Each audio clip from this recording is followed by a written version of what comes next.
Hello everyone and welcome back to the London Chess Classic. This is the last round, everyone. We've been waiting for this moment for so long and it's finally here, round 9, and what a round this is going to be. We will be seeing so many excitement happening today as there's 2 things on the line. Well, essentially 3, but first of all, who is going to win the tournament? We'll take a look at the standings shortly, but it is looking very close, and there is a small chance that we may even see a tiebreak. As for the first place, there is a match needed in order to decide who is the winner of the tournament, as in case there is going to be an equal amount of points for first place. So we'll look over that in a short moment, but first of all, we have to decide who is going to win the tournament, and also we are going to be looking very closely to the game between Shreya Zorial and Michael Adams. The reason why? Well, 2 reasons. The first one being that Michael Adams can win the tournament outright by winning the game. The second one being that Shreya Zorial is fighting for that GM norm, his second GM norm in his career, and he will be achieving that by simply drawing today's game. And given the chances of Michael Adams securing at least a tie on the first place, he may be happy to go for this, but we'll have to see how the game goes. But we are of course very delighted to see Shreya Zorial having had such a good tournament so far. He came back from the dead so many times. It was actually incredible, especially yesterday's game against Jules Moussa. That was not going his way until Jules simply made a few mistakes in a row, and all of a sudden Shreya's not only managed to save that game with a draw, he won that game. So now he's back for the race to the GM norm, and let's see what's going to happen today.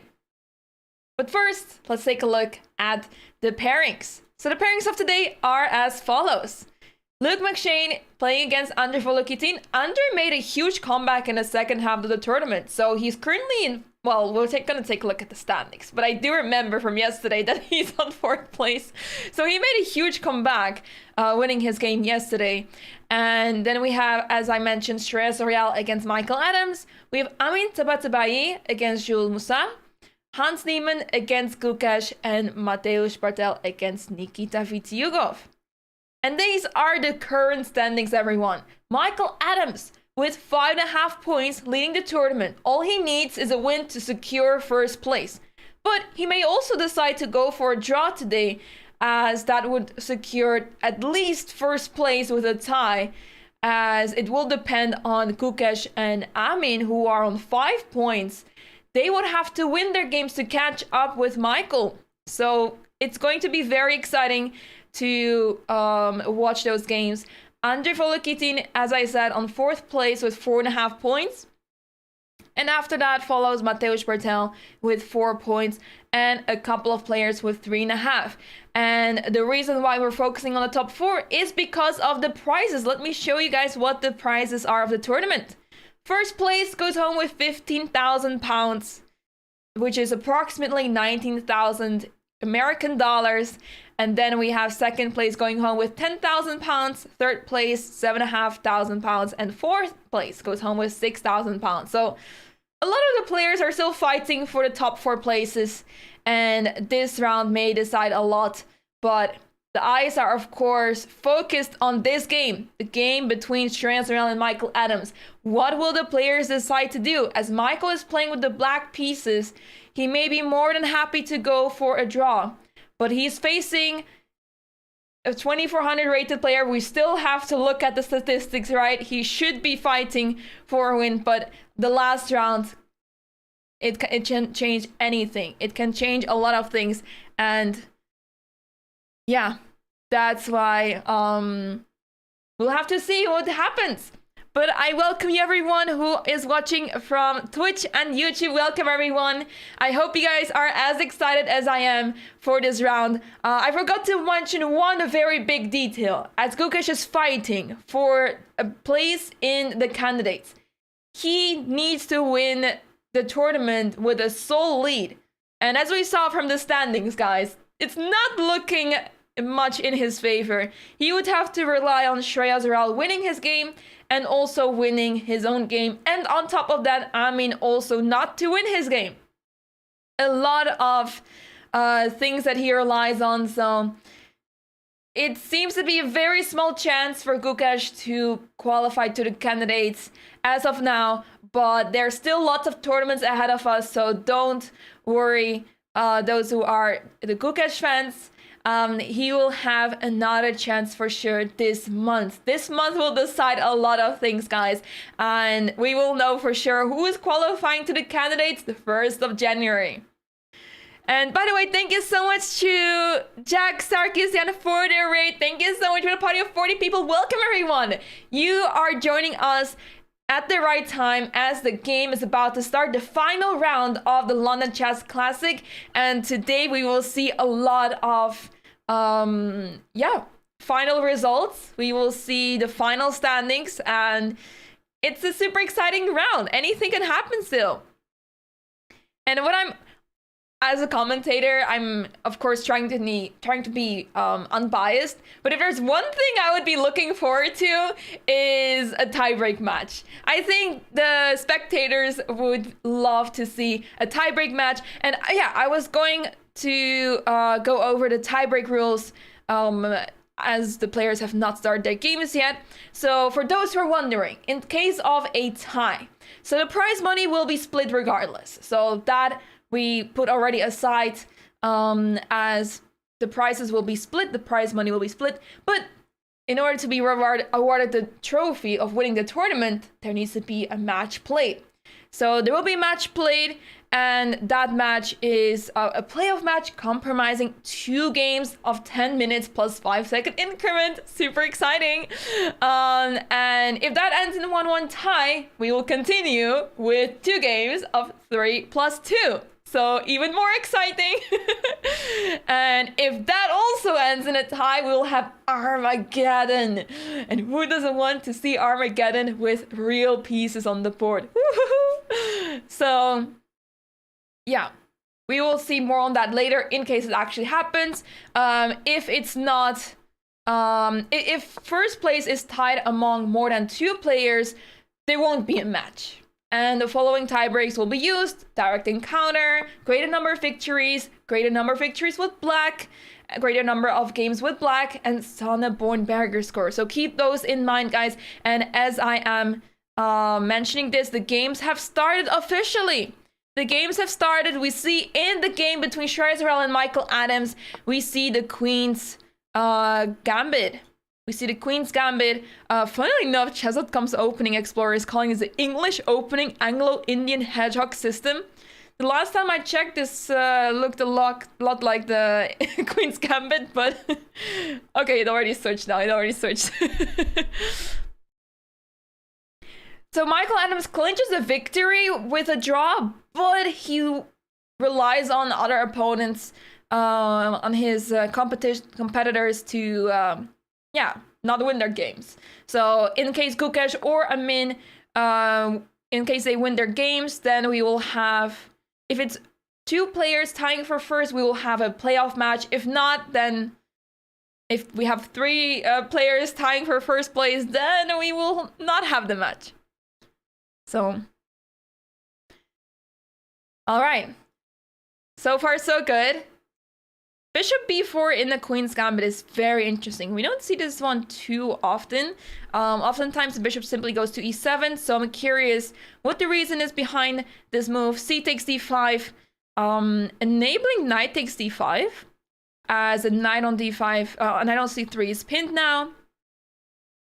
And e takes d5 is another move, but now with the knight already on d7, this bishop cannot move to f5 anyway. So, white took on d5, but black can simply capture with the knight. Usually that's not happening, but here in this case, e4 is not a good move, because after e4 you simply take, and also the bishop on f4 is hanging. It's a completely different line than what we're used to, but this is why knight takes d5 is a pretty interesting approach.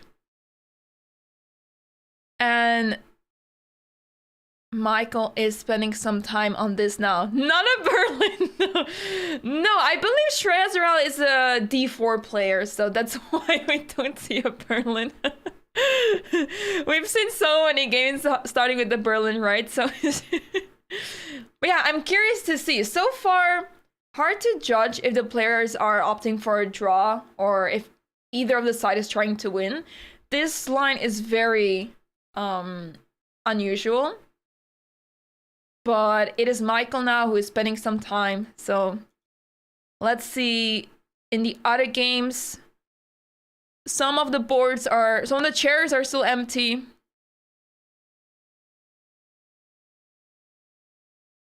But most players have arrived to their board. We see C takes D5. Okay. E takes D5, sorry. E takes D5. So this usually opens up the bishop to go to F5 or maybe G4. But here, the knight is in the way. And this knight feels a little bit misplaced. But you can compensate this by simply maneuvering the knight already to G6 or E6 to attack that bishop. And you simply put that knight on a better square very early on. Usually the knight stays on B8. Only goes out after the bishop goes out. Or you have a clear idea where this knight is heading to. So queen b3, attacking that bishop on b4. So now the question is how to deal with that. Do you play a5 to defend the bishop? But then you allow a3, right? So not really convenient. And bishop takes c3 is not really what you're looking for, as, yeah, that doesn't really benefit you as much. There's a 15-minute delay. A 15-minute delay, everyone.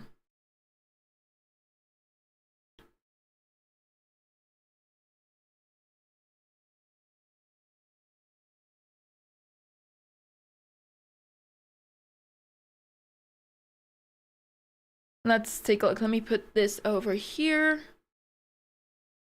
Let me put this over here. All right. Hey, Ofram, thank you. Thank you so much. Let's take a look at the other games. This game does not seem to be heading to a quick draw just yet, so it's really nice to see. The quick draws we've seen this tournament were really blitzed out, and after 30 moves, draw agreement would occur. And here we see that the game is still going on. The players are spending their times. So we will see what the players decide to do.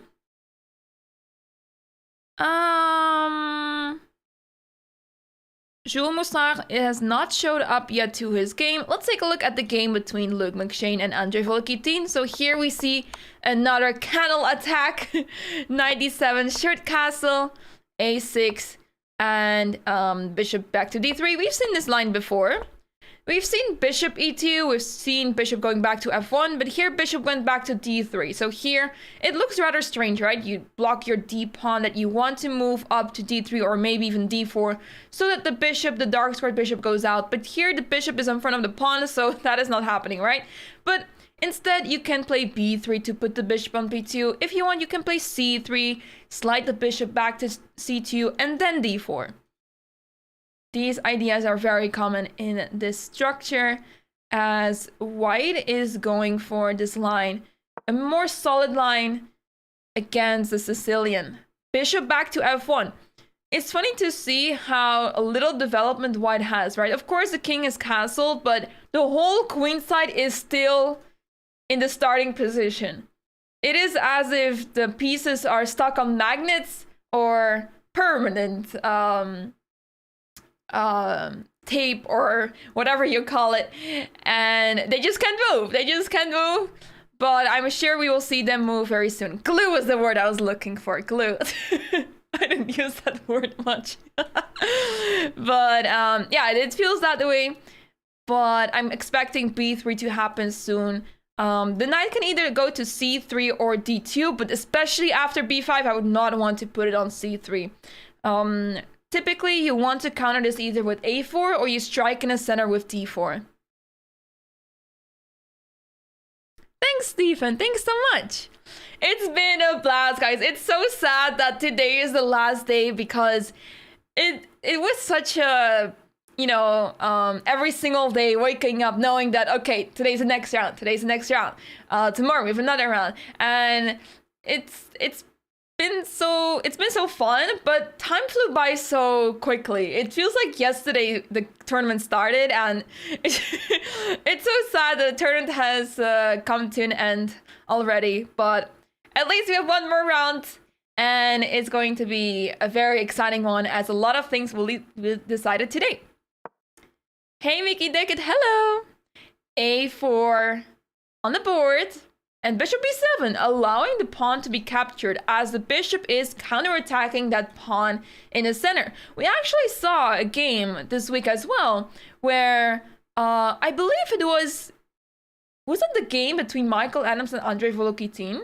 It looks very similar, where black took the pawn on e4 and white was happy to take that pawn on b5 of the board. Something like that. That's awesome, Matthew. Thank you. Thanks so much. d4 right away is also very possible to play. Oftentimes white does not want to open up the position, as they are opting for this more solid approach, right? Because as soon as you play d4, we're in open Sicilian and it's completely different. But here we see d4 on the board. Now that a couple of moves have already played, d4 makes a lot of sense now, as the position has changed. And if you play d3, you lock your bishop in on f1, looks a little bit sad, so maybe you want to start activating your pieces. Bishop takes e4 on the board, and white is going to capture that pawn off the board soon.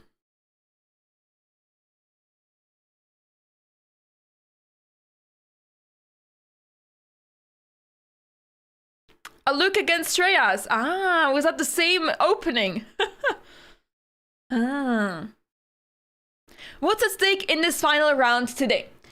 3 things. The first of all, who is going to win the tournament, right? Going home with a huge prize of £15,000, which is approximately 19,000 American dollars. So that is the first thing. The top 4 goes home with huge prizes. Then we have the second thing, which is Shreya Zorel, who's fighting for a Grandmaster norm. Yesterday, he magically came back in the game against Jules Moussard. He was completely losing, but he managed to win that, and that made his chances of gaining a GM norm in this tournament all of a sudden accessible again.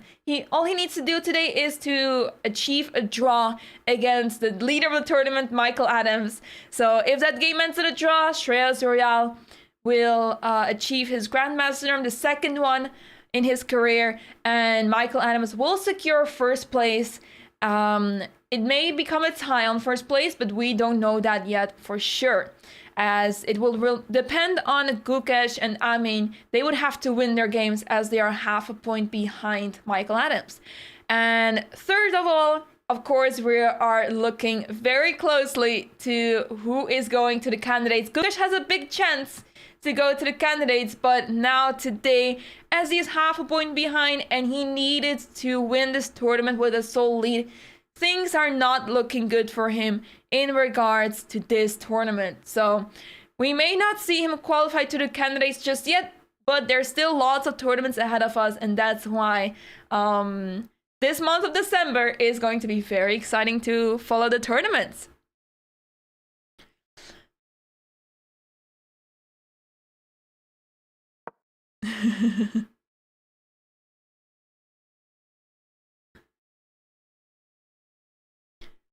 All right, let's take a look at the other games. In the game between Hans Niemann and Gukesh, we see the Italian, no Berlin anymore. Bishop c5, d3, knight f6, short castle. Symmetrical position, c3, a6, a4, and bishop to a7. A very classic approach in the Italian game. This bishop slides back to a7, and this bishop is really disturbing on this diagonal. With white, you always want to push f4 or d4, and this bishop makes it very difficult for white to do that. This pawn on f2 is a big target. The pawn on e4 needs to be defended by the pawn on d3, and black is aiming to push d5 at the right time. So a lot of analysis has been done in this opening. Hans is spending some time now. He is lower on the clock currently. But we have been told by Hans's opponent of 2 rounds ago that Hans has been feeling unwell. So he also looks like he doesn't really want to play chess today when we see his posture at the chessboard, right?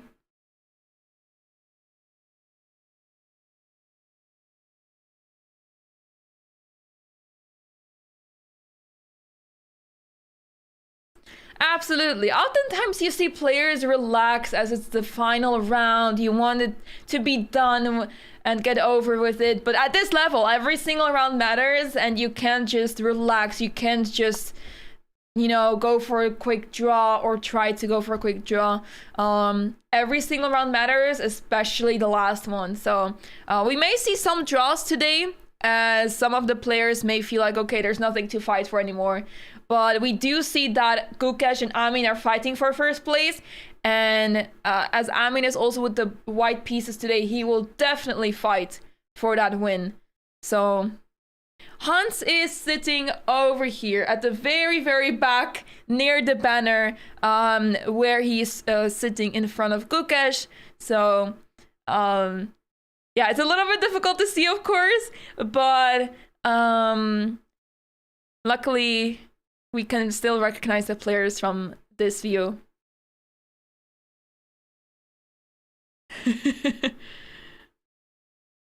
Are you allowed to withdraw from tournament? If so, what happens to the players who haven't played the one who withdrew, points-wise? So, in open tournaments that is free to play for everyone and so on, you're free to withdraw whenever, but organizers do not appreciate that, especially if you have been invited or whatever. Generally, organizers do not like to see people withdrawing. So it may be the case that due to health issues or due to other issues, you may have to withdraw, right? But organizers typically don't like to see people withdrawing because oftentimes in the last round, people are like, yeah, doesn't matter anyway, my tournament was not great at all, so I'm not going to play the last round. But as soon as the pairings are out, you have to try as much as you can to attend your game and still make the best out of it. But in such a close tournament where all the players have been invited and the organizers spend quite a lot of budget on this tournament, you also have to, most of the times you have to agree with a contract.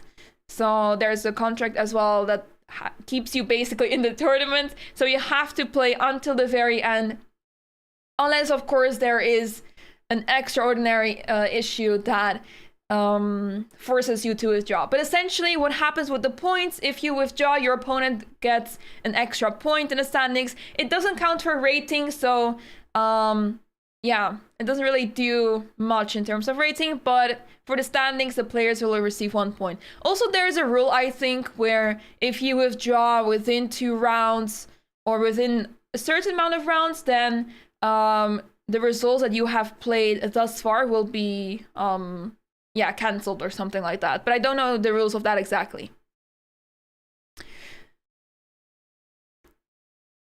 So yeah, I hope that makes sense. You have to remember the sponsors will have paid expenses for travel, hotel, meals, etc. Exactly. So there comes a lot of responsibility with playing in such a tournament. Oftentimes there's a contract involved and you don't want to breach that contract, right? So that's why. Wait a second, whoa! Guys, I've never seen anyone my whole board line up in blue, I don't... Okay. We need to take a look at what happened. Okay. Okay, we left off here. I've never seen my board light up so much in blue. Okay, let's take a look. D-Deck C5 happens. Knight C3, Bishop C6, Knight to G5.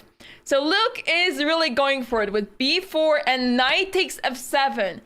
Double axe slam, King takes, and Rook takes E6.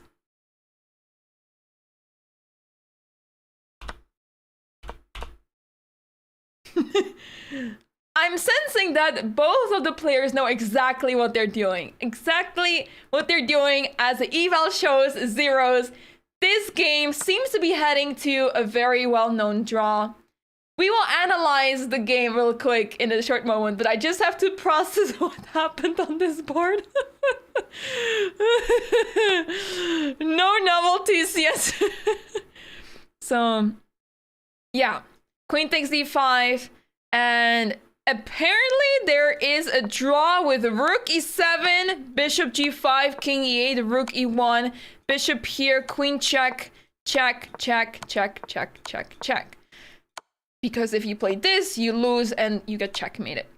The queen is pinned, king has to move, and you take that queen.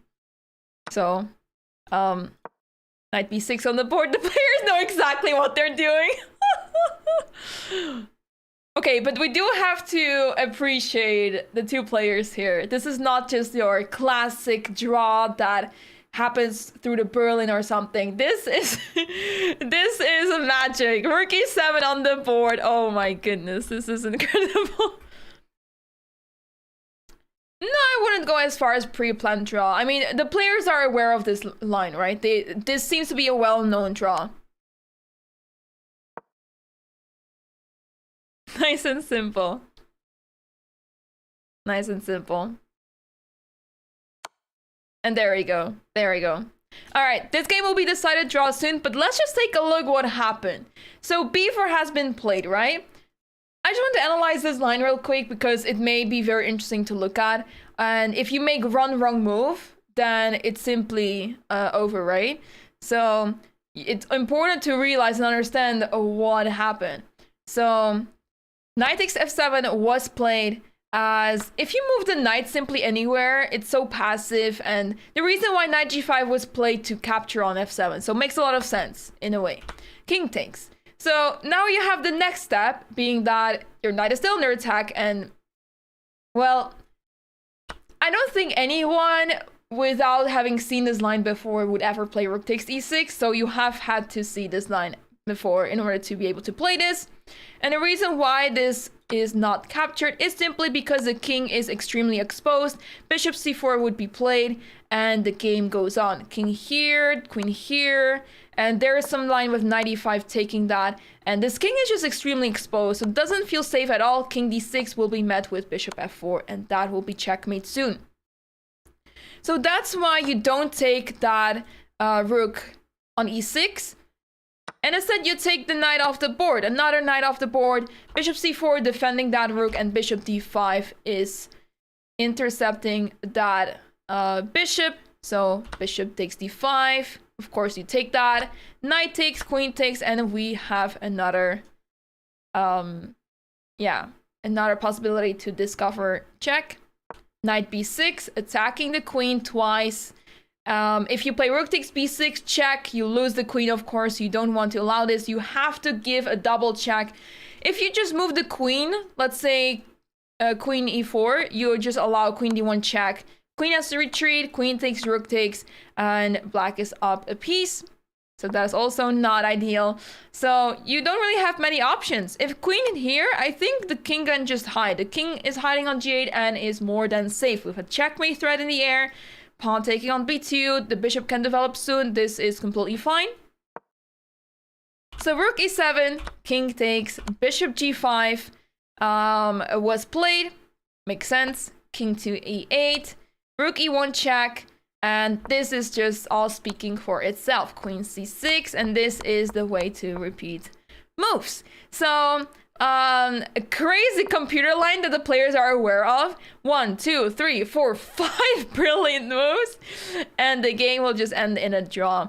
I like seeing such lines more. Of course, this is really heavily initiated by white, I feel like, because white could have made, okay, there we go, the draw is agreed. White could have made another move here. White could have taken on b5 and the game would have continued, but it was clear that white initiated going for this line. And I mean, with the black pieces, of course you want to take this, right? So the game has ended in a draw after repeating the position a couple of times, and that means that Andrei Volikitin is currently on 5 points out of 9. So these two players have finished their game. I'm not sure if I can see a little smile over there from Luke, but that was definitely something. But I would say that Andrei Volikitin is more than happy to take the draw, right? Like, if we look at the standings one more time, let's just pull up the standings just to show you guys what is going on. So here are the standings. Here, Andrei is still on 4.5 points, but if we add half a point to his score, he has 5 points essentially. And if you look at the bottom of the scoreboard, he had nothing to play for anymore. There was no prize money involved for him anymore. He was just there to play another game of chess. So Andrei is more than happy to take the draw, right? Because he has a chance. He actually has a really big chance to join the top 3. I mean, of course, he's sharing with Gukash and Amin now, but who is able to catch up with Andrei now? Because the only person with 4 points is Mateusz Bartel. So if Mateusz Bartel wins his game today, Andrei and Mateusz will share 4th place, if not higher, but that would depend on the results of the other games. But this would mean that Andrei has secured a prize for himself. So it makes perfect sense to me why he would want to go for a draw and secure the prize money. So with that being said, guys, 1 game down, 4 left. Let's take a look. So what is going on in the game between Amin Tabatabai and Jules Moussard? So we see a classic Sicilian defense. Knight to c6, this is the time of knight c3, queen c7, bishop e3, very commonly played. There's also ways to play here with g3, bishop g2, short castle, also very well known. You have many options here, but bishop e3 played, a6 on the board, queen to d2, knight f6. Initiating knight g4 at the right time, but here after long castle, knight g4 was not played. Instead, b5 was on the board. Bishop b4 is one of the most popular options as the bishop is really annoying on that diagonal. The pin is very disturbing. Knight takes e4 is suddenly a threat, so most of the times bishop b4 is played, but here we see b5 and threatening to play b4. So what will Amin do here? As he started spending quite some time here already. So Jules appeared late to the board, but now it's Amin who is lower on the clock and is trying to figure out. He probably expected to move bishop b4, which is the main move in this line, but b5 on the board now. What do you do? Because if you play f3, it feels super slow, right? Feels like doing exactly what your opponent wants you to do. So apparently the main move here is to play bishop f4, attacking that queen, and after the move e5, you will take on c6. And this is some line turns out to be played quite a bit of times. E takes f4 and some line with e5. Absolutely madness. So d takes c6, e takes f6, and some really dynamic position. I mean, after g takes f6, you just have a triple pawn. Doesn't really look good to me at all. Despite the fact that black has a pair of bishops, I really like the opportunities that white has here. So let's go back to the game. Let's take a look. I have so many tabs open. I'm a little bit lost.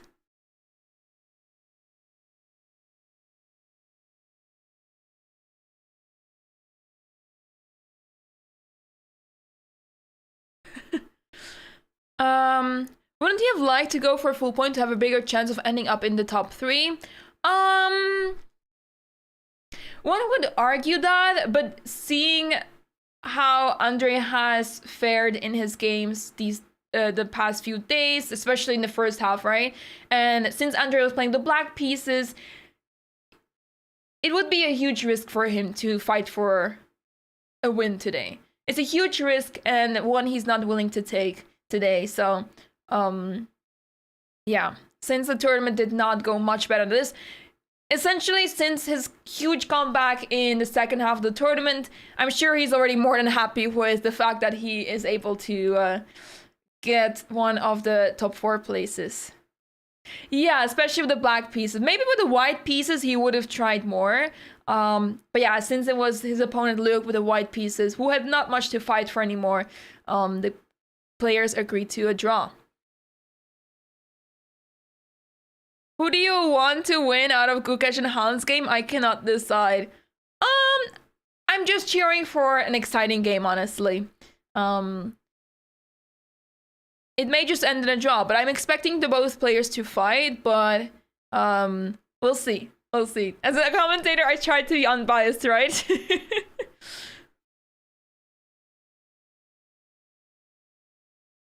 F4 is interesting. I agree. I agree. F4 is interesting. The only problem is that you allow B4. So B4 is a big threat, attacking the knight, and the pawn will be captured on the next move. So that's why you can't play F4. F3 is still fine, but the main move here that is played the most times is bishop F4. You root for not a draw. To be honest, I'll join you in that.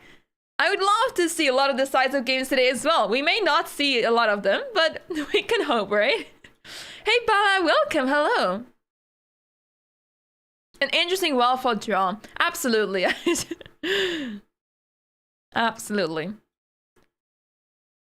In the meantime, Hans is playing very... No, I thought the Hans was playing black pieces, guys. Gukesh is playing very aggressively on the king side here. So let's go back a few moves to see what happened. We saw bishop a7 here, rook to e1, h6, and after a5, immediately pushing the pawn to g5 and bishop e3. This reminds me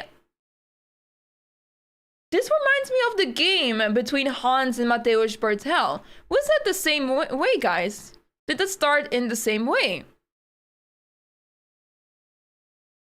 Let me take a quick look back at that. Okay, it was a little bit different, right? So here Mateusz started with the pawn move to g6. So this is slightly different with the bishop out of that pawn chain going to g7. So slightly different, but eventually the pawn went to g5 and attack was launched. Did not go well for Mateusz, but it worked out in the end. So let's go back to the game between Hans and Gukesh. Almost similar, but slightly different, as Hans has now played bishop e3 with the bishop on a7. Slightly different, and Gukesh is already starting the attack on the king side. And here g4 seems really interesting, as after knight to h4, suddenly knight takes e4 comes to mind. A typical discovery attack on the knight, winning the pawn this way. So this is of course not what white wants to allow, but if you can't play knight h4, it means that g4 is a really strong move and you would have to retreat to d2. So this is going to be very interesting, guys. Is this theory?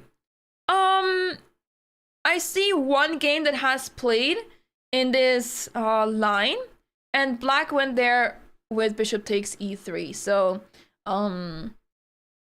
not sure if we're still in theory, but it seems to be commonly played.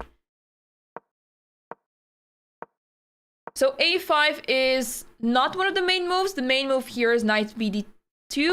And after a5, g5 was only played once. Most of the other games continued with the move short castle. Hey Atan, welcome. Hey Neil, hello. Thanks so much, Neil. Thank you. I hope you're doing well. Am I rooting for Hans or Gukesh?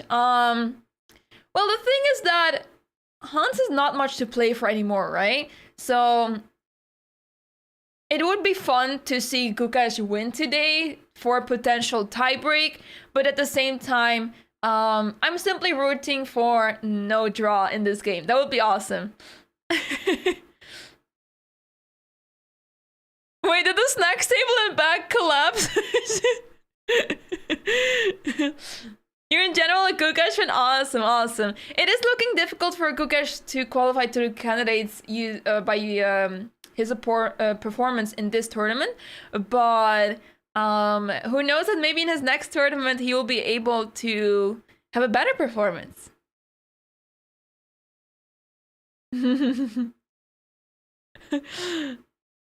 Yeah, I have no idea if that happened, Matthew. We'd love to hear if the snacks table decided to give up on the last day.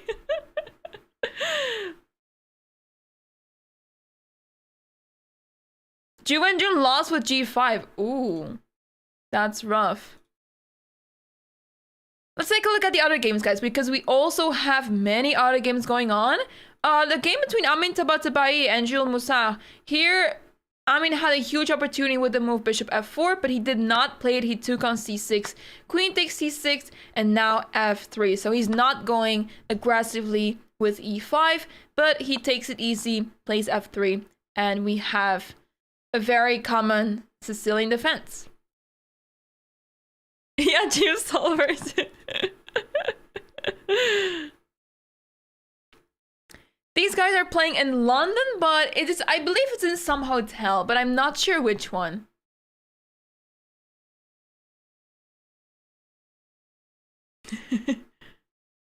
You think it's an illusion?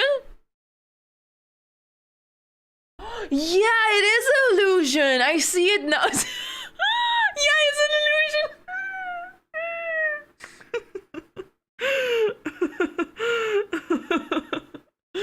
Oh my gosh, that's so funny. A lot of discoveries happening today, huh? It is indeed a very exciting last round.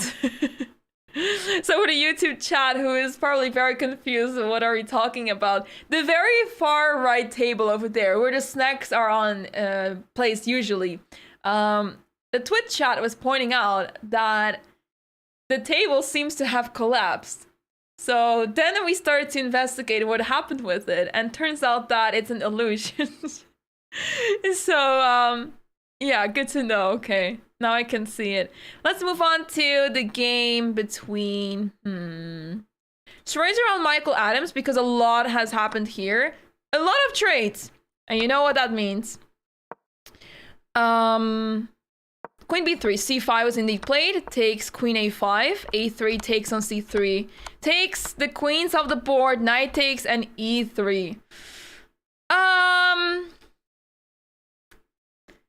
I don't see any other result here than a draw, to be fair with you guys. White has two weaknesses.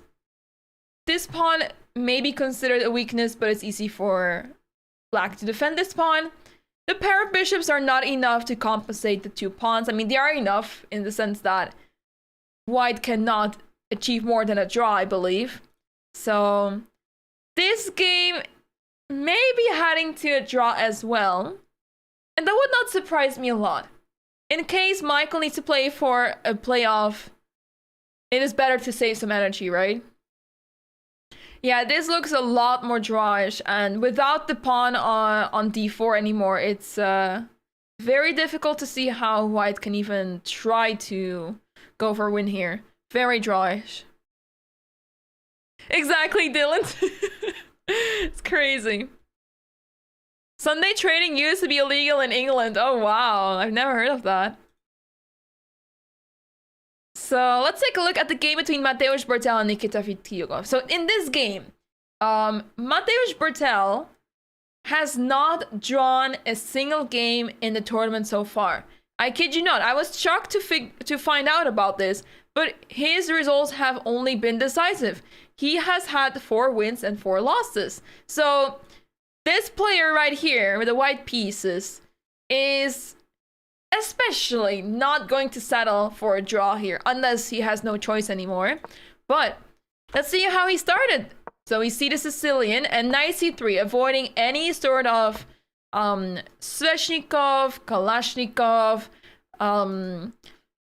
what is it called? The accelerated dragon, and many of those other Sicilians that a lot of players want to avoid. So knight c3, playing the close Sicilian, g6, and white can still decide to go for d4, but oftentimes plays moves such as bishop c4, bishop g7, d3, e6, bishop d2, knight to g, from g e7, a3, short castle. So move a3 is played,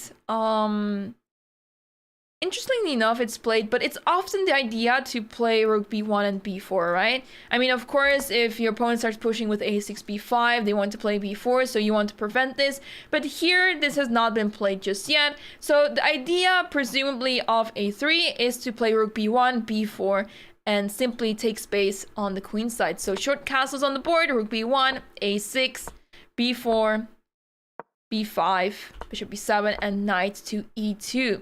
So the knight maneuvers towards g3, most likely, and this whole diagonal has been cleared, right? It has been completely cleared, and it sort of defeats the purpose of this bishop now, because all of a sudden this bishop is simply just controlling this diagonal, but hard to see what it's actually achieving by sitting there. So really nice maneuvering by Mateusz. Queen d7 on the board. Apparently not a very good move, as this enables white to play takes on c5, takes, and bishop e3, attacking that pawn on c5. But the question is, what happens after knight to d4? Because that seems like a very logical move, and not so clear what white can do against it. I mean, you have to take the knight off the board, and with this poor pawn on a3, this does not look very logical. So let's see what white decides to do here. I believe I'm the only one covering this tournament, which is a little sad, of course, but I welcome you guys with open arms.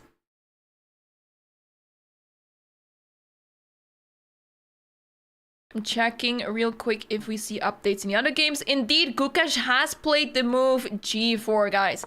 Bishop e3 and g4 was played. Knight went to d2. And now we will see Gukash simply start attacking here. First, perhaps taking that bishop off the board, as after h5 you allow bishop to g5. And that looks rather unpleasant, right? Bishop g5 in this very position is not the best, as Black is simply going to continue attacking, but bishop to g5 is a move you have to look out for.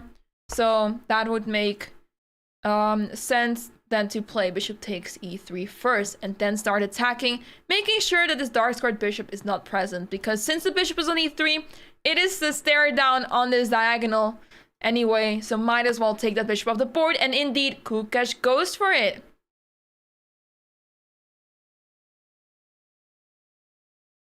Aw, John, that is kind. That is kind. I'm really fortunate that the organizers reached out to me. But I'm really happy to do this, and yeah, it's been awesome to have such a cool overlay, right? Like showing the games, of course, but also having the live cam feed feels really special to be able to have access to the footage. So it's really, really awesome and makes it such a better experience. Santa in red? Hey, it's a festive month, so we are already in the holiday spirit. Especially with the Christmas tree over there. I like the Christmas tree a lot more today. It doesn't have lights, but I really like how it looks like today. Anyways, let's take a look. You had a question about what is wrong with queen to d7. So here, there seems to be a lot of pressure on that pawn on c5. So what was really required from black is to capture that pawn on b4. And after capturing that pawn, there wouldn't be any pressure anymore on that pawn on c5, so you can start pushing that pawn to d5. You block that bishop, you attack in the center, and unclear what the white pieces are doing here, right? But now after queen to d7, even though it's such a logical move, right? You simply move the queen to connect the rooks on the 8th rank. What is the issue?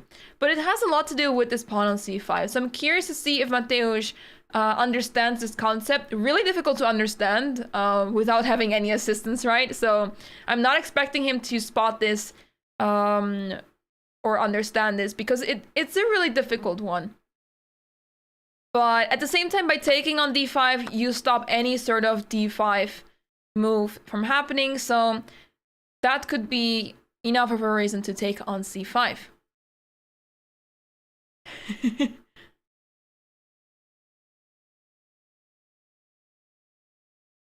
My chess.com rating is around 1800. Can you please tell me what books should I read to improve? I would start by analyzing your mistakes. Analyze your mistakes and try to identify where your mistakes are. Are they in the opening, the middle of the game, or in the end game? Do you feel like you're missing certain knowledge? Let's say in the end game, you're not sure how to deal with rook endgames, then try to look for books that are discussing rook endgames. Lots of materials also online available, but I don't have specific recommendations. Yeah,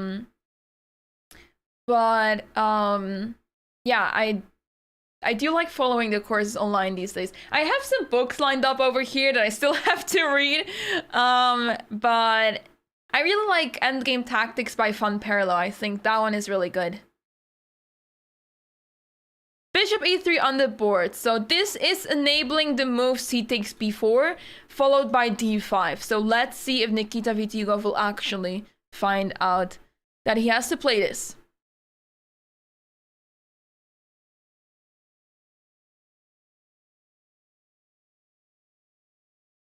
Yes, I am streaming from the Netherlands indeed.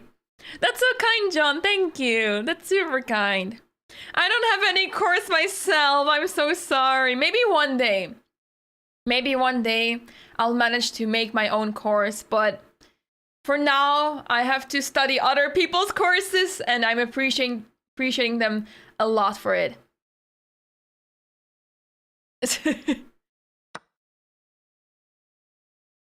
C takes b4 on the board, A takes b4, and I'm expecting d5 now. And I really like black's position there. I mean, achieving everything you want in the position, developing all the pieces to the right squares, d5,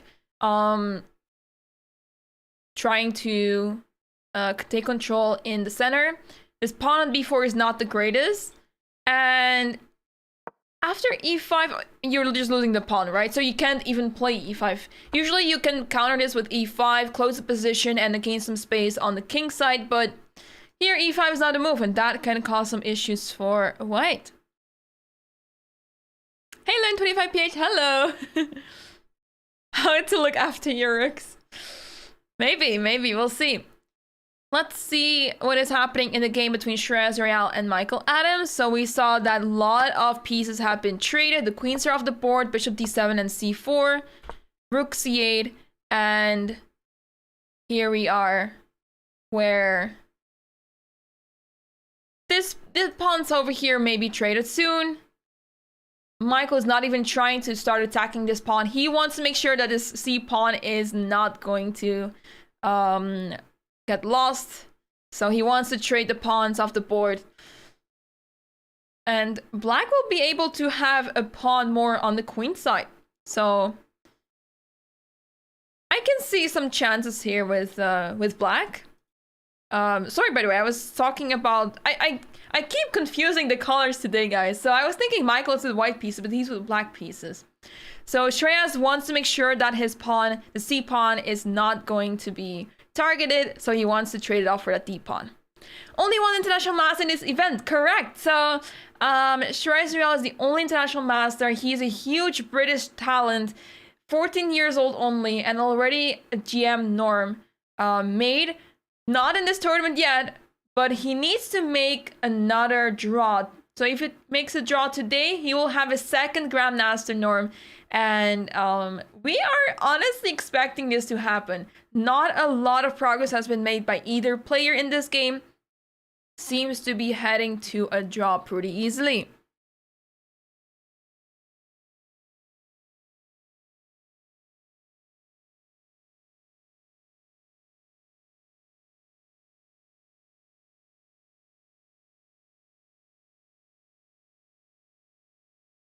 How do you train and get better at the middle game? Is there a way to sort of like study it? What makes people better at it than others?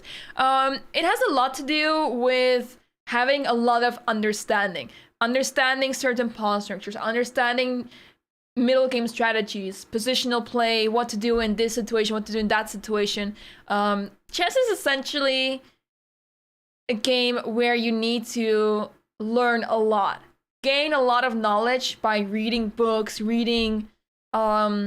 making or like solving puzzles, solving anything you can think of, trying to analyze games and stuff like that. And of course the coach helps a lot, but you can also do a lot on your own. It is simply trying to gain more and more and more knowledge, understanding the game better. For example, understand why the pair of bishops here in this position are not as good as in other positions. So a good idea is oftentimes what my coaches would ask me is, okay, we have this position, first evaluate the position. Which side do you think is better? and then tell me why. So you would have to go over the pieces. So first of all, the pawn structure. What do you think of white's pawn structure? Do you like it? Is it not good? What are the weaknesses? So identifying all of those things will help you so much to understand the position and then decide to do after that, what do you have to do? So for example, in this situation, you identify, okay, I have two weaknesses over here. There's a weakness over here, but it's easy for black to defend. So then you decide to play c4 to try to solve one of your weaknesses. And there's only one weakness left on the queen side, and that way it will be much easier for white to, yeah, make it even.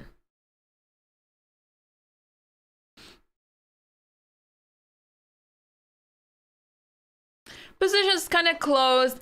It's still pretty open, but the more pawns are being traded, the easier it will be for the players to make a draw. We saw this as well yesterday in the game between Michael Adams and Luke McShane, where so many pawns got traded, so many pieces got traded that it's simply difficult to even try to go for a win at some point, as it will be a 4v3 on the king side, but white can really make use of that. And in such a situation where you don't have so many pawns left on the board, knights can be really important.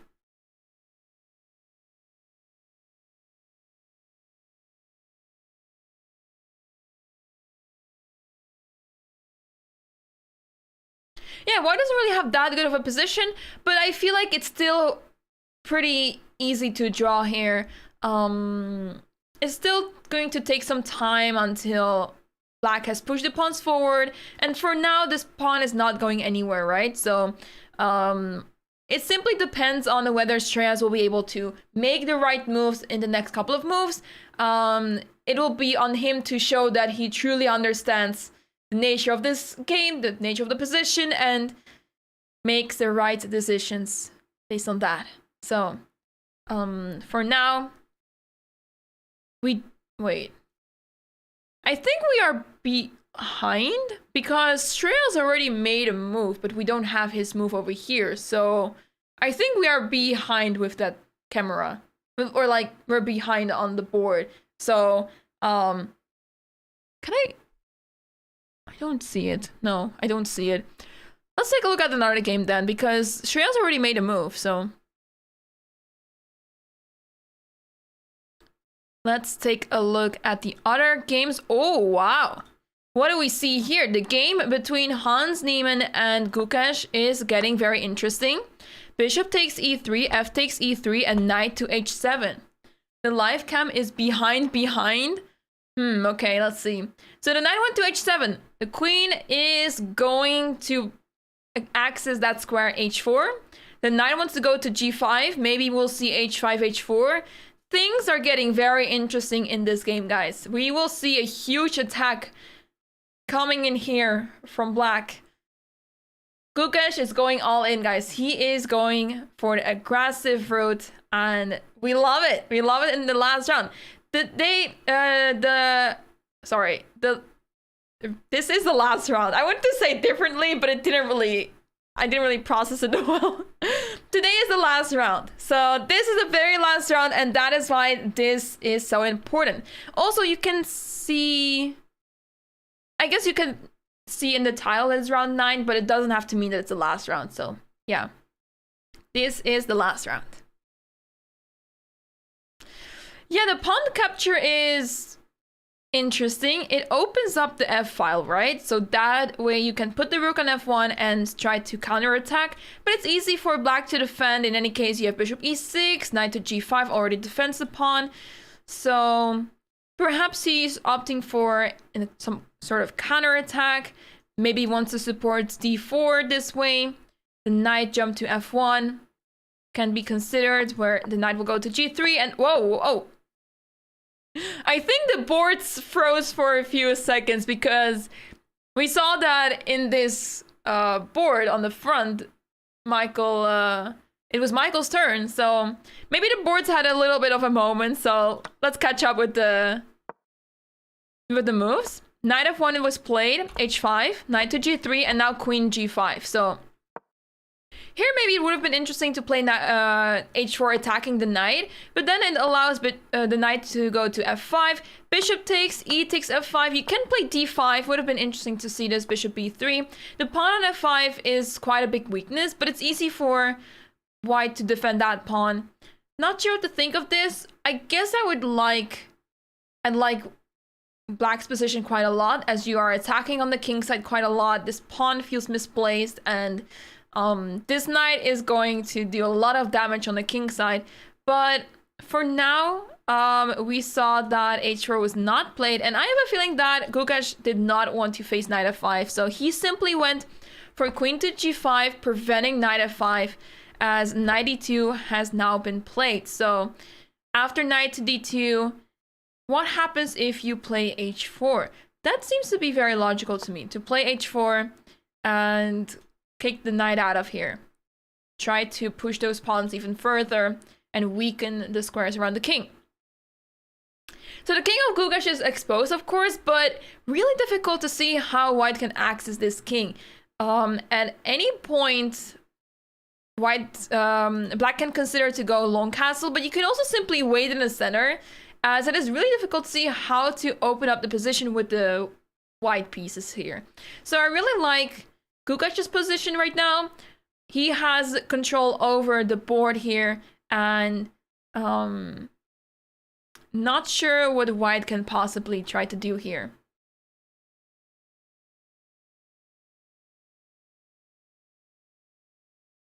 Rook f1 is a very possible move. First of all, it drops the pawn on e3, so that would be captured with check.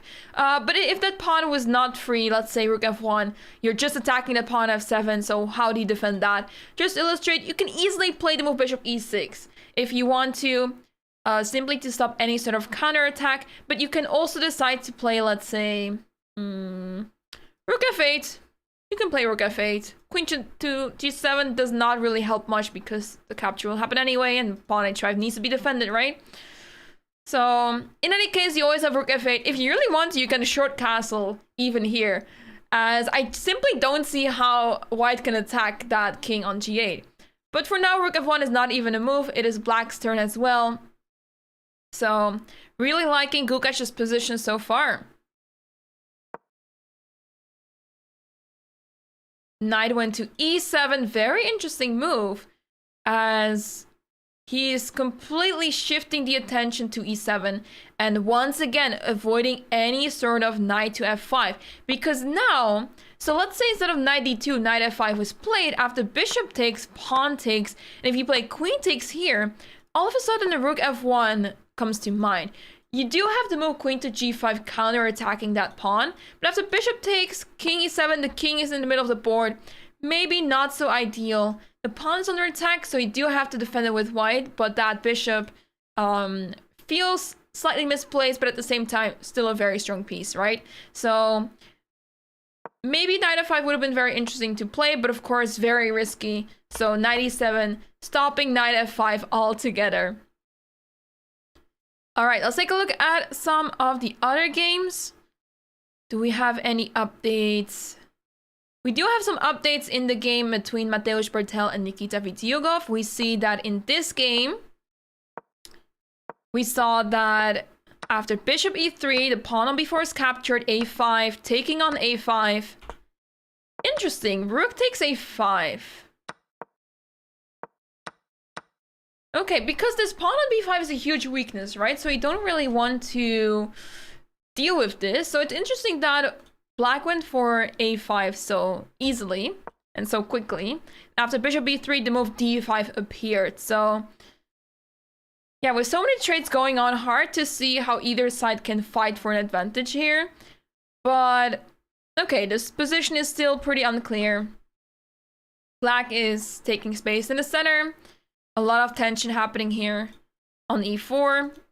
And that pawn on b5 is not going anywhere though. This bishop on b3 is very well placed. Really difficult for black to attack that bishop. So pretty balanced position.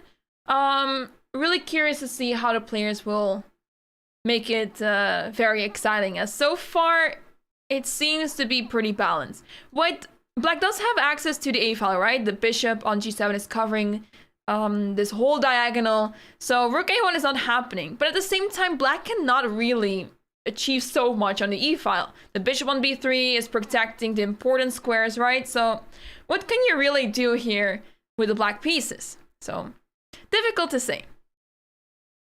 My pleasure, Theo. Thanks so much for the support. Thank you so much for the geographical term. Thank you. Exactly, Abby, right. But it does seem like Michael Adams is going for a draw. Let's take a look at that game one more time. As short castle has been played, rook c8, knight d4 on the board, with the idea to prevent knight to b3 and also to sort of restrict that knight on d7, the bishop on d7. Sorry, I'm missing so much today. I'm confusing so many things today. All good. The knight on d4 is dominating that bishop, so it can't go to f5, cannot, I mean, on a4 doesn't really do much, right? So short castle, and the black king is safe, but yeah, what is there for either side, right? Not much going on. Will we see bishop d6 trading off the knight? Probably not, but by making simply a few accurate moves, there shouldn't be much wrong with white's position. Bishop e5 comes to mind, so that you try to trade off that knight that is defending the pawn on d5. Bishop e5, then you have to take on c4, and after bishop takes c4, there doesn't seem to be a good discovery attack from the knight. So after, let's say, the knight moves to e4, you can simply retreat that bishop, and all is well for white. If Gukash wins and Michael Adams draws, so the prize money will be split in case of a tie, so that doesn't matter. However, when it comes to first place, so besides the fact that the money will be split, in case two players tie for first place, there will be a playoff match.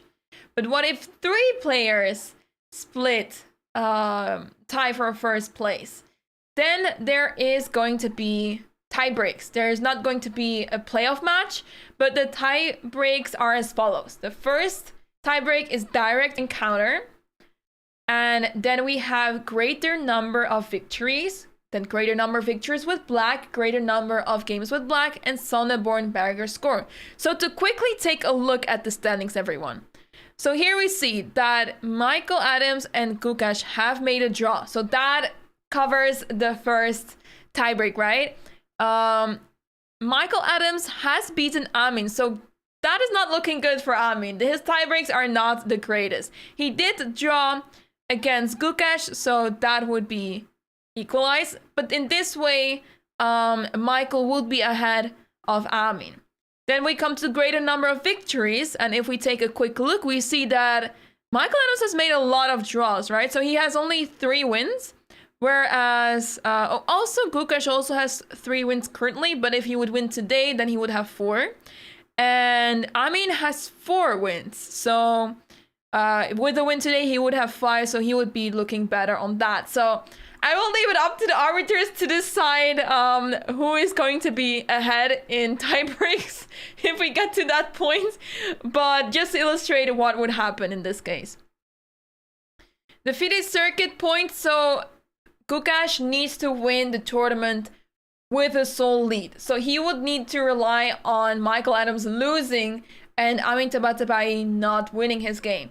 And also Gukash would need to win his game, of course. So the chances of him winning this tournament with a sole lead are extremely small. Very small. But you never know, right? Shreyas is more than happy to take a draw, right? Because all he needs is a draw to achieve his second Grandmaster norm. So it would make a lot of sense for him to go for a draw as well. Does Shreyas get prize money? Probably not. So we see that the cutoff to make to finish in top 4 is 5 points. And Shreyas is out of the top 4. He only has 3.5 points, so he won't be able to make it to the top 4 anymore regardless. What's on the television? So on the television, they are showing the games one of the games specifically now. Not sure which one though. Not sure which one.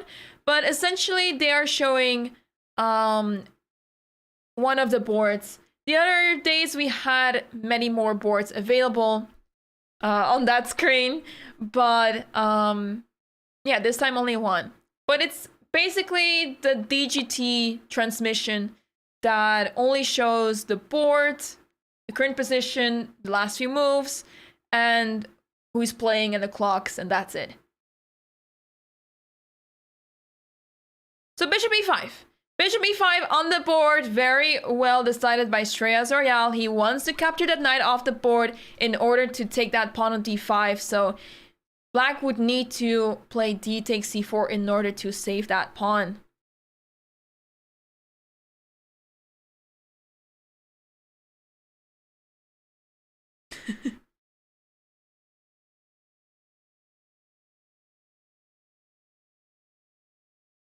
In the game between Amin Tabatabai and Jules Moussard, we are seeing a classic attack on the king side in the Sicilian.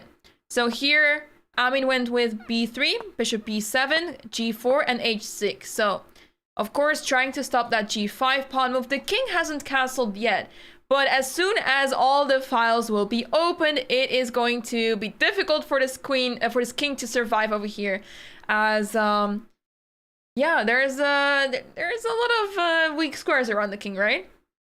Rube, thanks so much for the 500 bits. Thank you so much. Thank you. It's my pleasure. Thanks so much. More or less Giga Erase already on the candidates. Not decided yet, guys. Not decided that yet. We have many tournaments lined up for the rest of the month. World Rap and Blitz. We have Sunway Sitges. We have oh, I had a list for 4 tournaments in my head, but I don't remember anymore. We have this tournament happening in India, presumably. There was a 4th tournament, guys. 4th tournament. I don't remember anymore. Not sure. I thought it was a 4th tournament. Oh, the Champions Chess Tour. The Champions Chess Tour is also going on right now. So yeah, there's many tournaments lined up that will qualify still for making or deciding who is going to qualify for the candidates. Tata Steel is in January, so that does not count for the FIDE circuit for this year.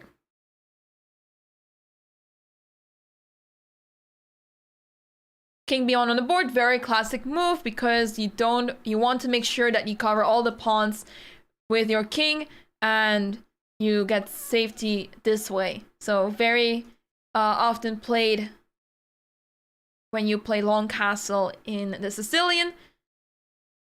But now after b4, I'm guessing you have to retreat to e2, and then you can jump to d4.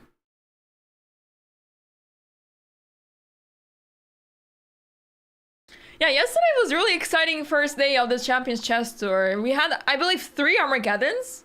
It was really spectacular. Adams is looking like he's heading to a draw. It's a very even position, but of course anything can happen. Let's take a look at the game between Hans Niemann and Gukesh. So Hans played the move Queen A4 check. He is attacking the king, and Gukesh needs to figure out what to do against it. The problem is if he plays bishop to d7, he enables bishop takes f7 check, and after king takes, the queen is very much infiltrated into black's position, and black loses a pawn. So you can't play bishop to d7. Well, what else is there? You can play c6. That's a perfectly fine move, but it weakens the king side so much, the queen side so much, right? The square b6 is extremely weakened. Imagine a knight jumping to b6. Ugh. It's not really look nice for black. So nice move found by Hans, as queen a4 is not so easy to deal with, and he just moved his knight from c6 to e7, right? So he doesn't want to retreat either. That would be simply a waste of time.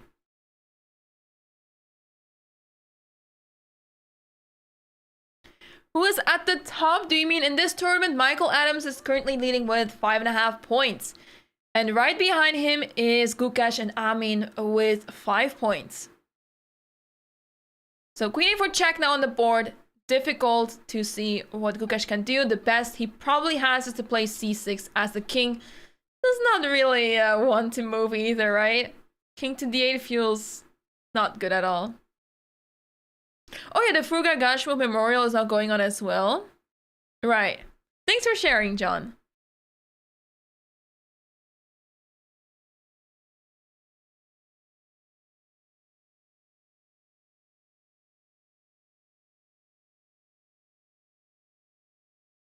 Just checking real quick if we have updates in the other games. Not quite yet.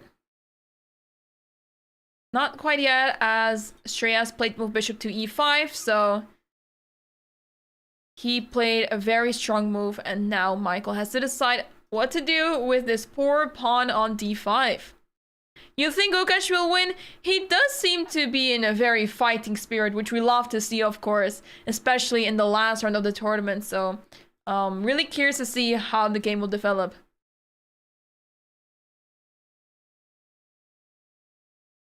You think knight to c6 is not that bad? The thing is that after knight c6, d4 becomes really interesting, right?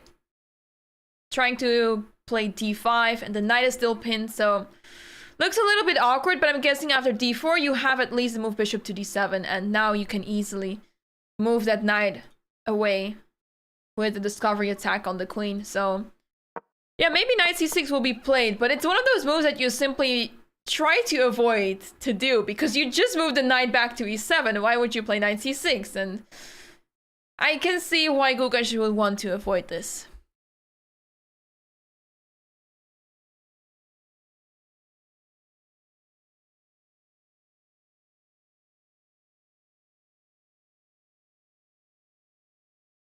Oh, come on, Bertel, don't do a draw at the last moment.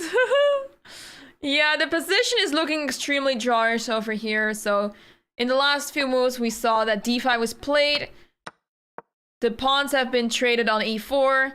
And Mateusz Bertel is trying to avoid the queen trade at least. He put this queen on c1. Maybe with the idea to play bishop h6. Or to simply play rook d1. But this is the current position. He's down on the clock. But we are looking at a very drawish position, as there's very few weaknesses in the board, pretty much none.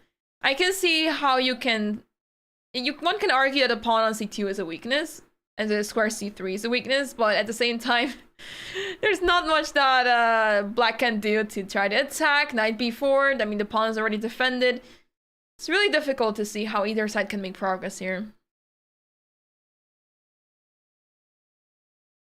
How do I qualify for an Indian tournament? I'm not sure how things work in India regarding chess, but there's open tournaments all over the world, and you can easily participate in those. You need to reach out to your chess federation to see how to participate in tournaments, or simply try to find a tournament, just visit and ask for how to participate in tournaments.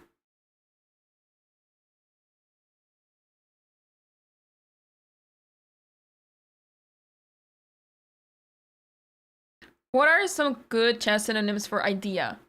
Maybe plan? Blunders. I often hear idea, but I'm not used to saying that. Idea. The only word that comes to mind is plan, but it feels very different. Twitch chat is not helpful.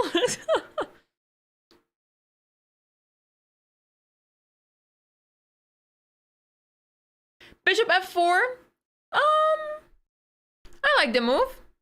Doesn't seem much wrong with the move bishop f4. I like it.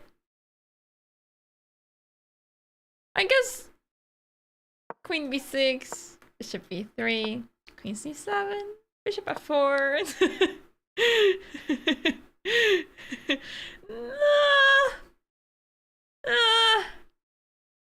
I want to develop the rook.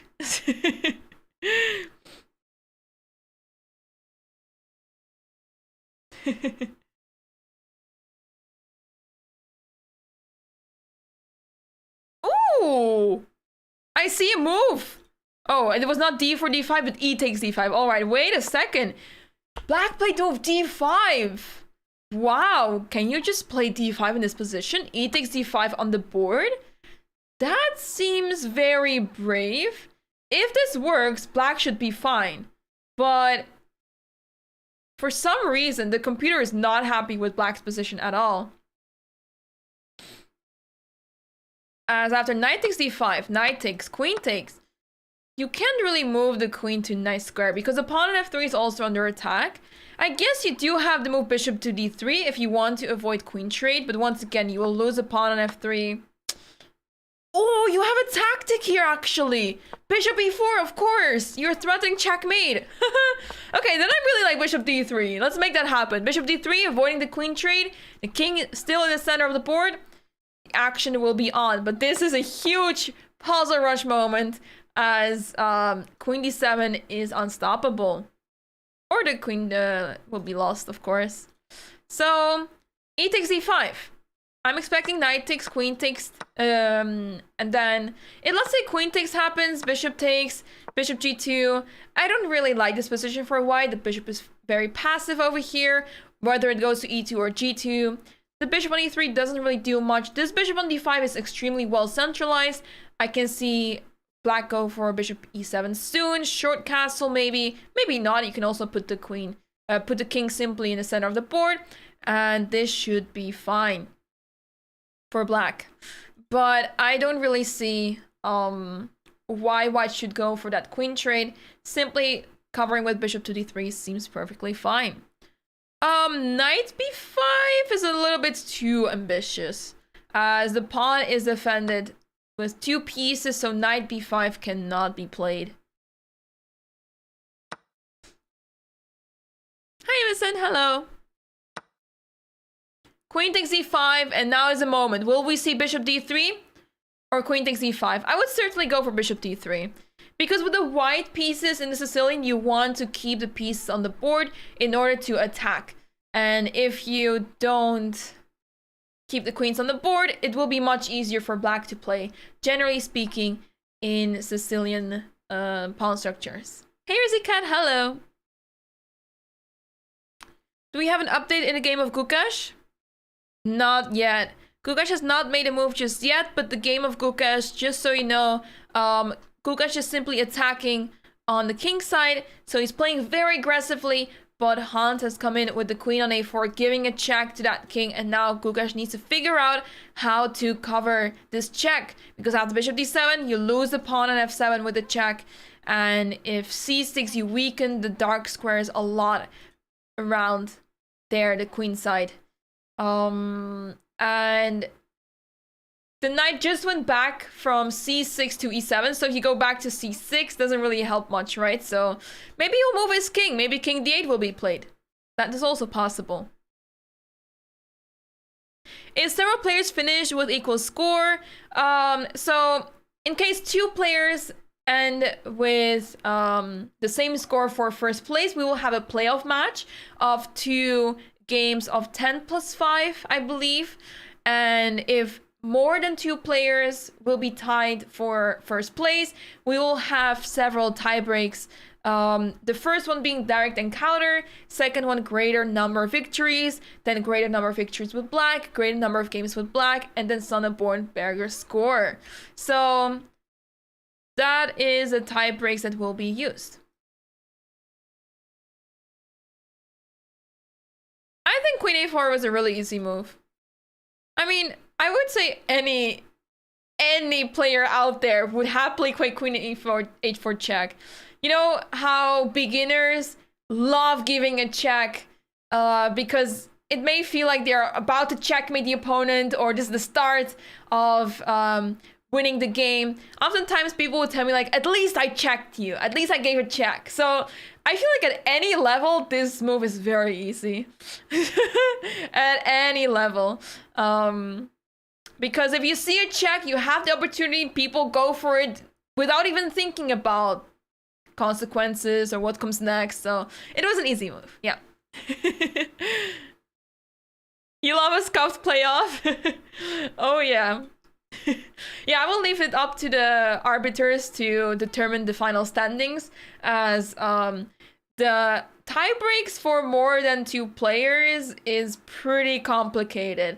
As we saw just now, I calculated a little bit and I saw that Amin lost to Michael Adams. So he's below in the lower than Michael in the standings, but then the second one was greater numbers of victories, and that gets confusing because Michael has the least amount of victories. So it's a lot to digest. So we will see what the arbiters will provide to us. But first, the games. First, the results of the games. If 3 players are tied, as I said, we will have the standings based on tie breaks. And there's a list of 5 tie breaks mentioned just to make sure that it will be decided somehow, one way or the other. But we won't have a match if there's 3 players tied for first place. And we see that Trios actually just now made a move.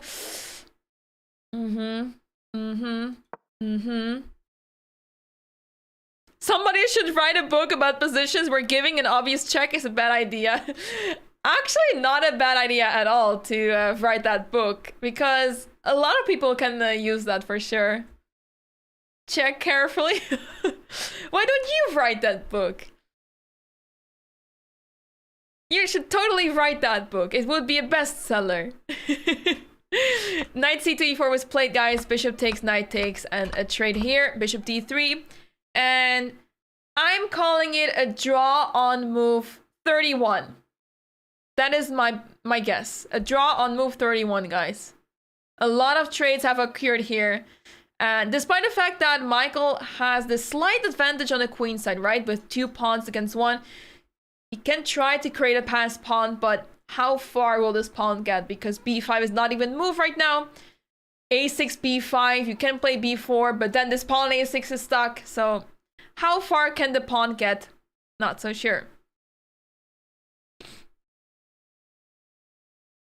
This draw gets both players exactly where they wanted it to be. Exactly. So that's why I'm also expecting this game to end in a draw. That's why. And with that being said, everybody, I think it's good time to go for a short break, everyone. Make sure to stick around as the action continues after the break with more excitement in lots of the games. We still have 4 games going on, and at least in 2 games of them, things are spicing up, as Amin also decided not to trade the queen. So 2 games where things are heating up now. So make sure to stay tuned, guys, for the action in round 9 of the London Chess Classic. See you after a short break, guys. Stay tuned.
Children have been clamouring to learn chess. I get requests from every year group about chess.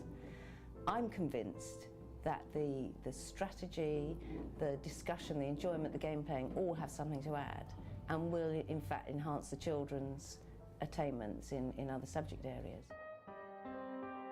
We have learned bishops, pawns, queens, and that's all.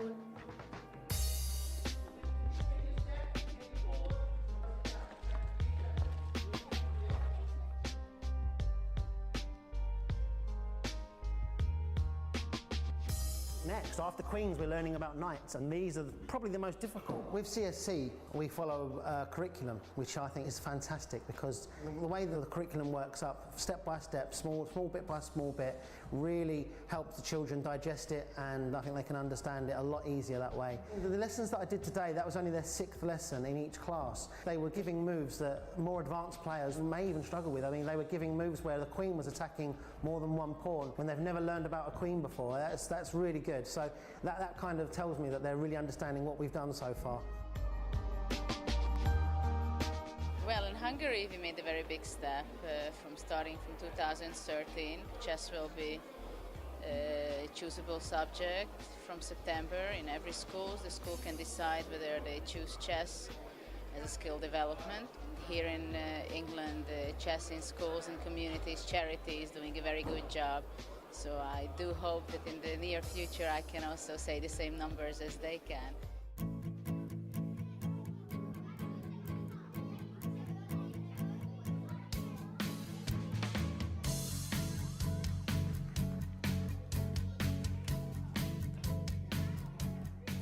The lesson you just saw was their first full game of chess. We build it up gradually, you know, from pawn games to rook games, knight games, bishop games, so that they get to know how the pieces move.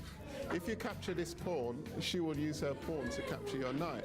And that's not good, that's not a good trade, but you can capture... Yes, exactly.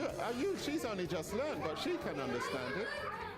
I like when you're moving your objects and then you actually get the other person's objects.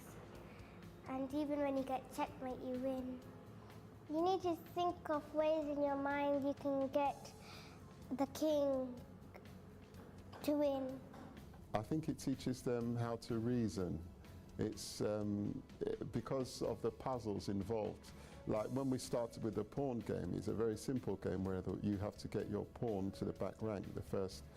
And so they start to learn how to think ahead. And so it gives them an idea of how to concentrate and how to think ahead. The form teacher told me that they're better behaved now. And that is very encouraging. You know, she told me they're more attentive, you know. Sometimes she used chess as a reward. So if you're naughty, they won't be able to play chess. The thinking ahead has benefits in terms of problem solving in maths. The fact that you're playing with someone and focusing on the board builds relationships within the class. It can be surprising actually which children achieve in chess. We've had 1 or 2 children who have been really struggling in other areas who actually have turned out to be extremely good at chess.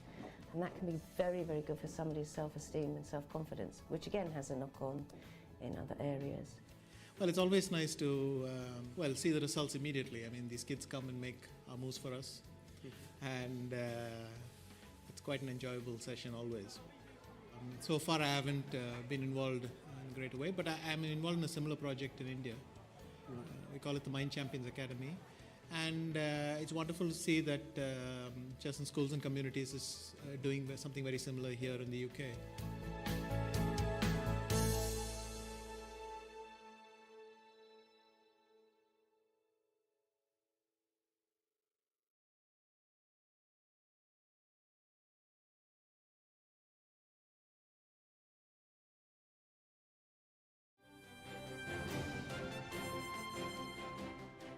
Now, 43 teams from 31 countries competing in an online chess contest spanning the globe. The difference, all of the players are behind bars.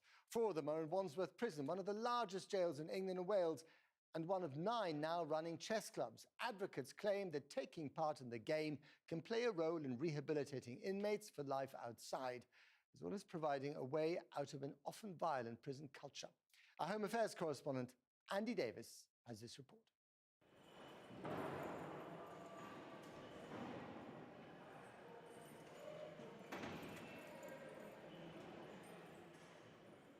When you enter a prison like Wandsworth and its immense echoing central hall, there are many sounds you expect to hear, but not this. And the intense quiet which follows.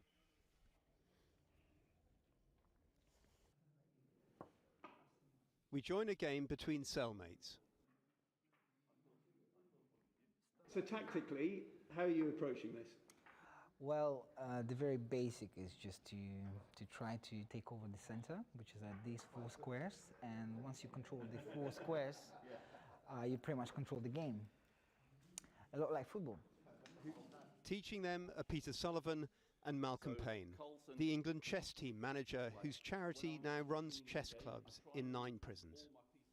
I asked a few psychologists before, when I first had the idea of prison chess, I was sort of thinking, well, you know, how will it work? What will be the benefits? And indeed, I remember very clearly what one of them said, which was that distraction is an excellent idea. If a prisoner can forget where they are for even just a few minutes, then that will, you know, that will be beneficial. I think, though, that genuinely what learning chess in prison does, and a lot of people here in the club have learned chess in prison, is giving them a life skill, something they can do on the outside, something that will help them integrate when they're released. Check. Knight c3. Knight c3, exactly. That's what I play in this position. That's what I play. Chess as a means to help reduce reoffending is gaining more support, seemingly, in many a criminal justice system. You got to castle your king. In October, for the first time, the Ministry of Justice allowed England's prison chess team restricted internet access to compete in the first ever World Prison Online Championship. Prisoners in Wandsworth made a film about it. 4 of them competed. England came 7th out of 31 countries. Do you see this as a form of rehabilitation, or is it just a means to relieve the boredom of being in prison? Oh, 100%. It is a form of rehabilitation. One thing it teaches you, for instance, is that to think before you make a move. And I think it's quite applicable in life to always think before you do something. And I feel like in prison in particular, there's a lot of people that lacked that ability, which pretty much landed them in prison to begin with, you know. Including yourself? Including myself, unfortunately to say. The wing would have now tables, actually, you know. It is quite nice because you get like 2 people playing and 5 people just watching around, you know, trying to provoke each other, who is going to win, who is better. So it is quite fun. It is something new, and it's quite rehabilitating, I would say. In what way? Intellectual way. So you challenge yourself intellectually. Your brain works. Here, the prison officer who helped start this weekly club plays triumphant prisoner. Checkmate, officer. Oh. That's all right, it's done. What's that, 3 times? 3 times. So how long have you both been playing chess? About a year for me. About 6 months for me. 6 months. What impact does it have on the wing? I mean, what are the benefits, do you think? It's a welcome distraction for them, and it's a way for them to concentrate and actually build relationships with each other. I mean, and with you as staff? And with staff as well, yeah. And the most interesting part is that you can have an old Russian guy, you know, from one wing who's never spoken to a black boy from South London who's on the other side before, but they can play a game of chess. That's quite interesting. I like that part. Yeah. 2 different worlds meet. Yeah. It is impressive, but it is just one scheme.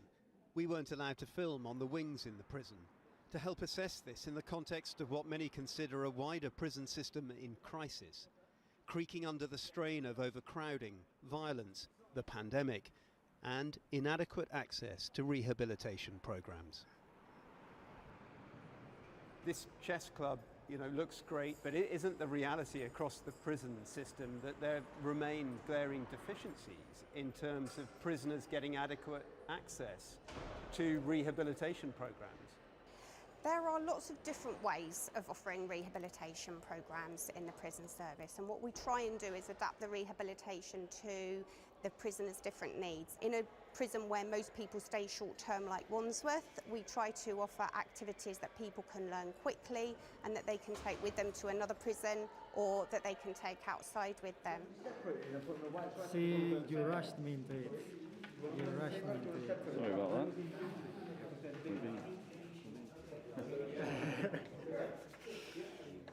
It is a cheerful club, said one observer recently, in an often cheerless place. Cheap 2 say its proponents clearly passionate about the value of chess in a setting like this, and quietly, it seems, with each move, winning admirers. Take care. Bye-bye. Thank you. After you leave prison, will you carry on playing? Oh, that's 100%. I'm already thinking that I will always, at this point on out, I have some chess set. That's one of the first things I'm going to do, is get myself a nice chess set. I think this will follow me for the rest of my life.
Hello everyone and welcome back to the coverage of the London Chess Classic. Today is round 9, the very final round, and things are getting very exciting now as the players are out of the opening phase and we have a number of games that we should take a look at as as we have some progress made. Let's take a look. Let's take a look at what is going on in the game between, first of all, Shreya Zorial and Michael Adams. Shreya Zorial needs to score half a point in order to secure his second Grandmaster norm in this tournament, as things were not looking good for his Grandmaster norm. He was struggling quite a bit in the middle part of the tournament, but all of a sudden he made such a big comeback, especially yesterday, beating none other than Jules Moussard, who was completely winning in his game against Shreyas, but he spoiled it absolutely, and Shreyas came back with a full point.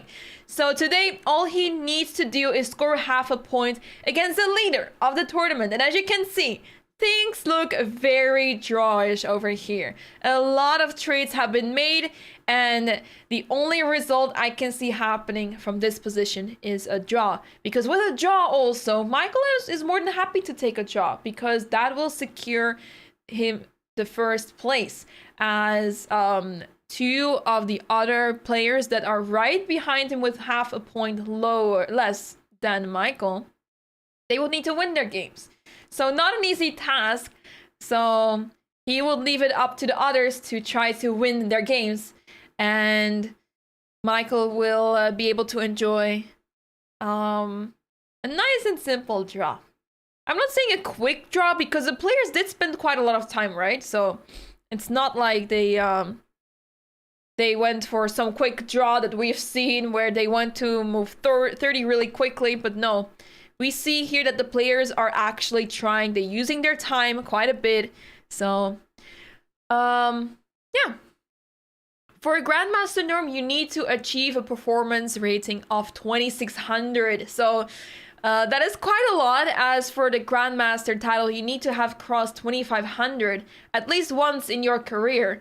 But the Grandmaster norm is 2600, so that is quite a big margin above the rating required for the title. So this is looking like it's heading to a draw. King f8 on the board, simply involving the king into the game now, and I'm expecting a draw around move 30, because remember guys, you can only offer a draw after move 30. So before move 30, you cannot offer a draw whatsoever. You can only make a draw by repeating the moves and ask the arbiter to confirm that this is indeed a draw.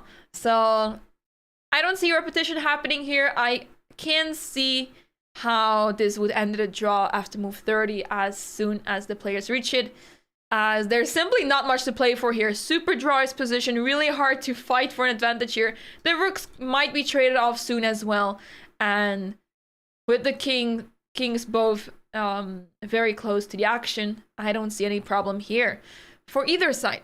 So let's take a look at the other games. So remember, we saw already a draw between Luc McShane and Andrei Volokitin, as the players opted for some line that is apparently very well known. We had some brilliancies in that game, but it's a really well known drawish line, so the players went for that repetition there.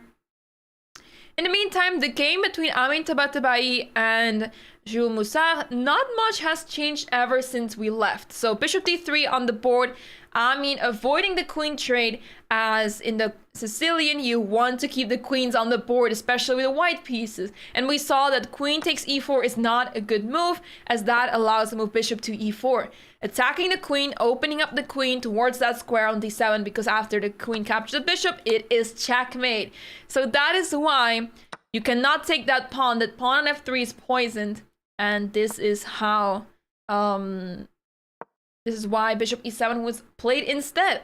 And here you may argue, okay, bishop e4 looks very interesting right now because the pawn is covering that bishop, but now the queens will be traded off.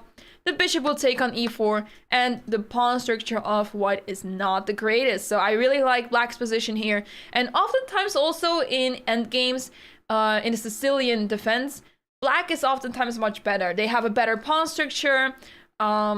White is the one that oftentimes has tried pushing the pawns on the king side, so the pawns are weakened on the king side of white.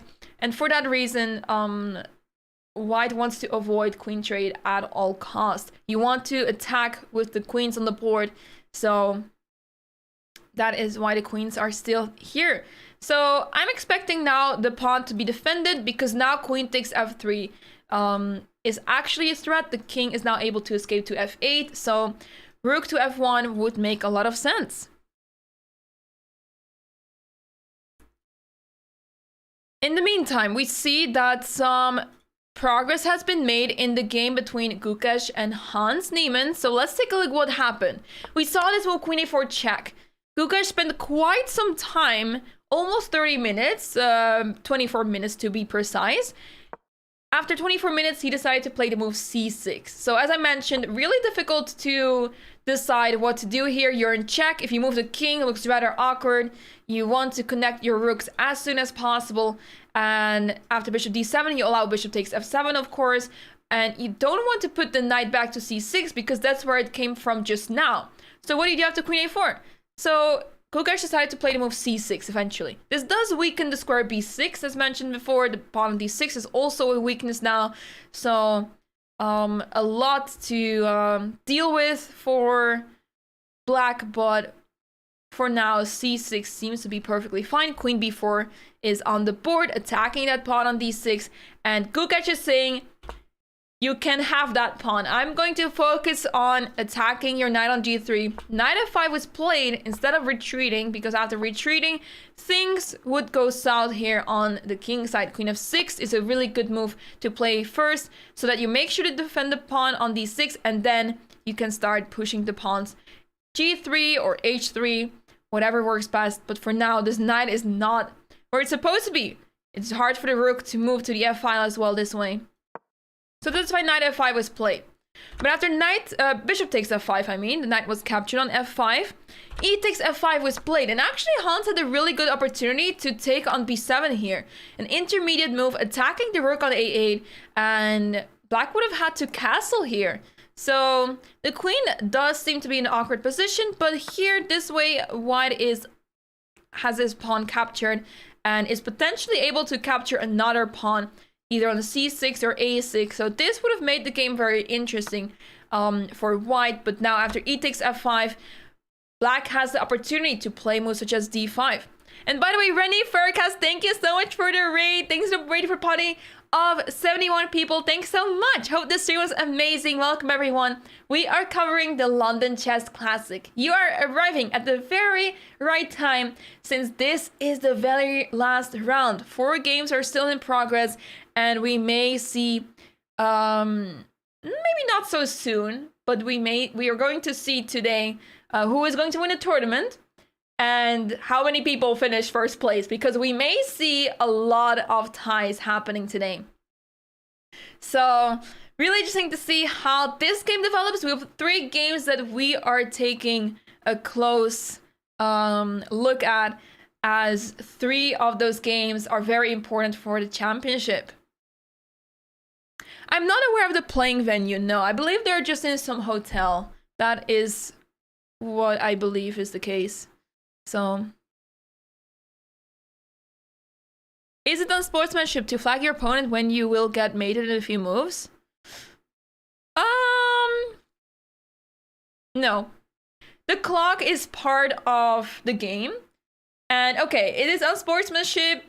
You can argue it's unsportsmanship if they have increment or something, which will not make your opponent flag or something. But no, in chess, clock is one of the factors of the game. So if you didn't really spend so much time on your moves, maybe the game would have been different. So it's like one of the factors in the game that you also need to take a close look at, because we've seen in many games where, even in classical, where one player spends so much time on their moves that they run down on their clock very easily. And because of that, they started to make very bad moves. Even though they're winning, they completely mess up the position as they're low on the clock, and that is how they would lose their game. So the clock is a big factor in a game of chess, and if you don't want to run into such issues, you just have to play faster. How many moves to increment? So the players are in move 19, so 21 more moves for the players to make to reach move 40. and receive an additional time of 30 minutes. So Gukesh is pretty low on the clock with 28 minutes on the clock. Not so easy for him, but after e takes f5, he does have the opportunity to play d5 now, attacking that bishop. And now if the queen takes b7, now he can simply play short castle. And the game is simply getting very interesting, right? The queen is in the middle of nowhere. You don't have bishop takes a6 here because after rook b8, the queen has to leave and you simply lose that bishop, right? There is a move queen c7 though, but after queen c7, you can take the pawn on b2. You attack the knight on d2, you attack the bishop on a6. And don't pay too much attention to the eval bar. Take it with a grain of salt because it is on a hike over here. It cannot make up his mind. So take it with a grain of salt. Hey Kanarki, hello.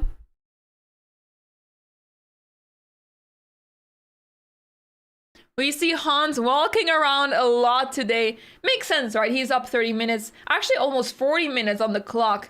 So he's walking around a lot. And there we go. D5 on the board played by Gukesh. Wait, we see the clock back to 33 minutes? Is that correct? Seems to be the case. So it's not so bad. D5 is on the board. There is some glitches happening today. Yeah, we've seen quite some glitches today. The servers have not been doing well today. Thanks so much, Endless Blunder. I'm happy to hear that. I'm happy to hear that that you like it. Thank you. It's crazy that it's been over a week, right? I mean, it feels like the tournament started yesterday. It feels like the tournament started yesterday, and it's so sad that it's today the last round, but it has to end at some point, and the players have faced each other already in the tournament. There was PGN problems, yeah, right. Thanks so much, Delete Your Cares. Thanks so much.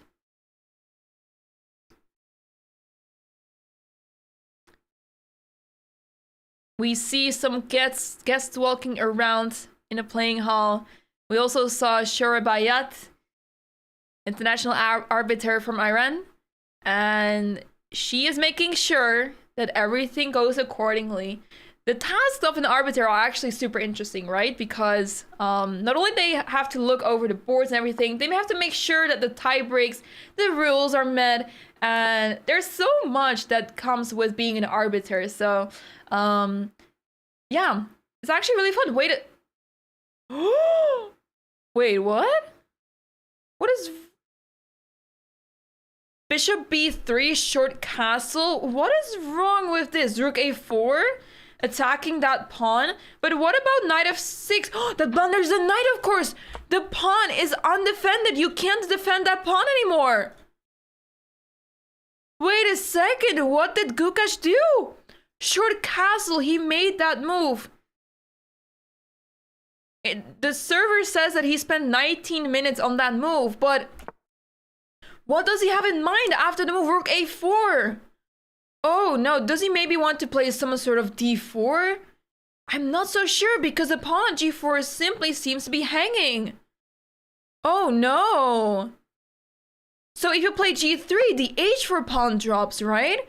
So that is why those pawns end up being such big weaknesses.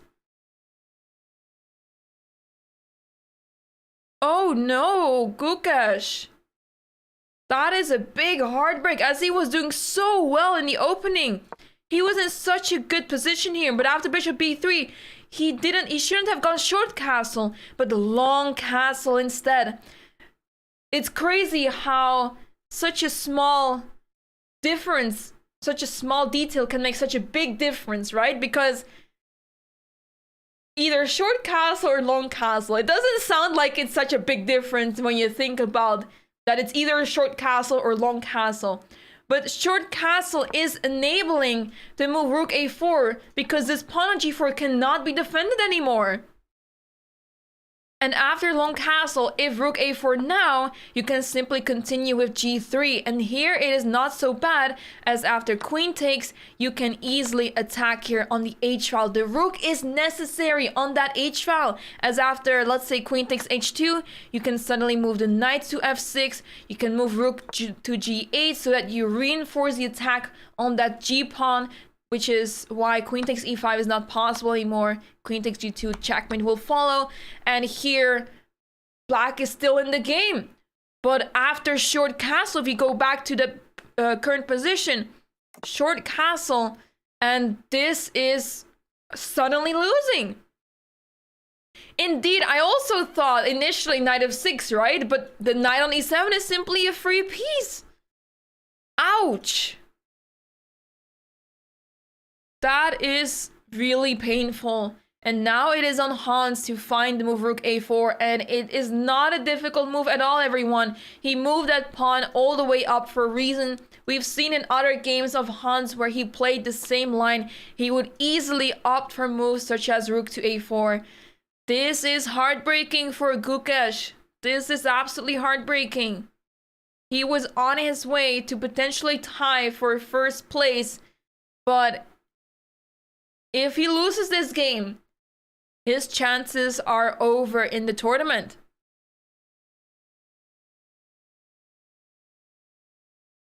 So it seems like it's still Hans' turn. Gukesh stood up and left the playing hall. He's off the board. But let's see if Hans finds this move rook a4. Because of course, queen takes b7 is still very tempting, right? It's still very tempting. What has Gukesh in mind after rook a4? What does he have in mind? Could it be, guys, that he simply is okay to go for, let's say, knight takes f5, queen takes, rook takes, and then king h8. And he thinks maybe it's completely fine. But here there's e4, attacking the knight, and that's why the h-pawn also falls. Something tells me that Gukesh is more than happy to trade the pawn on f5 for that pawn on g4. So white will capture the pawn on g4, but black will also be able to capture that pawn. So I'm sensing that he likes that position quite a bit, but e4 happens every single time you put your knight on f5. So if knight takes f5, queen takes g4. Let's say king h8, because you want to avoid any sort of check, right? After queen takes, knight takes, now you also have the move rook g4, and then followed up by e4. So the same issue is arising in every single line.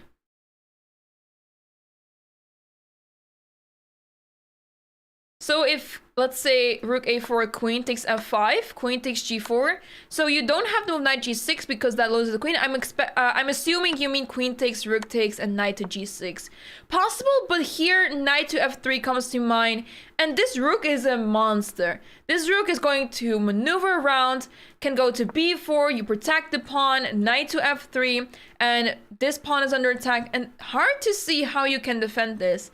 As we mentioned before, the dark squares around here on the queen side are extremely weak, and this knight wants to jump around there.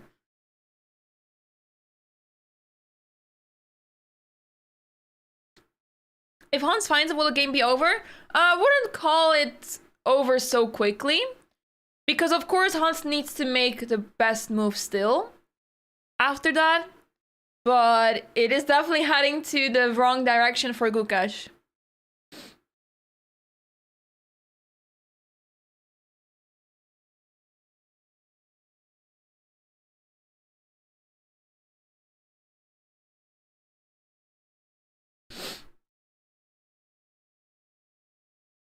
In the meantime, everyone, the game between Shreya Zuriel and Michael Adams has evolved into a rook endgame, and this can only end in a draw. They always say that most rook endgames end in a draw, except in mine, where my opponents always win. But that aside, this is indeed a dead draw, guys. And that which show us two exciting things.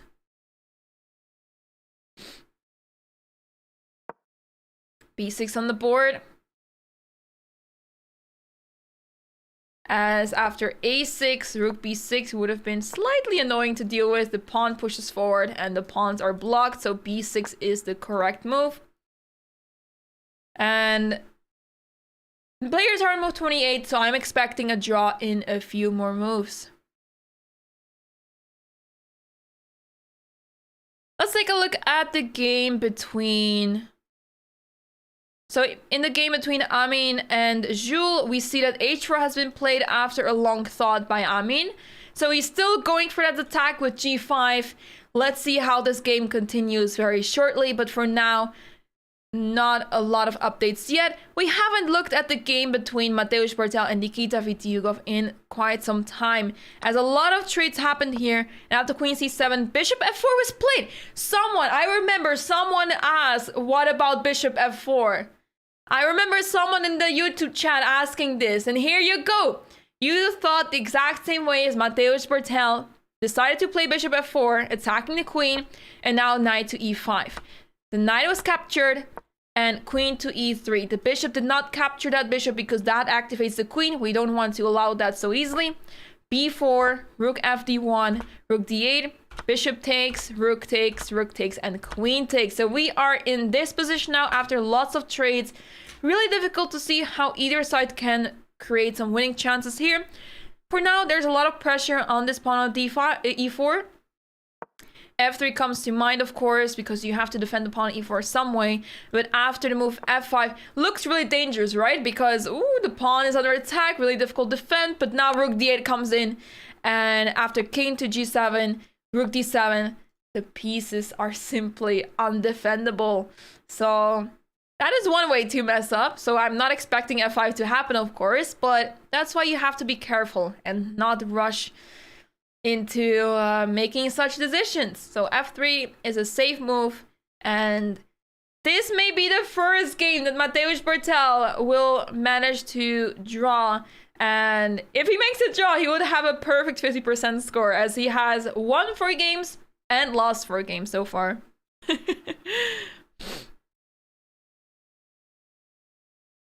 How do you get a GM norm? So GM norm, for GM norm, you require a 2600 rating performance. The performance rating, there are some calculations behind it, but essentially you need to do well against grandmasters, right?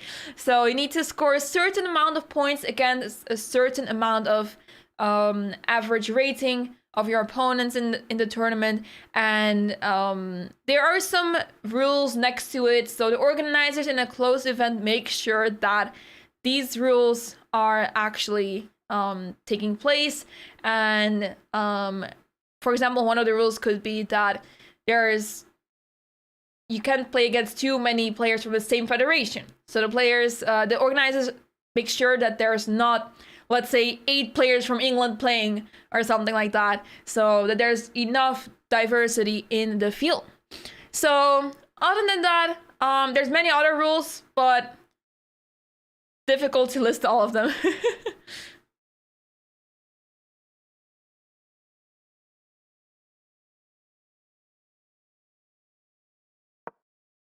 F3 indeed on the board, and this game is very even.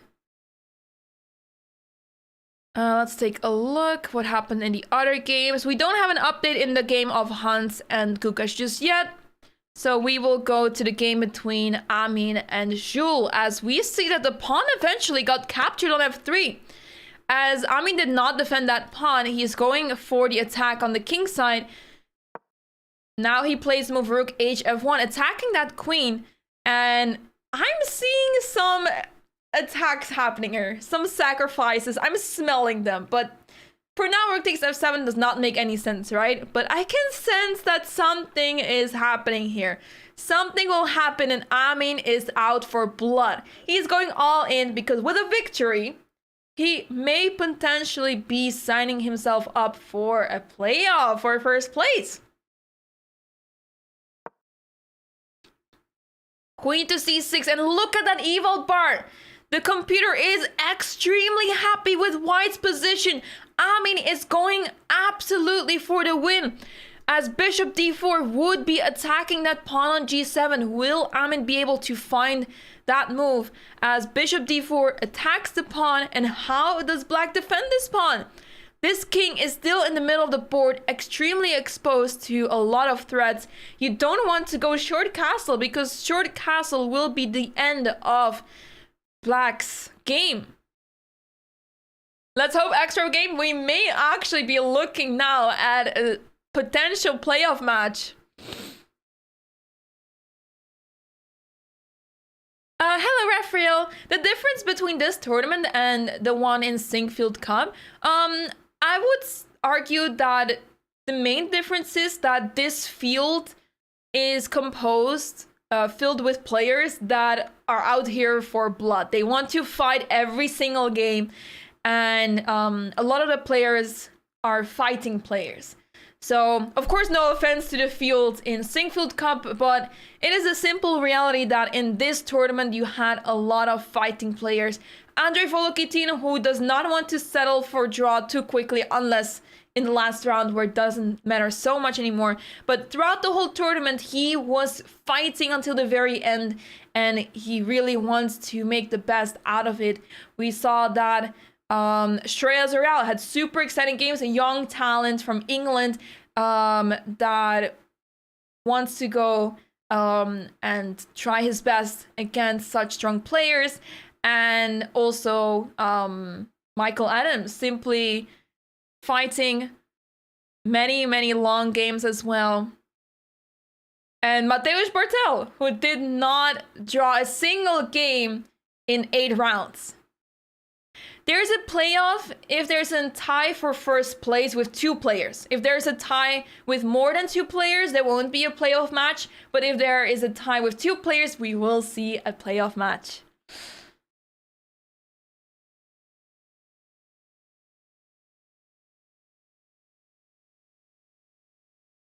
I love how my hair has been the topic of the stream for the past week.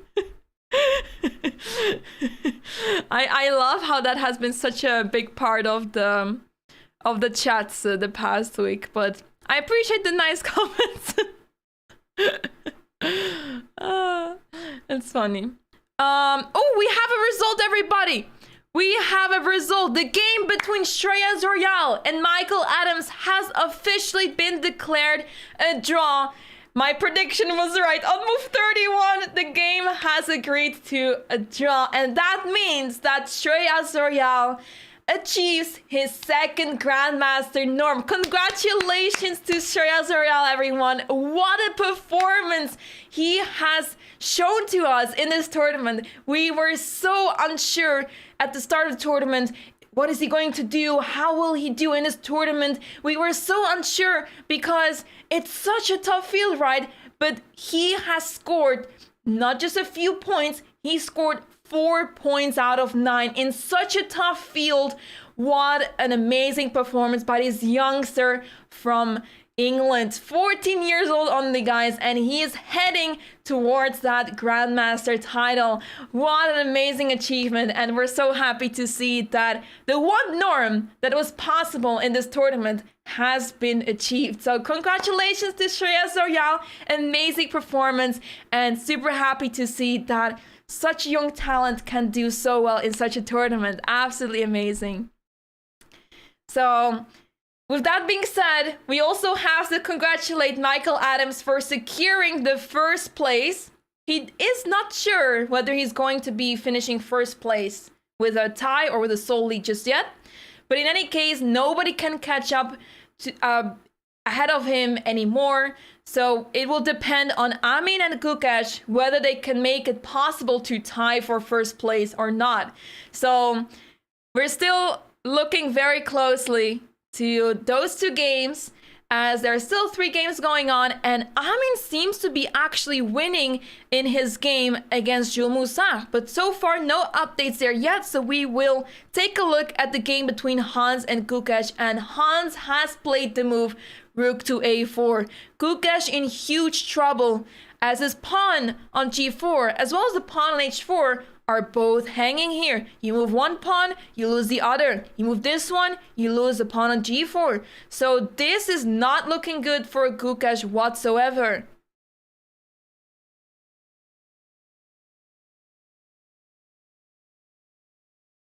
I don't think Hans played rook a4 instantly. We saw Gukash leave the board quite some time ago, and Hans was there at the board for quite some time.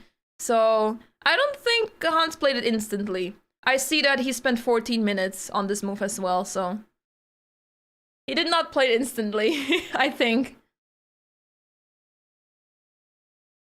So this pawn on f5 is essentially lost anyway. You cannot play e4 anyway. If you play rook f1, you're going to lose that pawn anyway. So instead of taking this pawn on b7, Hans is going for that pawn on g4 because the pawn on h4 is also weakness. And as we just saw, as we go through one of the lines that we were just discussing, if you take that pawn on f5, queen takes, let's say queen takes and rook takes, king has to move, and now e4, attacking the knight, and this pawn on h4 is suddenly under attack, and difficult to see how black can defend this.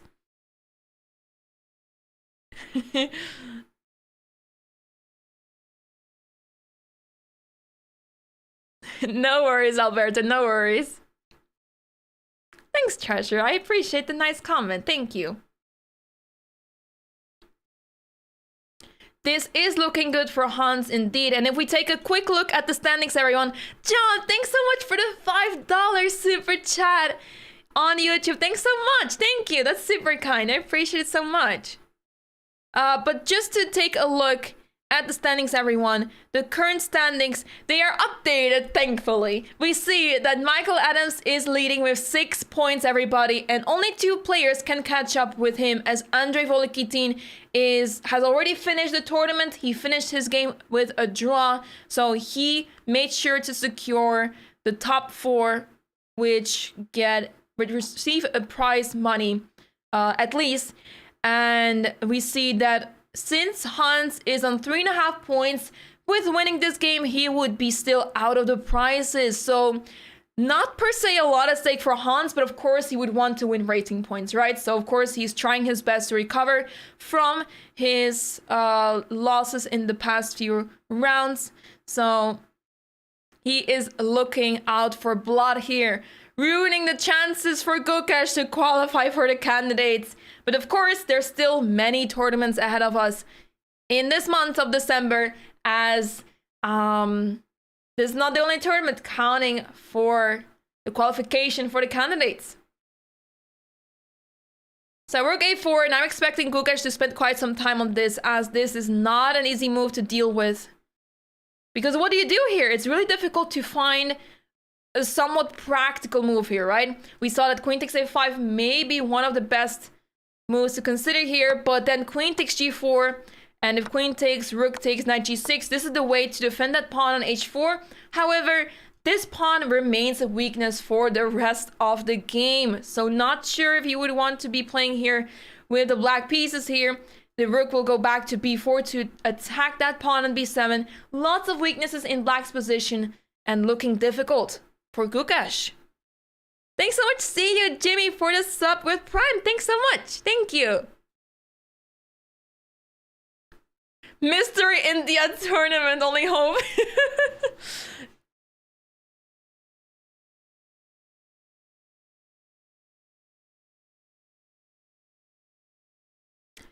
Yeah. So let's take a look. We don't have any updates yet in the other game between Amin and Jules. Let's take a look at the game between Mateusz Bartel and Nikita Vitiugov.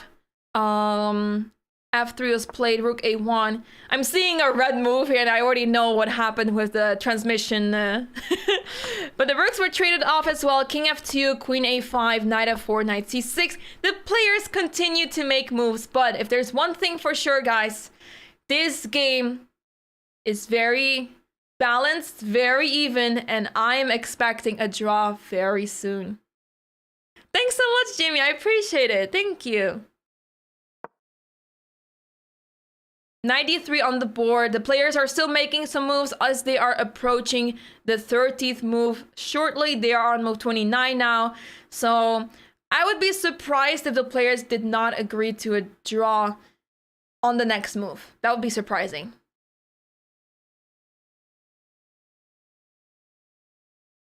Oh, that's so kind, Raphael. I did not expect it. I was thinking, what is a great surprise?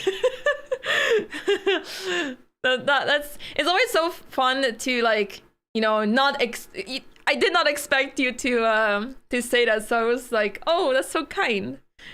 I was expecting something completely different, but thank you. Han saw Rook A4 and he really liked it. I bet. Let's take a look. Amin has played the move Bishop D4, guys. This is the moment. Bishop to D4, and White is completely winning in this game. White is completely winning as Bishop takes G7 is a huge threat. And how do you defend this? If King F8, I would fear for that king on the king side. You do not want to step your king into the fire that is happening on the king side. But how else do you defend this? Bishop F8? You can't play Bishop F8 here. No way. Do you play Rook G8? I guess that is the best opportunity, but I would be feared for moves such as Queen F4, attacking that pawn on F7. This is looking like things went horribly wrong in the opening for Jules. He got way too greedy at taking that pawn, but something went wrong. As soon as he got out of the opening, he was in a worse position, and it only got worse from there. Rook G8 feels very unorthodox.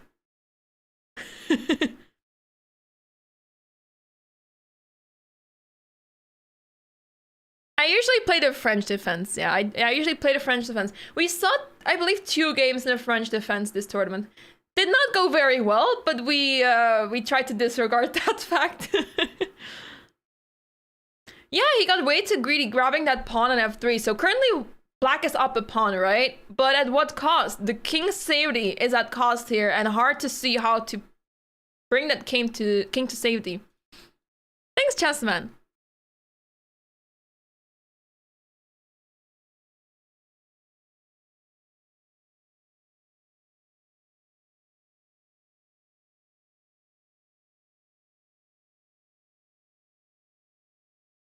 All right, I'm just checking around, guys. If there's any updates. Nope, not an update here yet. So far we have 2 draws. I'm expecting a third one, but on the other 2 boards, guys, where the players are fighting for a win there, it is looking like we will see 2 decisive results. But okay, anything can still happen.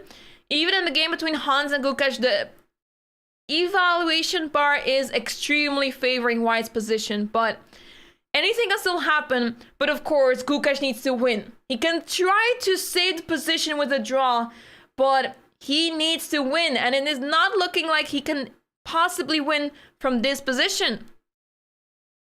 Thanks, Sad Rabbit, for the 200 bits. Thanks so much. Who's the highest rated player I've ever beaten?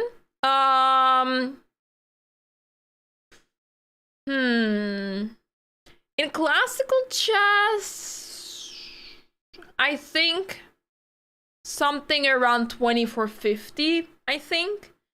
In Blitz, I'm pretty sure I have had a better win. I beat Vlastimil Hort, but yeah, it was Blitz. He had a few drinks, so I don't know if it counts, but it felt really good. I was 12, so that was really nice. Online, my best win is beating Hammer. That was pretty nice. We see a lot of moves have been played here, everyone. G3 on the board. Gukash is losing that pawn on H4. He is taking on H2, and now if he takes the pawn on F5, Rook H5, the knight would have to leave, and then you take the pawn on E5. So this is why this line is not helping Gukash either. He will simply be down a pawn regardless, And that's why taking the pawn does not help him at all.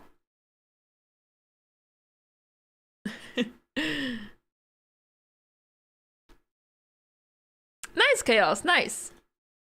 Thanks for the $2.99 cent donation in the super chat on YouTube, Chessman. Thanks so much, Chessman. Thank you, that's so kind. I appreciate it, Star Chess Academy.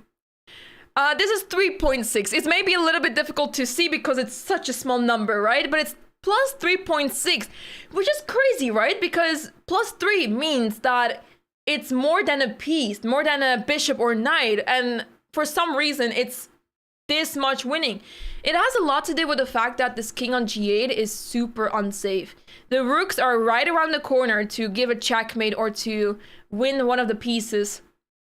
The rooks are out of the game, and there's not much that Gukash can do here to save the position.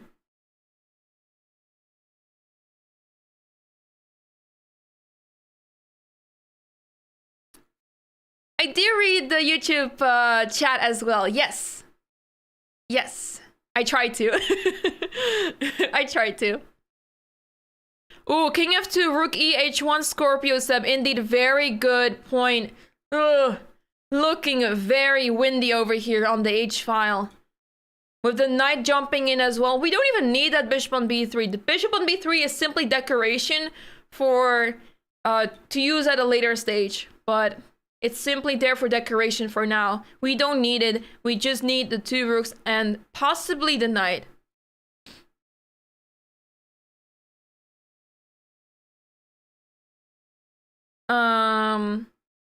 I just have the two chats open. So I use Chatterino for my Twitch chat like always because I can basically put it on any screen and it will be on top of any screen. No matter if I switch to tabs or whatever.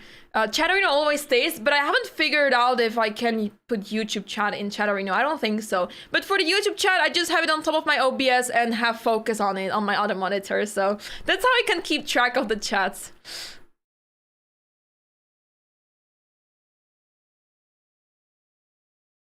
Yeah, I stream on Twitch mostly, but I do want to start streaming on YouTube as well. I've been enjoying it so much the past week. I do have to look into if I can still put music on YouTube or how it works with copyright claims, because it's much more strict on YouTube. But I'll have to look into it. And maybe we'll have, I don't know, weekly streams or something. Let's say we have, I don't know, like a Title Tuesday stream on the YouTube as well. I don't know.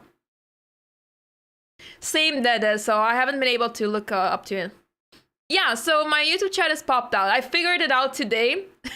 So the past 8 days I have been having YouTube chat with my stream open. So yeah. F6 makes sense because you block the pawns. Knight g5 could be played right, and the pawn covers the knight very well. But this poor knight. e4 will be played, pawn on d5 under attack. Very unpleasant here on the h-file as well. I've actually not played Salimova just yet. She is super strong.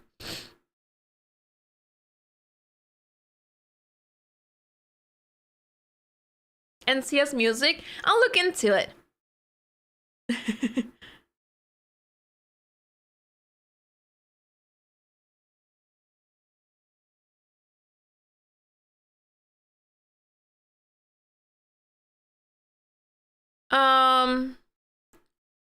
Oh, Nixon, that would be interesting. If we take a look at 2700 chess, you can see on 2700chess.com, you can see everyone's live rating. So currently Hans's rating, we take a look at the top 100. Hans's live rating is 2685.9. So he lost quite some rating in his tournament as he had 2 losses in a row against players around his rating.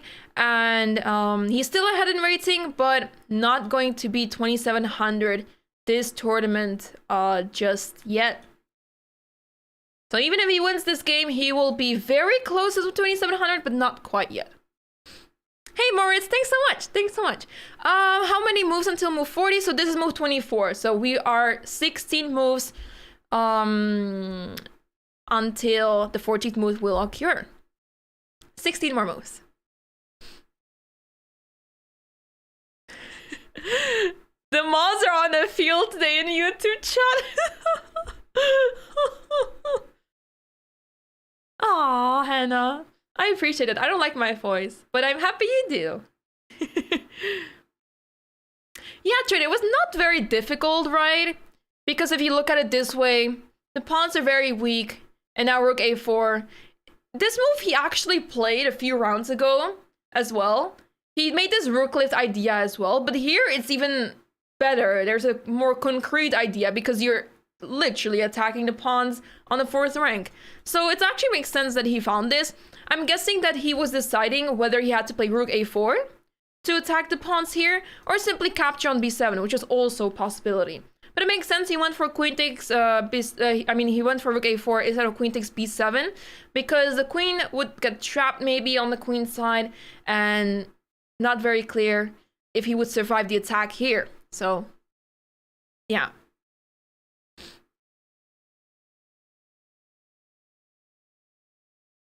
Exactly, Richard. So we were waiting for that to happen.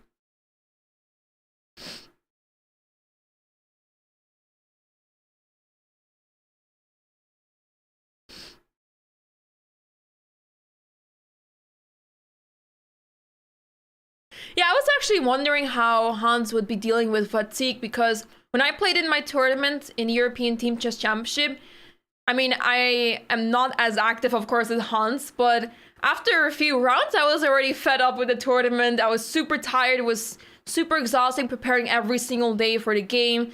And I could really sense that my inexperience recently has not really helping me much with dealing with fatigue, right? So I was also wondering how Hans would be dealing with potential fatigue as he has been playing lots of games in a row. He travels from tournament to tournament pretty much, but I believe his tournament in Zagreb finished and then the same day or maybe the next day he had to travel to London and he was not able to be in time for the the opening ceremony of this tournament. So yeah. This is not the current position actually. A few moves later, this is the current position. So rook takes h2 on the board and it's now on Gukesh to decide what to do, but he is clearly in a worse position. Do we have any updates in the other games, guys? Shul is still spending some time on what to do with his pawn on g7.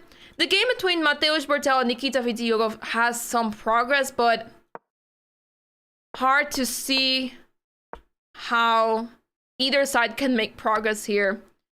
Mateusz offers a queen trade, has been declined. Queen takes c6 is on the board. Bishop f1, trying to play queen g1 and attack that pawn on g2. What will white decide to do here? Because that simply seems unstoppable, right? How do you defend the pawn on g2? You can start pushing the pawns, but doesn't seem ideal. Weakens the king a lot, right? And also f4 drops the pawn with queen e3 check. Why can I not make that error? There we go.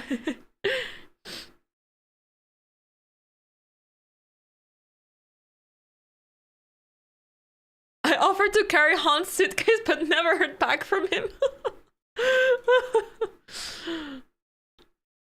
Bishop c4? Good point. Good point. I wonder if the king is very weak here. Like how weak it is there. Failing to see how to punish this. You could still play Musser's queen e3, but I'm guessing this is just a trade. You defend the pawn, nothing that either side can do, queen b6, and that should be a draw.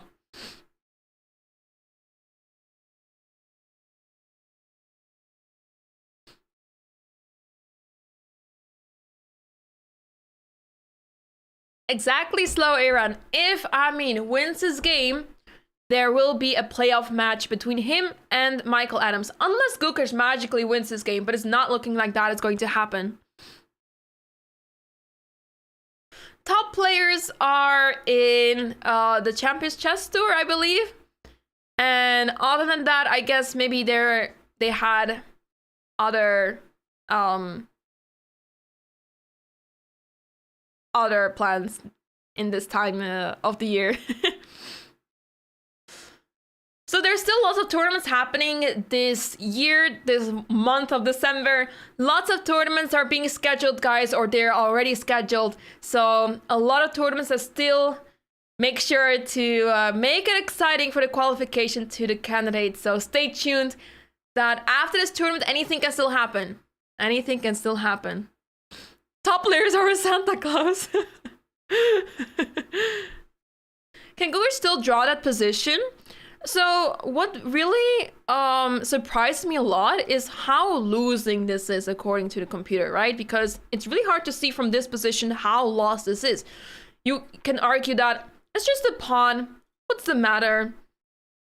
But the piece mobility, the piece inactivity is just simply really bad for black. So king can move to f2, the rook comes over to h1, and things are looking rough on that g file.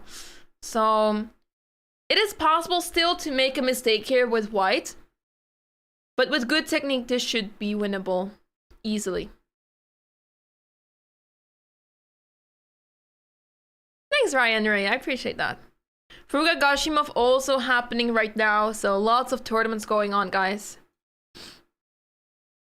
Which tournament will I play next? Not sure, not sure. Not sure.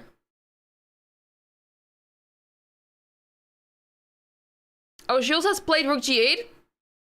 Oh. Oh. Jules Moussard in a worse position against Amin Tabatabai. Rook G8 on the board.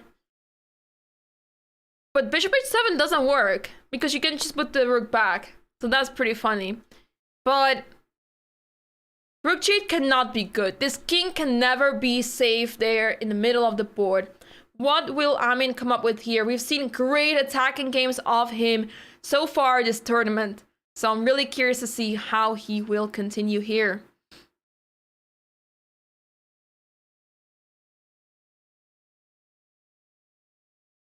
Tutorial. The criteria to be GM is to have 3 Grandmaster norms. Each norm requires a performance of 2600 plus in a tournament, and you need to have crossed 2500 rating. There's not much happening in the game between Mateusz Bartel and Nikita Vitiukov, guys. No new updates there, and it is heading to a draw, so not expecting much there to happen just yet. Rook G8 on the board here. Rook takes f7 seems very appealing, but it's hard to justify, right? Because king takes f7, you can give a check, but the king runs away. Bishops can still cover it. Does not seem to be working out just yet. Funnily enough, the computer thinks... Oh, okay, it was thinking it was equal, but now it's already saying that it's much better for black. So rook takes f7 is very ambitious as of now. Apparently, bishop e5 is the one move that keep things really shut down for black. Not allowing any bishop d6, because after bishop d6, you lose the queen. It's a check, and you lose that queen next move. So bishop e5 is a really good move to dominate black's position. And from then onwards, maybe after that you can decide to take there. No. It depends on what black does, I guess. It depends. Black doesn't have many moves left, right? So that also makes it really difficult for black.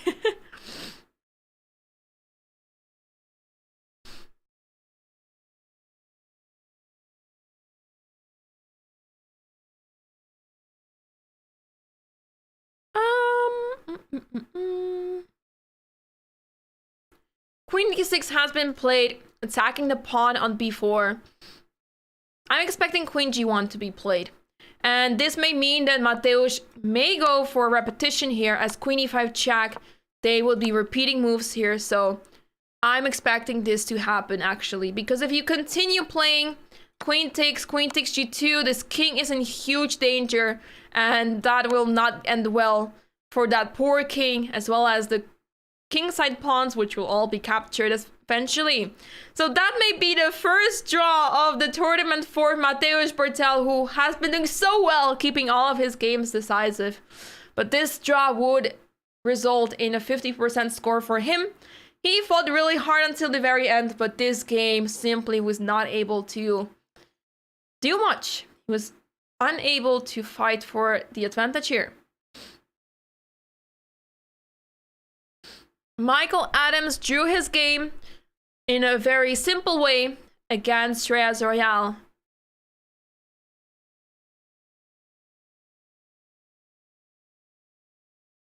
In the meantime, the game between Hans Niemann and Gukash, we see some progress has been made. F6, E4. As we said before, this pawn is pinned now. Rook F7, trying to defend that knight on H7. Knight to F3, Rook G7, and D4. So Hans is striking here in the center, breaking things open. And after E takes E4, which has just been played, now White can simply capture that pawn back with the knight. And that knight is infiltrating on E6. Very difficult to stop. E takes D5 is around the corner, and Black's position is simply collapsing.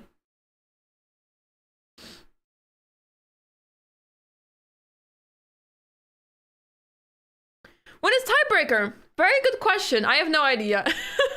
I don't think it was expected that a tiebreaker would occur. So, we'll have to see. I hope it will be shortly after the games are over. I'm expecting it to be happening when all the games are over, but should not take too long. Shreyas did get the Grandmaster norm indeed in the tournament, his second one so far, so he is on his way to become a Grandmaster very soon. Indeed, Hans has been playing pretty quickly today. He didn't have to spend so much time on his moves. His moves were pretty logical. Gukash had some difficulties to deal with, and of course he's still in a worse position. So now knight g5 on the board. White can simply capture that pawn on d5 now. Infiltrate with a rook on h6. Not looking good for Black.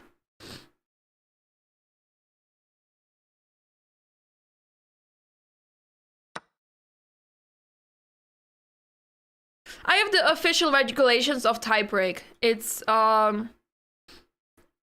is 5 tiebreaks. I believe Chess Results does not show all of the tiebreaks, but if we get to that, they will make sure that all the tiebreaks. I believe all the tiebreaks will be put in the system when the games are over, when the last round is over. Isn't it crazy that this is +5, guys? +5 for 1 pawn difference? What? Isn't that crazy?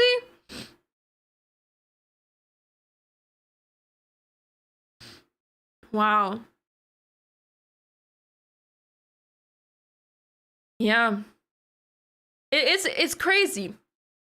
White is only up 1 pawn, but simply because the rooks have access to so many squares, the pieces are much more active. This pawn is a huge weakness. This king just needs to go to f2 and is safe. So, and this rook is of course out of the game, right? Knight e6 can be played. But +5, I would not imagine that. If he gave me this position, I would maybe guess +1.7 or something like that. A little guess the evil, but Stockfish here is saying +4.9. Absolutely insane.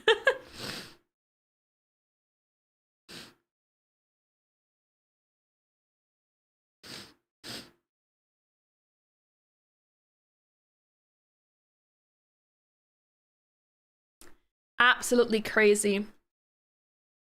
And I think, everybody, this is the perfect moment to take a break. Just before the games are getting even more exciting, as we are approaching almost the final of the games, everyone. All the games are nearing to an end, so we should take a short break so that we come back and make sure we not miss the action that is happening in the final 3 games of the London Chess Classic. This is round 9. Make sure to stick around because you do not want to miss the action that is unfolding right now in this tournament. Be right back with you guys. Stay tuned.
Hello everyone and welcome back to the coverage of the London Chess Classic. Today is the last round of the event and we already have two results so far. We have two draws and one of them of big importance as Shreyas Royal has officially achieved his second Grandmaster norm. So once again, congratulations to him for this amazing performance.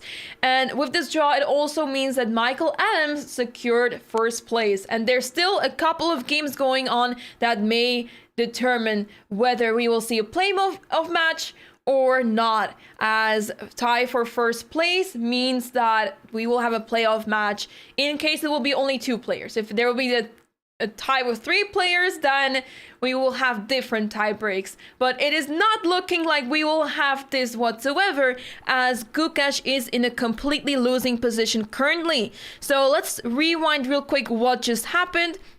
What did we miss? Knight g5 happened, the capture on d5 happened, and rook h6 threatening to take that pawn on f6 as the knight on d5 is simply pinned. King to f7, protecting the pawn, of course. King to f1, simply avoiding any sort of check on f3 because the pawn on f3 was pinned, right? The knight on d4 is still defending, but for how long? Not so sure. King f1, always good to make a safe move like king f1.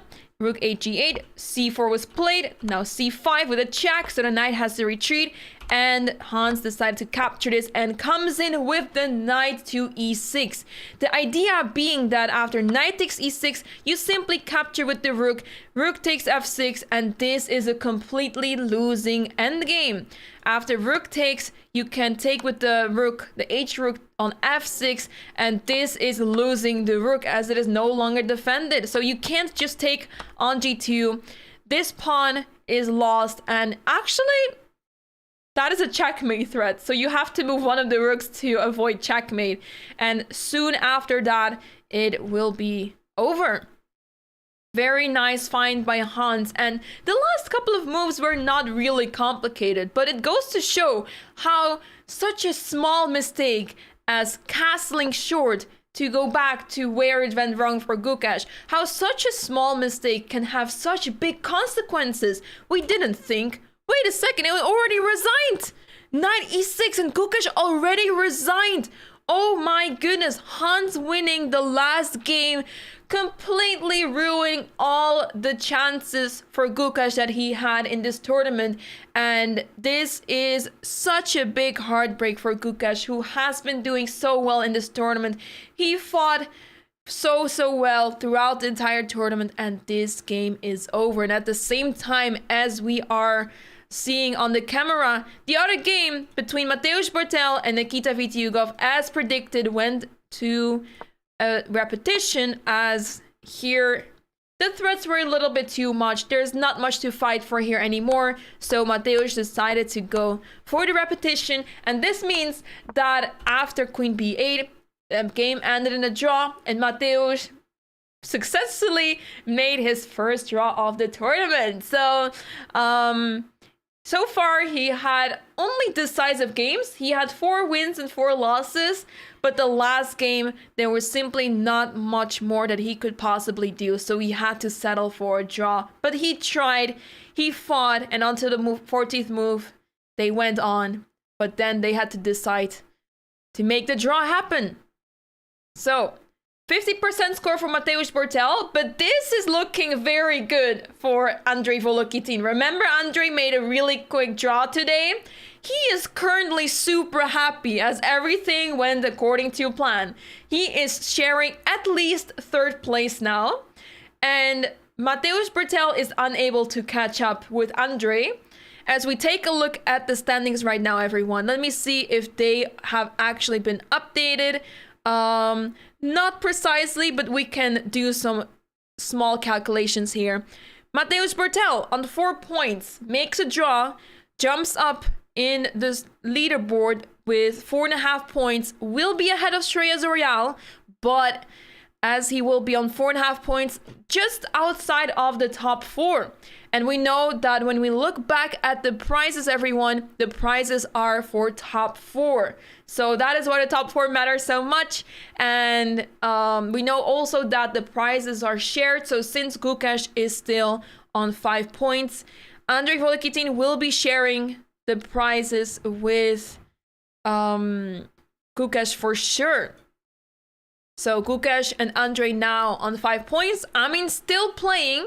So Amin can still catch up with Michael Adams. So that game is the only one we have left now. And we should quickly take a look at what is happening there. Wait a second, where went Amin's advantage? Wait a second, guys. We have to go back. It was completely winning here for white. After rook g8, queen to f2 was played, which makes a lot of sense, right? Because he attacked that pawn in f7, and here long castle was played. A very logical move. It's one of those moves that you don't expect to even be possible. But the king is running away from the danger. After queen takes f7, bishop took on h4, and bishop takes g7 was the final mistake, losing all the advantage that Amin just had. Queen to d7, bishop takes h6, and this is simply too much. So many trades have been made, and now we are in an equal endgame. Bishop f4, still trying to play rook c7 check, but seems to not help so much as the bishop and f4 is under attack. So could it be that this game will end in a draw and Michael Adams will be, with a sole lead, the winner of the tournament? What a series of events, guys. Oh my goodness.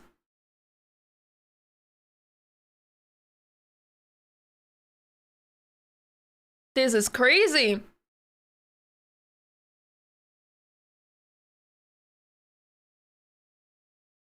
This is absolutely crazy, guys. Amin had such a good opportunity to win this game and force a tiebreak, which would have been a playoff match. He needed to play in this position, the move bishop e5. Not an easy move to find, as after bishop e5, now what does black have? What can black possibly do here, right? Because if you move long castle, now you will take that pawn easily. And after rook takes f7, now bishop takes h4 is not a move, because then rook c7 loses the queen, right? So that way you would prevent black from pretty much castling. Of course, still not an easy move to find. Of course, not easy to find. What happens, let's say, after queen to d5, right? Attacking the bishop, centralizing the queen.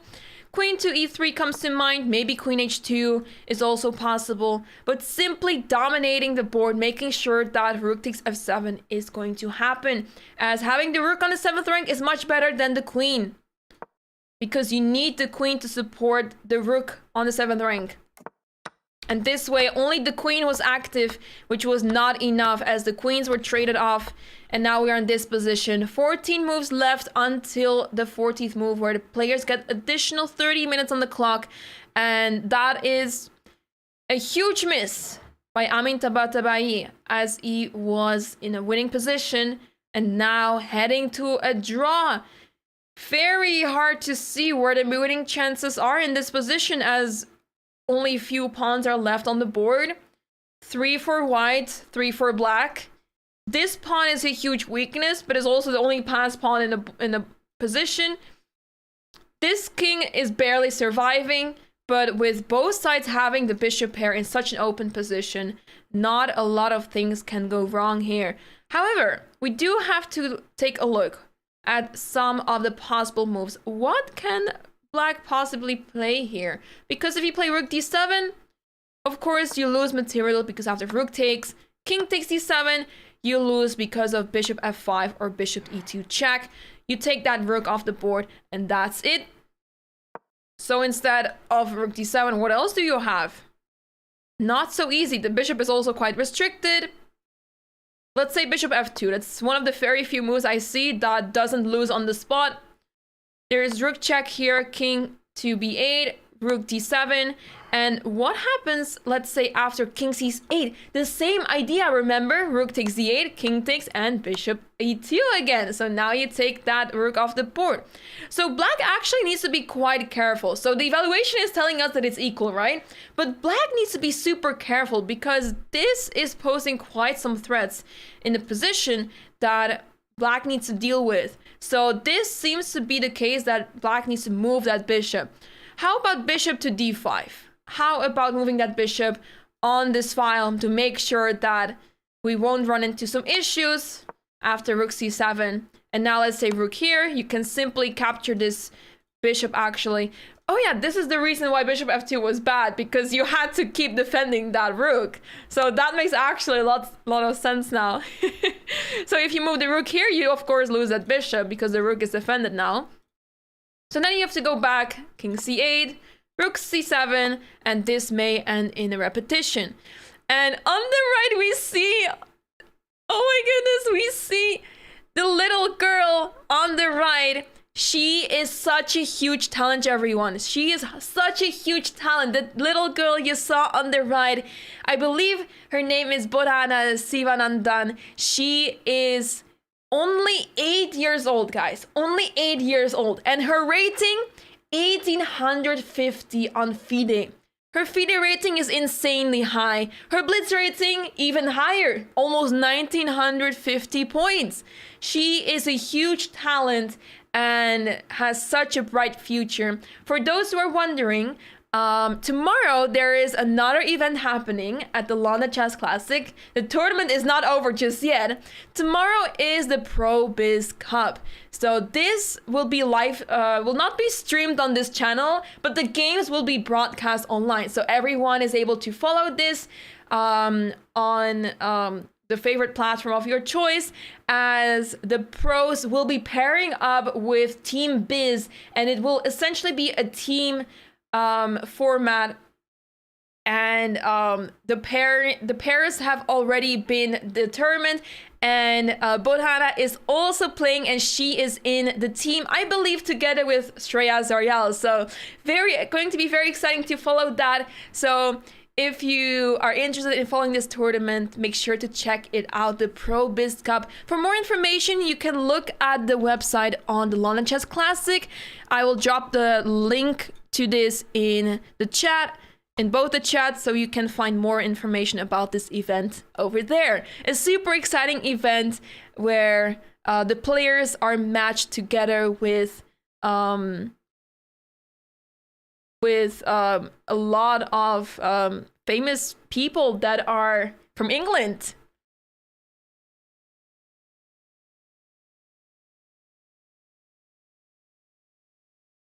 Vampire Chicken, thank you so much for the raid party of 152 people. Thanks so much for the huge raid. Thank you. Hope this stream was amazing. Welcome everyone. We are here commentating on round 9 of the London Chess Classic, and you're tuning in at the perfect time to see the final game of the tournament. 4 games have already finished.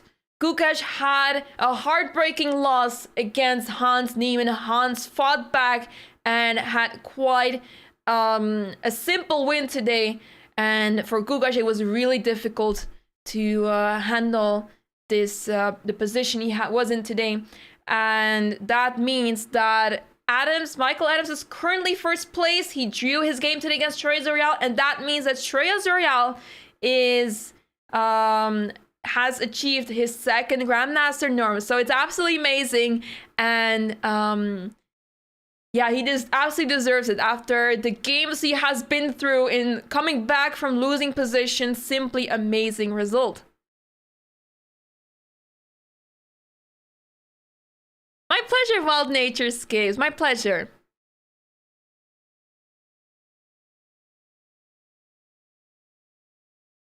My absolute pleasure. Bishop f4 on the board, guys. We're waiting for Jules to make a move. Jules is known to be very good in tactics, but this tournament, he has suffered a lot in tactics. He was completely winning in some of his games and then tactically got obliterated, missing tactics left and right. So we really hope to see him not do the same thing in this game. Unless you are, of course, a fan of Amin, as Amin is trying to fight for that first place. As with a win, he will be sharing first place together with Michael Adams. So he needs to win this game in order to have a chance. If he wins this game, somehow we will have a playoff match between Michael Adams and Amin Tabatabai. But it's not looking like we have a tie on our hands here. It seems to be the case that this match is ending in a draw, so that would be giving Michael Adams the sole lead in the tournament.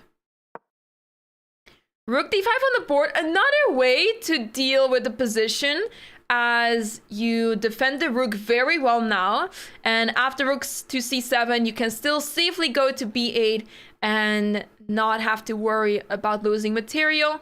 After any check, you also have e5 if needed. So that is also a pretty good move.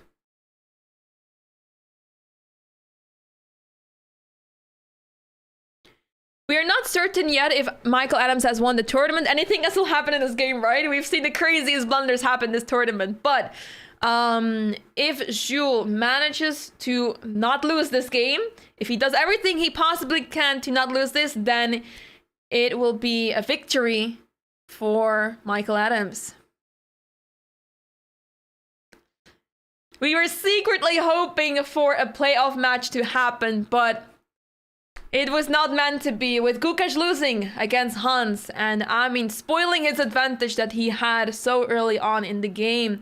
But not easy to find out how to win the game exactly in his case, as the position was pretty complex, but he will definitely be upset seeing that he had a better opportunity to go for in his game.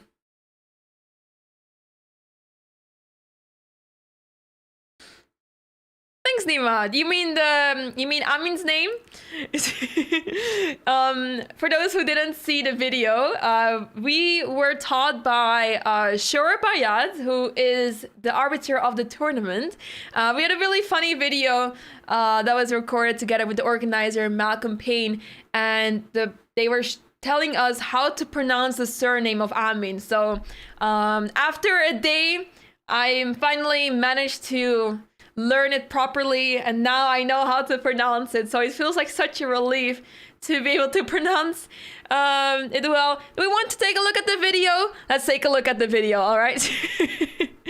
Let me take a look where that is. I'll show you the video. It's super wholesome. It's super wholesome. Let's take a look. So here we are at the London Chess Classic tournament, waiting for the 7th round to happen and for the players to arrive. And I've got with me the chief arbiter, Shoreh Bayat, who is, of course, from Iran originally, and I've been struggling with the pronunciation of one of the players. How do you actually say this great Iranian grandmaster's name, Shoreh? Tabatabai. Tababai. Tabatabai. Tabai. Tabatabai. Tabatabai. Oh, yeah! Super wholesome. So it remains really funny to see the video back, but Tabatabai is how you pronounce it, and I have fully learned it now as well, so I will never forget it again. So since Shorbayat is also from Iran, of course she knows the pronunciation, so it was really nice to hear from her how to pronounce Amin's surname. It's like a tongue twister.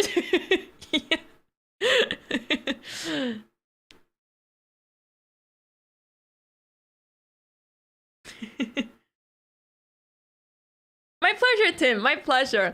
It's been awesome, guys. This is the final game, so it's almost ending. The end is near us, but the action continues, of course. After this tournament, many tournaments are ahead of us, and who knows? Maybe I'll also be playing in one tournament, so who knows? The year isn't over yet, guys. We have many tournaments ahead of us, and things are getting more and more exciting as we are looking closely who is going to qualify for the candidates.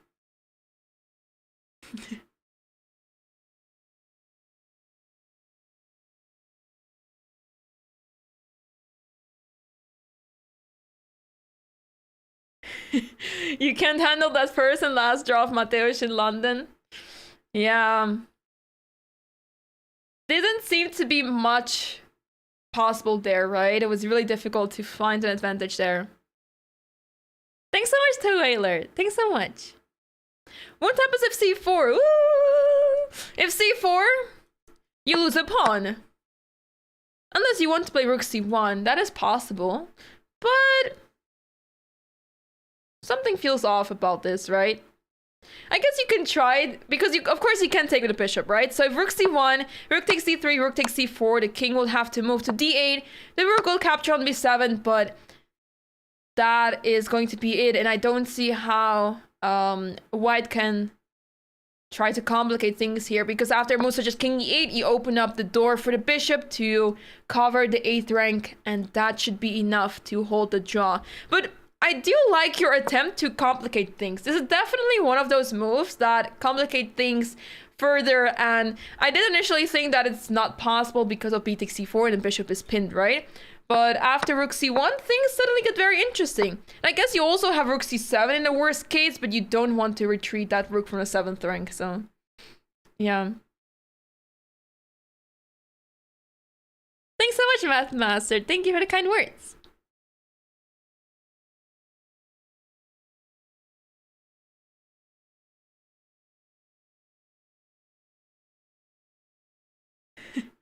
Why Jules didn't move his bishop? I guess he wanted to activate his rook and make sure that his bishop can go back to d8. That is my guess. That is my guess. It's always important to activate your pieces, and after bishop d5, the rook would be still behind. Maybe not so pleasant. Thanks, Jersey Cat. I appreciate it. Thank you. No, Raphael. No. I am from Netherlands and we don't have Chick-fil-A. Whatever that is. Hey, little charity channel. Hello. Today has been amazing. We have had very exciting games going on today. So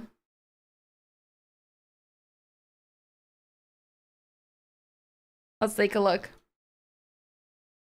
The final game is going on. We're waiting for this game to end, but it's looking like this game is heading to a draw.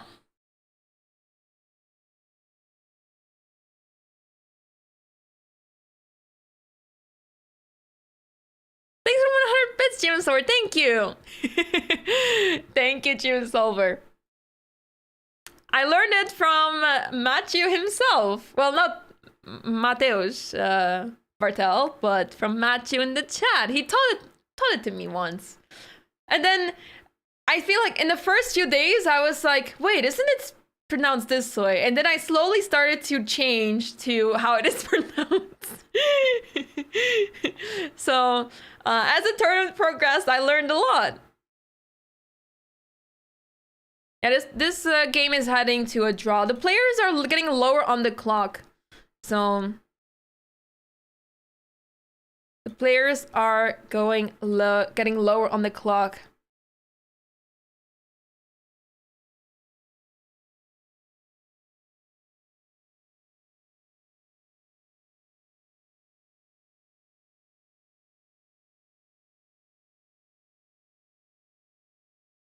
They're on move 26, so they have to start speeding up, guys.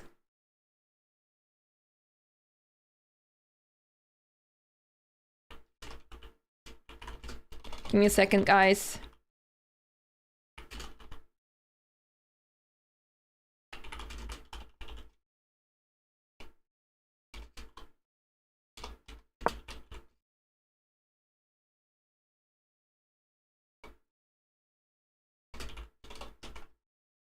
Need to respond to an important message.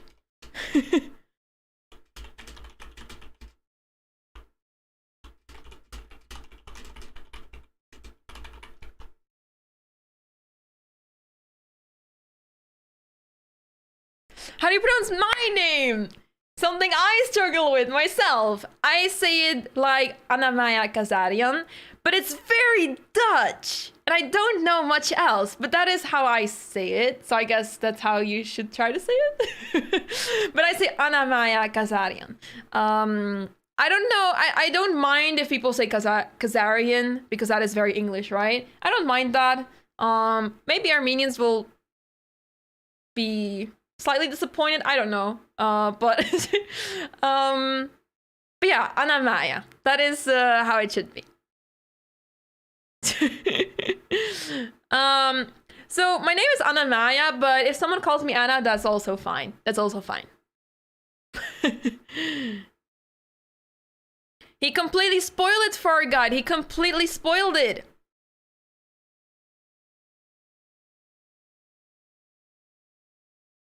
Thank you, thank you. That sounds nicer than most Dutch names. Oh no, not the Dutch names, Burn.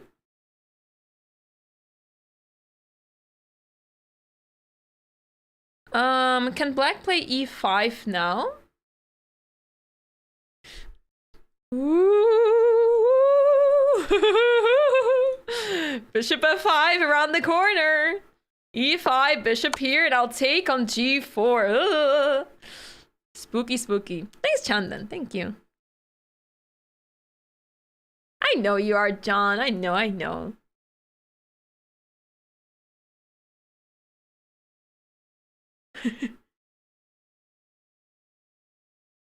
Me selecting my pizza topping. I had pizza 2 days ago already. I can't repeat that.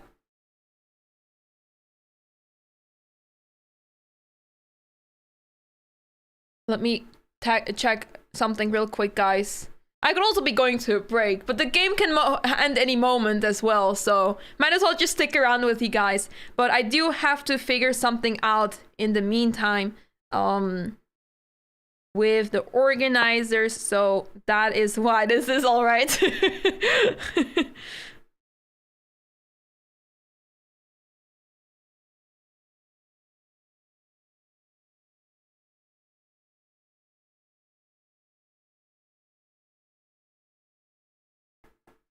Okay.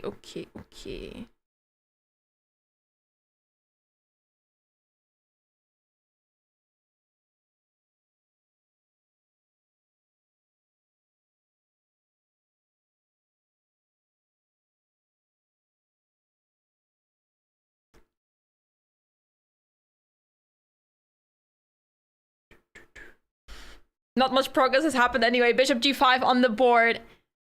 Trying to trade off the bishops and making it a draw as soon as possible, right? Right, chat. Jesse, thanks so much for the raid of part of 27 people. Thank you so much. Thank you. Hope this stream was amazing, Jesse. Hope this stream was amazing. Hello. Ooh, we see some movements on that board. We see some movements on that screen. Oh no. Guys, can you read the live chess cloud link? Do we have any hackermans in the chat? Will there be an interview with the winner at the end? Not that I'm aware of. So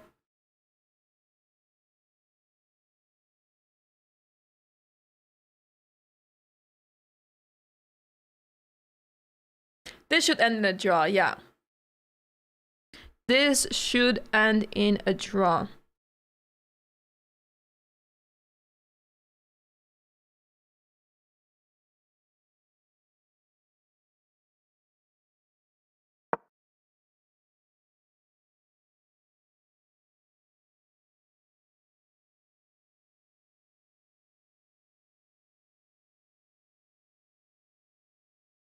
All right. Bishop to h2. But Hannah is waiting for the game to finish. So adorable. So adorable. The kid is Borana Sivanandan. She's 8 years old, rated 1850. And everyone should be feared of her. She is so strong. And I believe she won recently the England's Women's Blitz Championship, if I'm not mistaken. So she is very strong. And she has a Blitz rating of 1950 in FIDE. Not online, but FIDE. I would actually be curious to see what her rating is online. I would be curious to see that.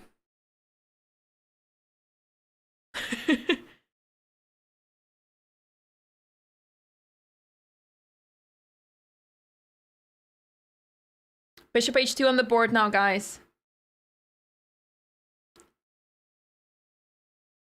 I mean, still trying to squeeze out a full point here, but only Jules can help him with that, and he seems not to be willing to help him with that. He seems to not want to help him with that.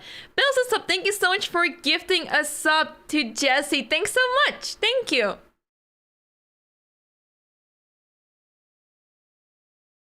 Bishop went to d8 now, covering the c7 square so the rook can't go there anymore. Bodhana is going to challenge the winner? Yeah, imagine a playoff match between Bodhana and Michael Adams. I would pay tickets for that. I will pay for the tickets to watch that. Rook e1. Attacking the pawn on e5, e6, I mean. Of course I know, Anna Cramley. We have played a match. We've played a match over the board. The kids nowadays, yeah, very unpredictable, right? Rook to d7, offering a trade. After rook takes, king takes, the pawn will be defended. This can end any moment now, guys. This can end any moment.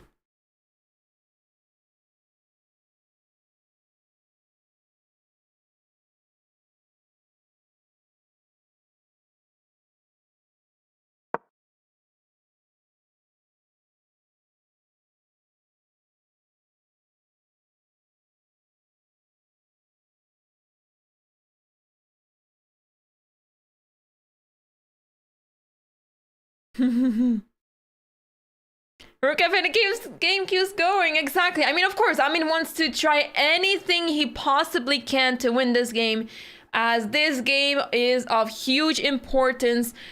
Just to calculate real quick, guys, how much money there is on the line in this game. Just to take a look at the prizes again.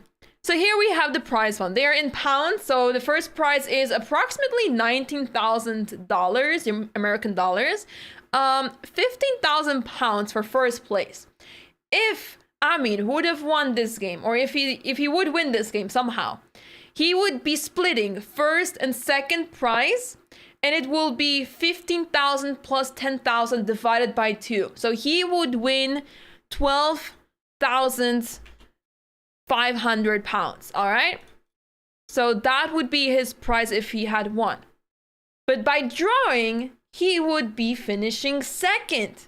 So that would lose him the 2,500 pounds, and he will, quote unquote, only win 10,000 pounds. So this game matters so much. And of course, if he loses, he will win even less, as he would be sharing this, the second, third, and fourth place with 3 people. So in that case, we do some quick calculations. I'm going to quickly make the calculations. If I don't mess up typing this out on my screen. Divided by 3 would be 7,833 pounds. So this game has a lot at stake, and of course, by drawing, he would be losing out on 2,500 pounds. Quite a lot of money. So, quick calculations made there. So then you can imagine how much one game matters. One game makes a difference so much. Shame.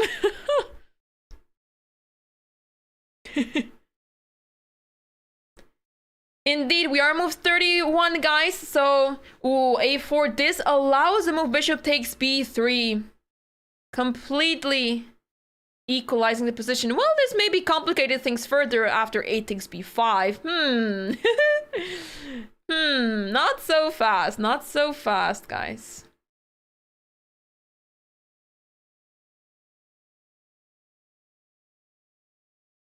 Not so fast.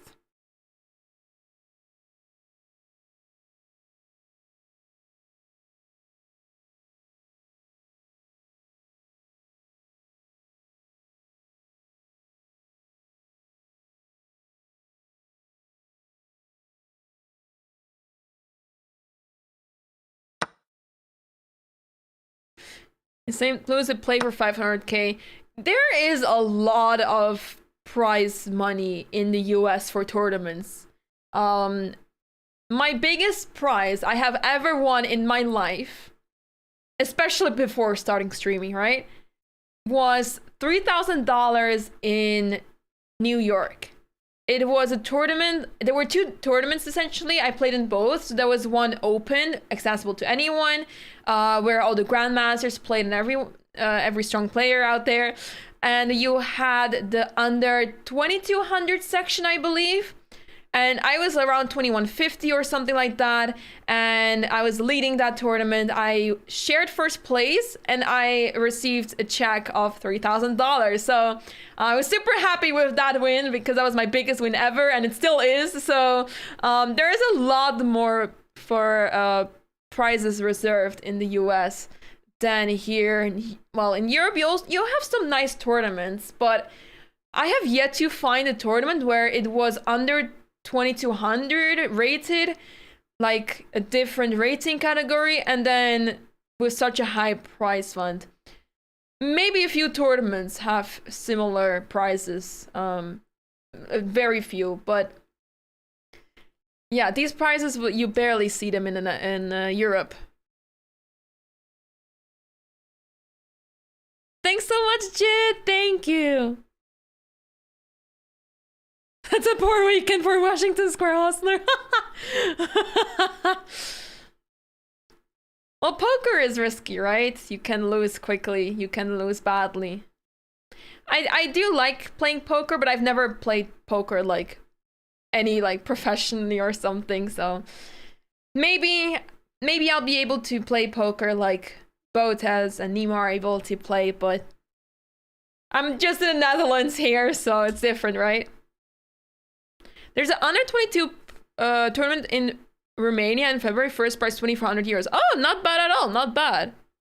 Kukash lost. Kukash lost.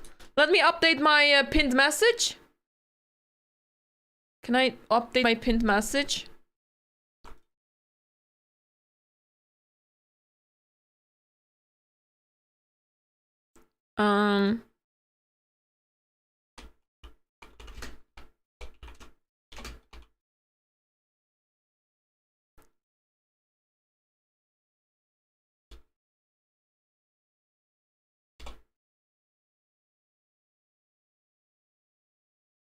Let's pin that message, all right? All right, change the message. Hi, all guns blazing, hello. Yes, Trias, Drew, Michael, Adams. Was a pretty smooth game, nothing too crazy happened. Hold on there, guys, as we are talking so much about other things. 30 seconds left on the clock for Jules Moussard. Whoa, so bishop takes b3 was on the board, a takes b5, and rook b4. So this means that after b takes a6, this bishop, where is it heading to? Where is it heading to? Bishop c4? King c1, bishop takes? Could that be the line? Or do you simply capture the bishop, play bishop c4, and try to go for a draw? Very creative move. John, oh no. I believe Andrei Volokitin flagged in one of the games in the tournament. I believe. But he was in a worse position already, so it made sense. But he was not doing super bad yet.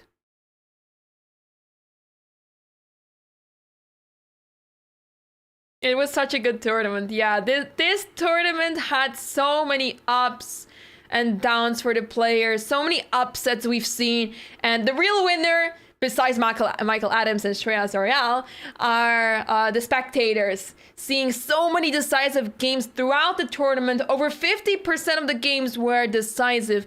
And at this level, that is pretty rare. So many players in this tournament that really try to fight until the very end. And now we're here with the final game where Amin is trying his best as he can possibly do to win his game. But Jules doing a really good job at defending in this game and making it difficult for his opponent to win here. Pawn to c3. Good question. Good question.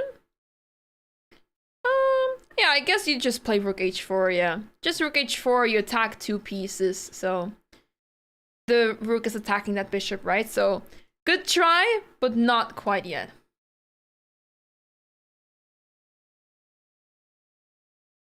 The real winners are the spectators. Exactly. Thanks so much for the support. I appreciate it. Thanks, Edfinar. Thank you.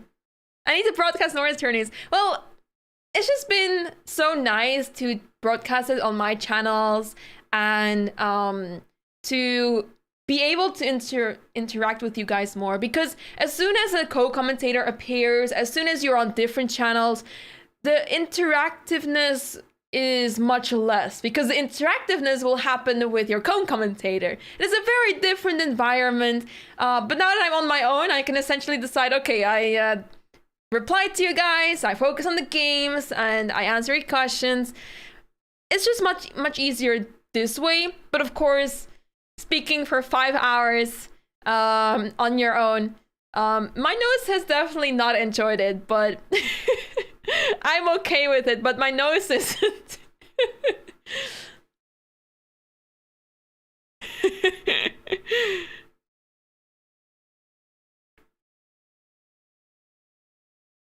Yeah, that's also true. Not having to delay my stream by 15 minutes also helps a lot with the interactiveness. So, thanks, Harvey. Thank you. Yeah, and the organizers helped so much in this tournament as well to make sure that we have the camera feed. They made sure during the tournament to apply the 15-minute delay. We all made it happen, so really nice that they were quick to sort this out, as there were a lot of concerns about this, which is very valid, right? Because you want to make sure that everything is synchronized. There were spoilers happening on the camera that we were not seeing on the board yet. But here we see king between the board, guys. Both players are under a minute on the clock. The arbiter is standing nearby to make sure that the players, well, if they flag, that the arbiter spots it, because then the arbiter has to interrupt and declare a loss for one of the players. But I don't expect the players whatsoever to flag in this position. We see Malcolm Payne as well, watching from a distance near the Christmas tree. I like this Christmas tree a lot. It looks much better than the one we saw in the other room. 7 more moves left until the 14th move. We're on move 33. Bishop d5, check on the board. The rook is attacking the king now, so the king has to move. King can go to c3 easily. This bishop is pinned, so it can't move to a5, for example. Now the king to c3, the rook will have to move. The rook will have to move. And where does it go? Rook a4, you can take that.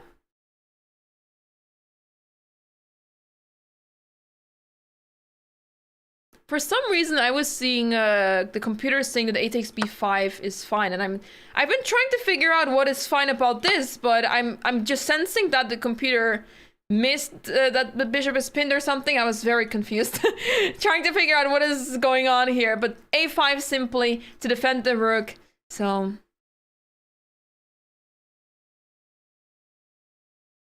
your opponent doesn't have to spot you flagging for it to be a loss.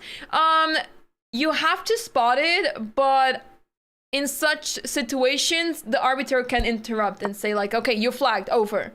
Unless the arbiter doesn't interrupt. I mean, it's possible the arbiter doesn't see it, right? So the arbiter doesn't see it. Oftentimes in open tournaments, there's a handful of arbiters with having to deal with over 50 boards, right? So then it's difficult to check the games, make sure that the clocks are that someone didn't flag. But generally speaking, the players have to spot it themselves. But in such cases, in such an environment where there's only one game going on, it's a close event, the arbiters are very close to the game and interrupt as soon as they see that the clock has run down to 0. Indeed, this is getting exciting, guys. We see a pass pawn for both sides, whereas this pawn is not moving so far yet because the rook is on b4, and the pawn is protecting that rook. Rook c7 not possible. 5 seconds on the clock for Jules. 5 seconds. Oh my goodness, 4 seconds left. He made the move with 3 seconds left on the clock. Rook f7 now on the board. This is a blitz game for the next 4 moves, guys. Move 36, and now there's a capture. A pair of rooks have been traded. The king has to retreat. King goes back indeed. The king is perfectly fine on c8. King is perfectly fine there. King to b6 would have been a disaster because of bishop g1. That would have ended the game right there. But king c8, safe and sound. Black is not panicking here.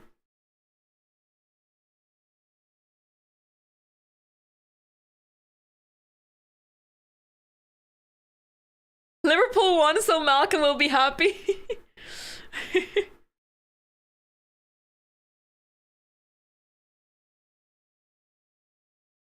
Weak Vegetables, thanks so much for the 5 gifted subs. Thank you. Thanks so much. That's so kind. Thank you so much. Thank you. Yeah, king d2, c4, the pawns running down on the queen side. Not so easy.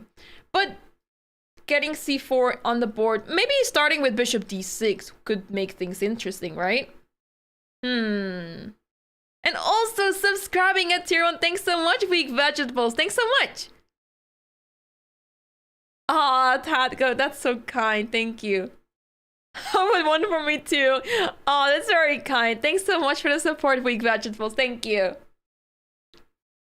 I do feel like a winner in this tournament as well because I've had such a blast covering this tournament and it was so refreshing from what I usually do. I usually just play Blitz on my stream and this was so different. And when you think about it, commentating on classical is difficult, right? I mean, there are a lot of streamers that simply refuse to commentate on classical as the games take so much time and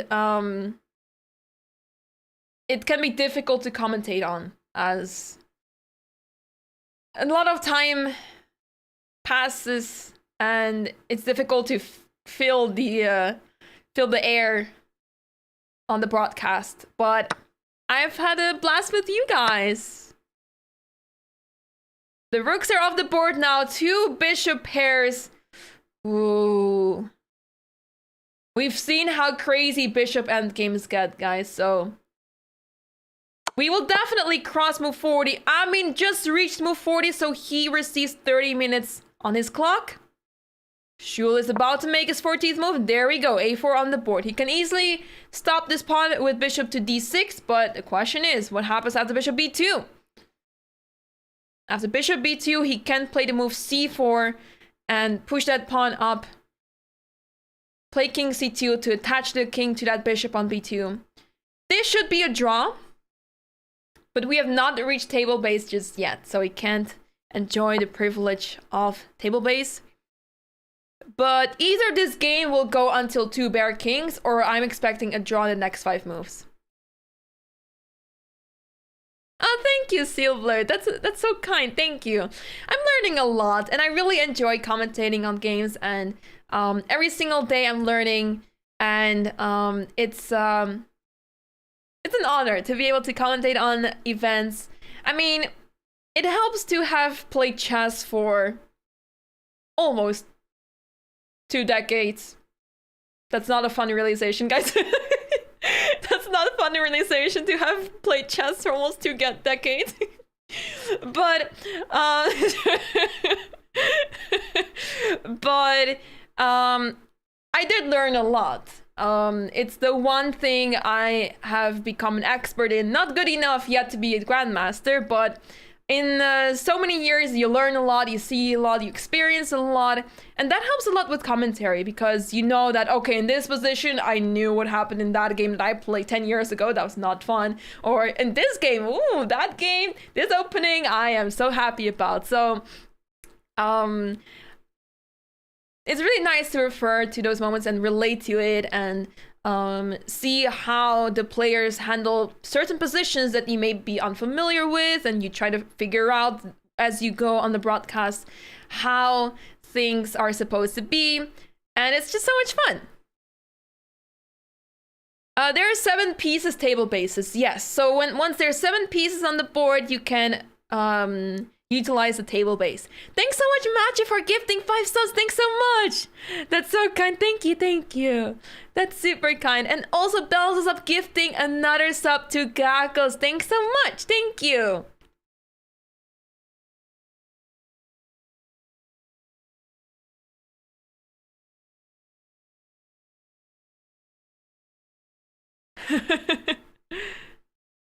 Hans won against Gukesh, guys. Hans won against Gukesh in a very convincing way. Gukesh did not make the right choice. He went castling the wrong side of the board, which is crazy, right? Because one castle move, one side castling was simply losing, and castling the other side was the best move, essentially. Isn't that crazy? That moving the king to the other side would have been the way to go and saving the game. And actually have a pretty good position still. So, crazy. Crazy how big of a difference that made. Perrin Ibar, thank you so much for gifting a sub. Thank you. Thank you so much. Oh, that's so kind, Melindra. I appreciate it. And it's my pleasure. It's my pleasure. If you have any questions, feel free to ask. I try to answer as much as I can. Please win. I mean, it's not looking like we're heading to a decisive game here. This game is extremely drawish, but the players will now start spending their time, guys. Which chess commentators do you enjoy listening to? Peter Lecko is amazing. I enjoy his commentaries as well. Robert House and Diane Naroditsky are also one of my favorites. Irina Krush is really good at explaining a lot of things in chess. She has so much knowledge, and she really has this like teacher ability, and that can also come in handy on during commentary. What else? Who else is there? I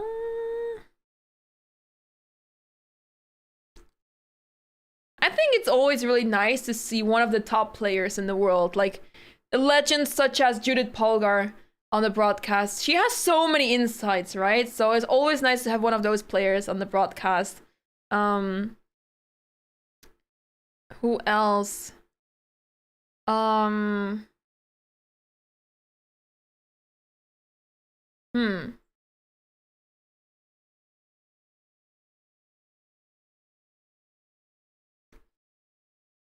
I really like Tanya. She's amazing, and I mean, of course, everyone has an opinion, right? But I do really enjoy her commentary, and I do get a little bit inspired by her as well, to make things super exciting. And everyone does it in their own way, right? And that's why you stand out, or that's what differentiates you from other commentators. But I do take inspiration from her, certainly.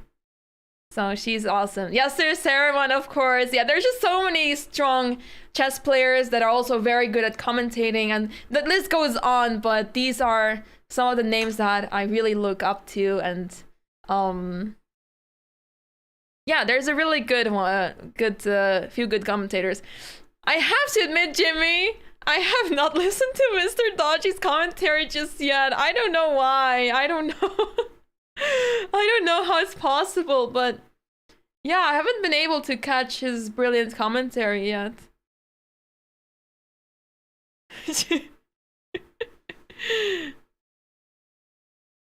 Oh, there is one more.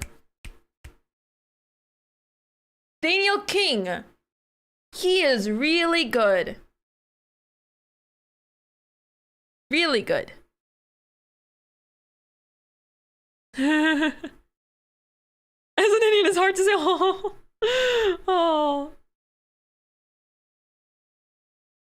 Yeah, it's a lot of times as well that commentator pairs are simply not working out, right?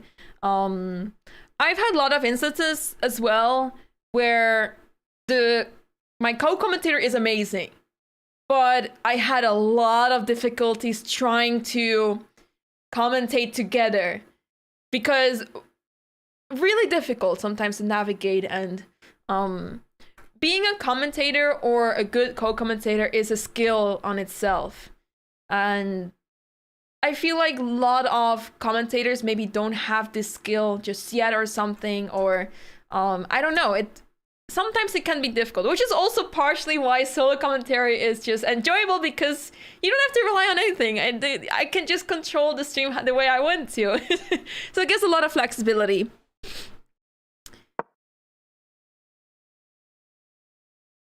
David Howell is also very good. Absolutely, absolutely. Absolutely. Is there anyone I like to work with in particular? I've had a very, very good experiences with, for example, Alessia Santeramo. She really gives you the opportunity to speak and so on, and that's so important, right, as a co-commentator.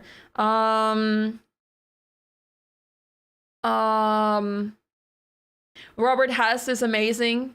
He is amazing. He's just amazing. I don't know what else to say. He's amazing. Me with Andrea.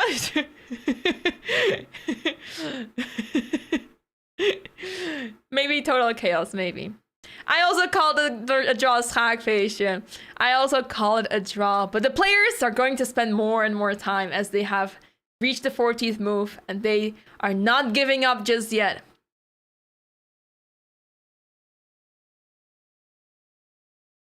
Leko and Naroditsky, yes, I agree. I love that pair as well. I've watched the... Fiona is also very natural. I would say that Fiona is one of the best, if not the best, at giving interviews.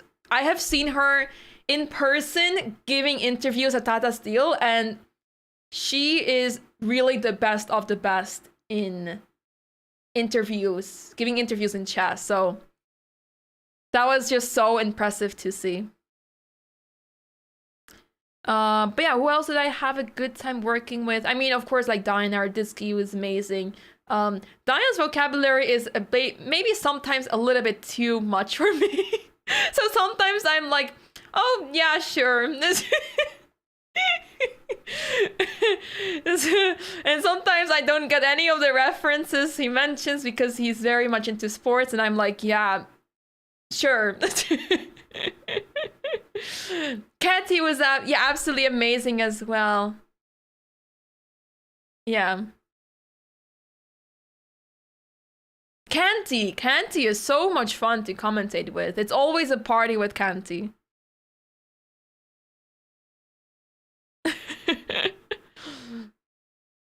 Exactly, Gakos. Yeah.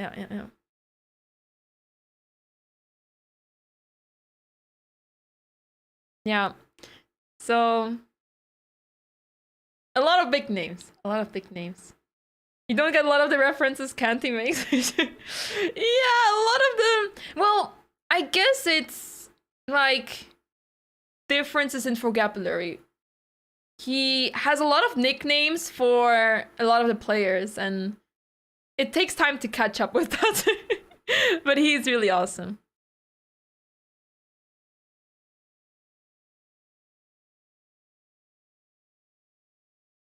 We're waiting for this game to end, guys. It's a long game. A long game ahead of us, but it's really difficult for either side to make progress, because essentially all that either side needs to do is try to trade one pair of pawns somehow, one way or the other. And then you can start sacrificing a piece for the pawn, and it's a draw, right? Obvious draw, exactly. So we're just waiting for this amazing long game to finish so that we can finally determine the winner of this tournament.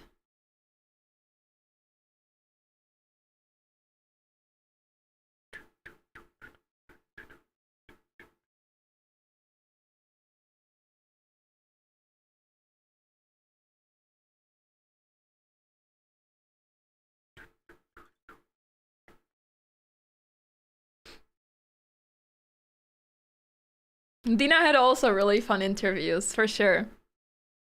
It's just that Fiona really stands out, because when Fiona does interviews, she has the questions in her head.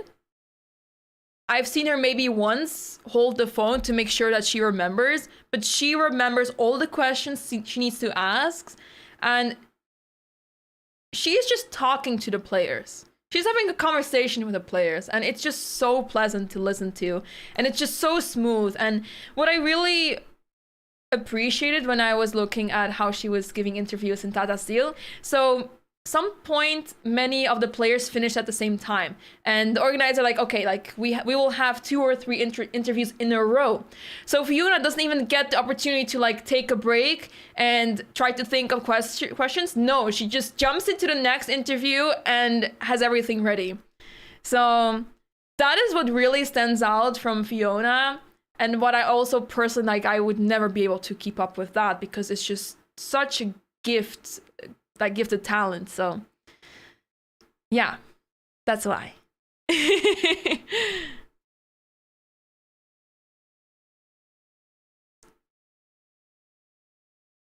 That's why.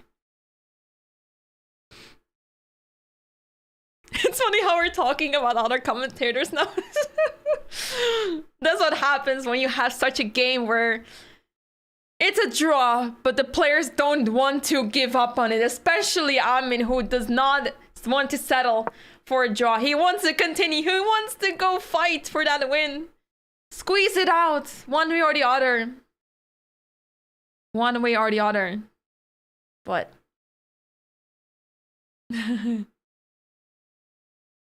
such an exciting game.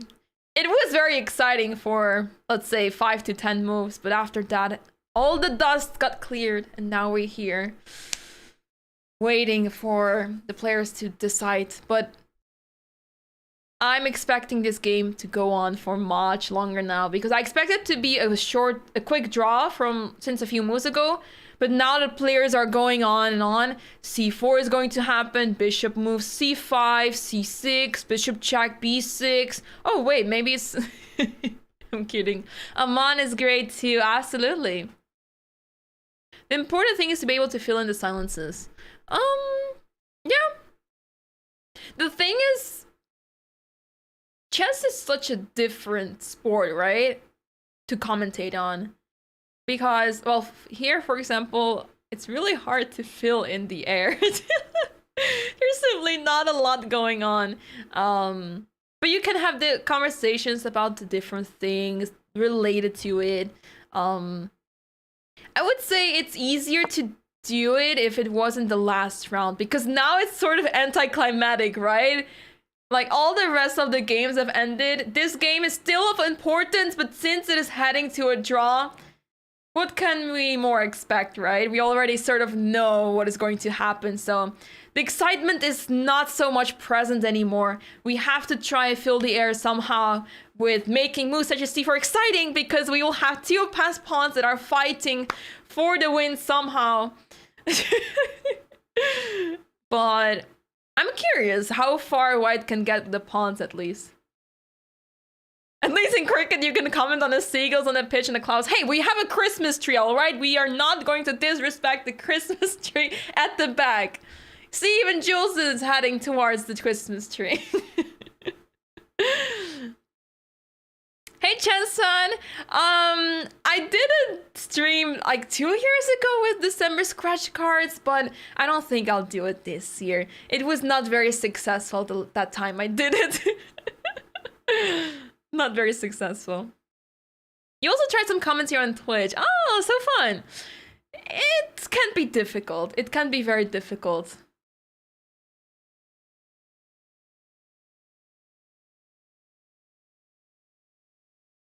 C4 on the board. Oh, Bianca Mirren was also good at interviews. I've never been able to catch those, so I don't know about that. But interesting. Interesting. Interesting.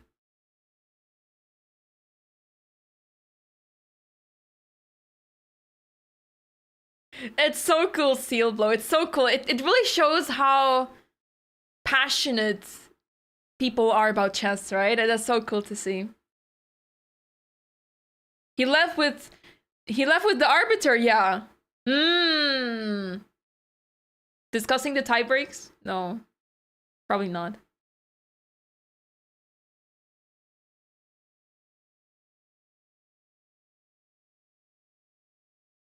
I don't speak Spanish, unfortunately. I don't speak Spanish, unfortunately, but I speak Dutch, English, and Georgian. Hopefully another language some point I decide to learn, but for now, we are here. 3 languages is enough for now,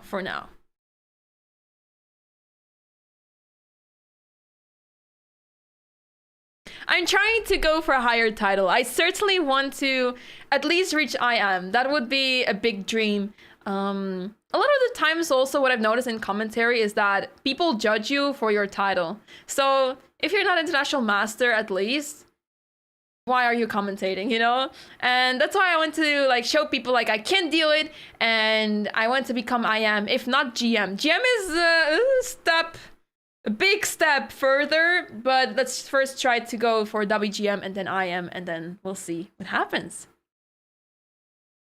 Did I go for French or German in high school? French. I was thinking of the opening and I was like, oh, German opening? French. I went for French, so I had once a 10 out of 10 in German, but that was the only time I had like a super good grade and I was like, I'm not going to continue this. Yeah, exactly, Nerdata, exactly. Like, it stays in my head, but in a good way. It makes me want to grind more. Wake Vegetables, thank you so much for gifting us up to Smudge Your Glory. Thank you. Thanks so much.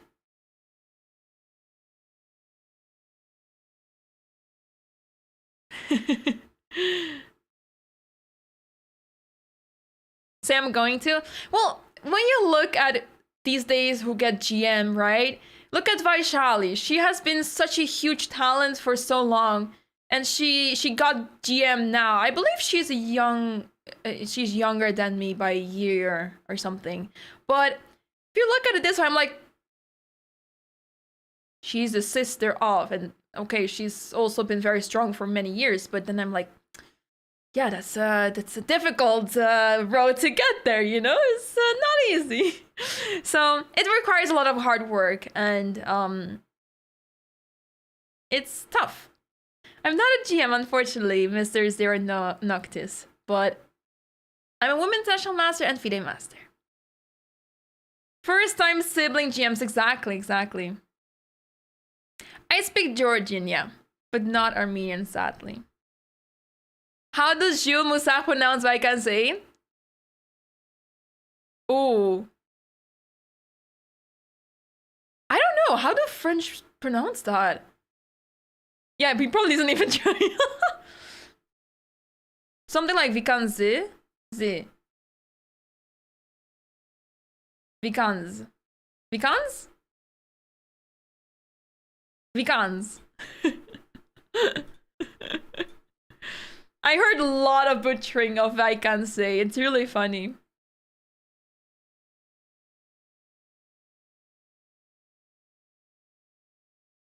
Ah, Raphael, thank you. I appreciate that. Thank you.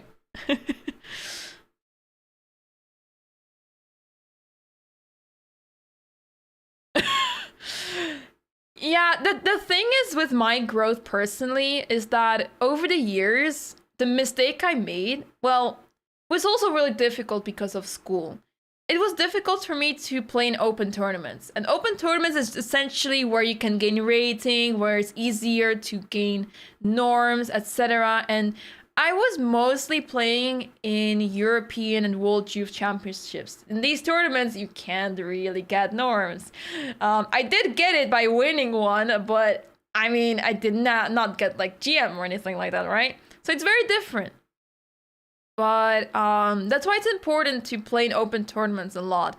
And if I played in open tournaments, it would go wrong really quickly or something like that. I did not even have enough practice during my teens to play many of those tournaments. The practice I had was playing well in European and World Youth Championships. I did well there.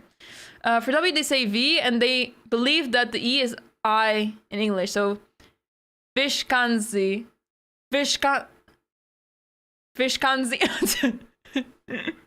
Oh no. I used to sing, but it's more like a hobby.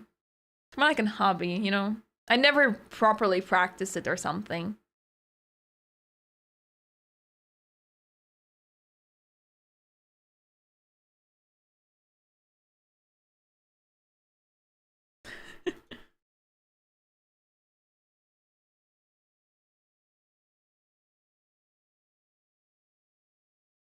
Don't think it's too difficult. That is very true.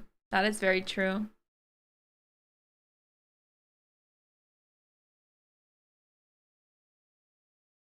Anyways, guys, Jules has spent more than 10 minutes now, and we're waiting for him to make a move. So white is making progress on the queen side, but should still be very easy for black to stop this, of course. If bishop b2, you can start with a3. So let's say bishop here, king here, a3. That seems perfectly fine, right? But the bishop is trapped.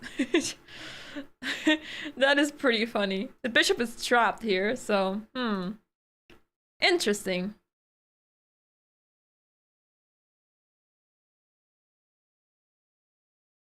You need to take time out of school like stress. Yeah, I had a really difficult time doing that. I always felt like I needed to do school now and there was no way for me to take time out and everything, but now I'm finished with my studies officially, so now I'm fully focusing on chess and it's awesome.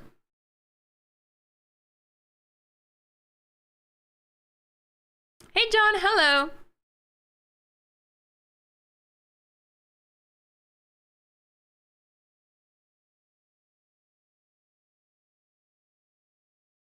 You don't think it's going to end in a draw? Ooh, I like that. I like that thought. I like that. I like that. So far we see Amin walking around. Let's take a sip of water.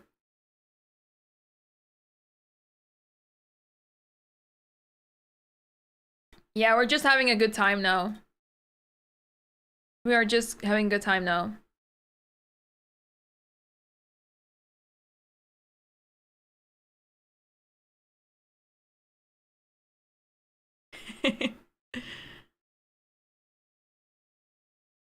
Yeah, exactly. It is important to have something to fall back on. Well, the thing is that a talent like Shreya Zorial, he has a bright future. He's heading for that Grandmaster title at such a young age. So he has a bright future, right? But at his age, I was just starting out to get really strong. Well, I was already strong, but I believe at the age of 14, I was 2200. So you're not quite there. And it's like in the middle of, should you stop studying or should you continue studying? What is better? And I always chose studying because did not see how worth it would be to stop studying and continue chess. So yeah, maybe a mistake in hindsight, I don't know. But it's nice to have something to fall back on for sure.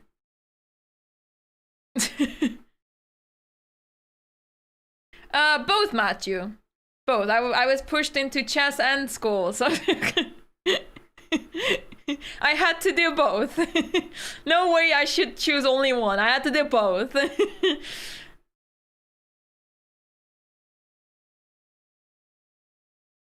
I mentioned the crazy pro tournament tomorrow. Are you commentating? Well, now that we don't have so much time, not that we have so much time.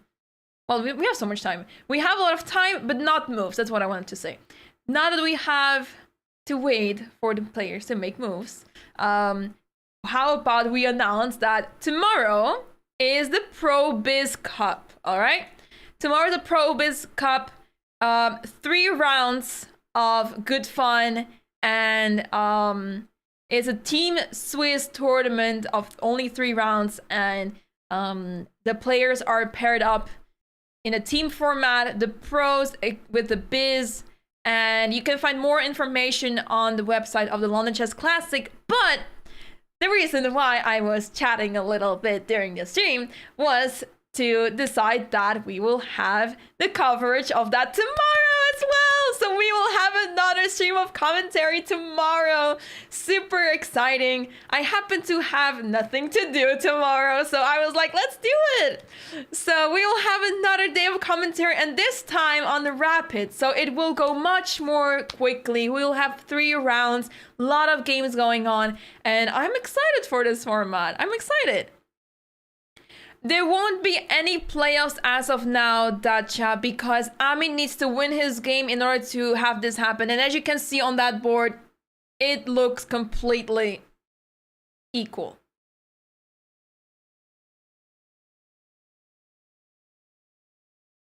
It looks completely equal. So tomorrow, let me share the time with you. So it starts 12 noon local time, which is 1 p.m. Central European time, and it ends around 4 p.m. so 5 p.m. Central European time.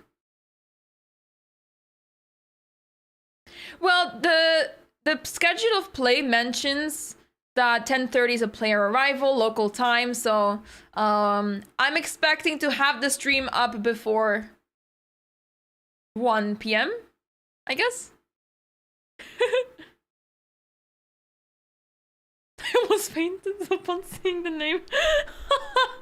Oh gosh. We are covering the Pro Biz Cup tomorrow. So the London Chess Classic continues tomorrow with a fun side activity where all the players of the London Chess Classic are playing together with players from the Biz team. And one of the players is the young talent that we saw on the screen earlier, Borhana Sivanandan. I tried to pronounce the name a bit better, but it's a bit difficult. And we will have many more players joining. Gawain Jones is playing. Julian Hodgson is playing, 2600 rated. And it is a really exciting field. It is team chess. I have to double check the format, guys, because in the middle of the broadcast, I was asked that maybe we should also have the commentary continue tomorrow. So I have to double check the format, but it looks very exciting. If I were black in this position, would I be able to make a draw against Carlsen? Ooh, good question. Good question. Surely, right? Surely. Surely. Surely, right? Because my attempt... I would try to play e5, e4 to get that pawn off the board, then sacrifice my bishop for a pawn and settle for the draw. Can we play e5 here? The answer is no! I will not win or draw. Well, I would be losing against Magnus Carlsen. I guess there you have it. But this is insane. Bishop f5 is completely losing. This is actually insane. It's because the king is getting cut off, right? So after king c7, the b pawn moves up. And wherever the king goes, let's say to this square, you have bishop e4 and the pawn is unstoppable. Which is why e5 is so bad. Yeah, this is quite a shame. So there's actually winning chances here for Amin. 1-0 for Magnus. Okay, second attempt. Give me another chance. I'll figure out a move for black that I can play without blundering. Well, I did mention bishop b2 earlier. It's just unclear how this bishop is going to survive, right? But I guess you just need to keep this square open for the bishop so that the pawn can be stopped, right? Because the bishop on a2 is completely trapped. Can you just play a simple move such as, I don't know, bishop b3? Okay, not much better. I mean, it's a little better, but I guess you just allows this move to happen. Ah, bishop here, then c5, c6, bishop e4, bishop c5, b6. Ah, yeah. Yeah, I would probably lose this against Magnus. Imagine if Shul messes this up. He's down to 7.5 minutes, guys. Exactly, there is a reason why Jules is taking his time. Oh my goodness. I'm waiting here for the draw to be agreed, but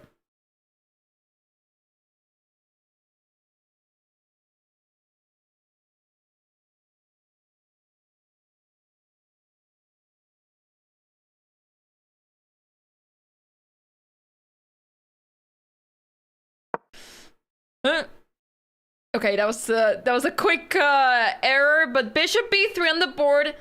Hey, I just suggested that move. It's not a strange suggestion, so maybe my second chance is still possible. But bishop e3, it enables the move bishop a3 to play c5. Let's see if Amin plays this, as Amin is completely not appearing on the board.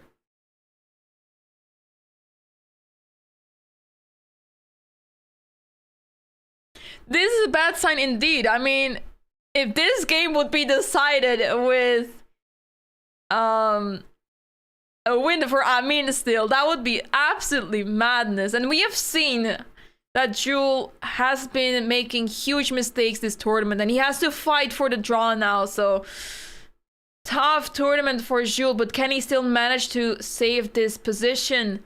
Ay. They must be stream sniping. Yes, that's why Jules waited 15 minutes for me to say bishop b3. No, I'm joking, of course. I'm joking, of course. If there's someone that is good with squeezing water out of stones, it is Magnus Carlsen. We always see him squeeze out the most incredible ways to win in endgames. So let's see if Amin has the same ability here. You can draw this against Magnus as white. Yeah, me too. I would be confident to say that.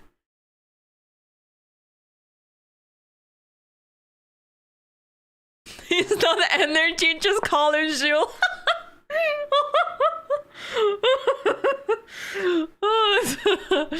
Oh gosh, some of your comments, guys, just crack me up.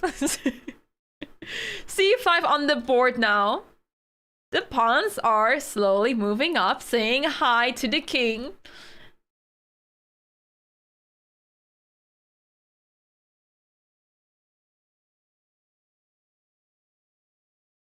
You see Shorebayat walking around in the playing hall.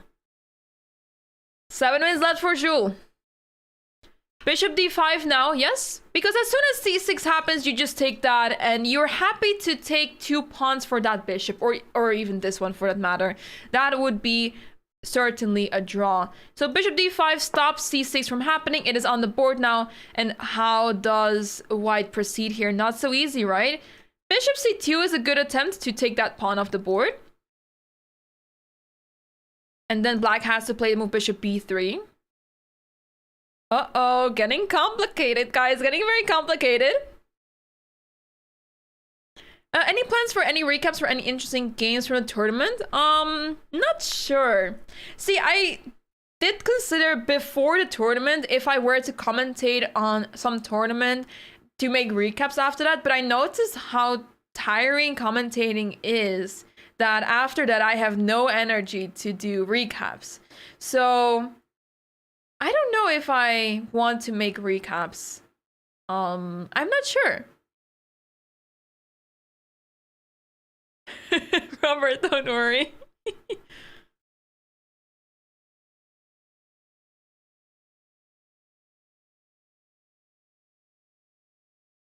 Yeah, I guess not really on my mind, no. I do want to make more videos for YouTube, but I don't know. My favorite game in this tournament. Ooh. The game between Hans Niemann and Mateusz Bartel, I think, is very high on the list.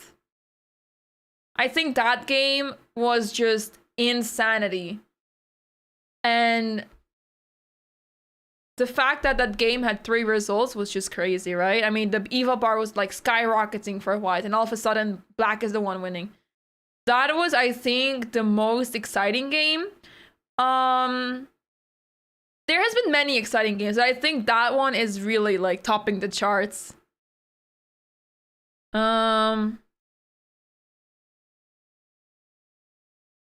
Yeah, I bet that many people have made a recap on that game, as that game was just simply insane. Probably game of the year. Yeah, probably. That was just absolutely crazy. I mean, I'm pretty sure not only because of the nature of the game, but also because this tournament has been in such like has so much attention going on. A lot of the players around the world are watching this tournament, following the tournament closely as it decides who is going to qualify for the candidates partially, right? So a lot of eyes have been on this tournament, and for that reason, this game is suddenly like one of the highlights because, you know, something this crazy happens, and who would have thought that Hans was going to blunder that away, and it was one of the craziest games for sure. His losses were quite impressive. No, don't say that. He also had really nice wins, but this game just really stands out. The Bishop A1 game from Kukash was a pretty good one as well. Against who was that again? It was in the earlier rounds. I need to check back. Against who was that again? It was Andrei Volokitin, right? Yeah, that game. Oof. Ooh, Andrei was really slaughtered there. Ooh. That was mean. That was mean from Kukash. Video suggestion, my year, and recap some highlights from your year. Brilliant moves, games, best wins, favorite games while commentating, viewing. Good idea. I'm going to yeet that into my personal notes. Thanks so much. That's actually a really good idea. That's actually a really good idea to not only include best wins and stuff like that, like just my games, but also like commentating experience, because we certainly had some of the craziest moments happening here. When I commentated on the game between Jules Moussard and Michael Adams, I was completely shocked. I did not know what to say. So that would be a good idea for sure. I really like that. I really like that. I'll have to write my editor like, hey,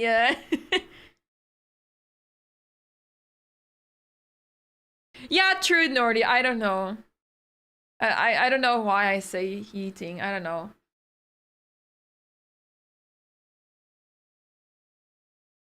I keep thinking it's maybe also used like yeeting as in stealing. You know? Have I played a chess World Cup? No, not yet. I'll get there one day. Pinky promise? Certainly never qualified for the World Cup. Throwing away. Ah, okay, okay. Ah, yoink! Ah, that's the one. Thank you, thank you. I have improved my vocabulary now. Yeah. Bishop c2 has been played. So in this situation, of course, a pawn is hanging. The only way to defend it is bishop b3. And after that, the bishop goes back to e4, so that bishop d5 is suddenly less appealing to play. And then white tries to continue here with the pawn b6 move, c6, b7, bishop d6, and we'll see what happens next. Oh, Theo, that's so exciting. That's so exciting. Yes, and sorry. Completely choked there. I will, but behind the scenes.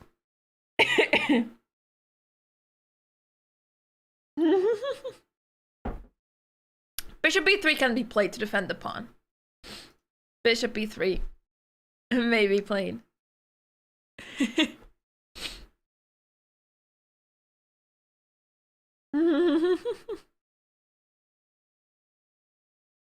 6.5 minutes left for our friend from France, Jules Moussard.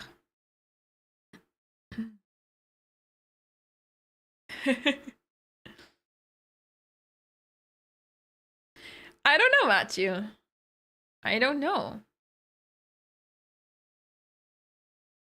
6 minutes. Uh-oh, time is ticking.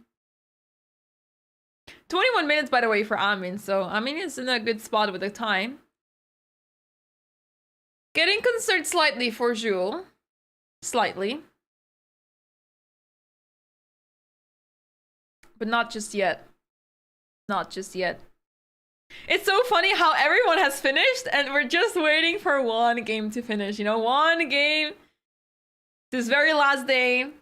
It's not ending, right? It's not ending.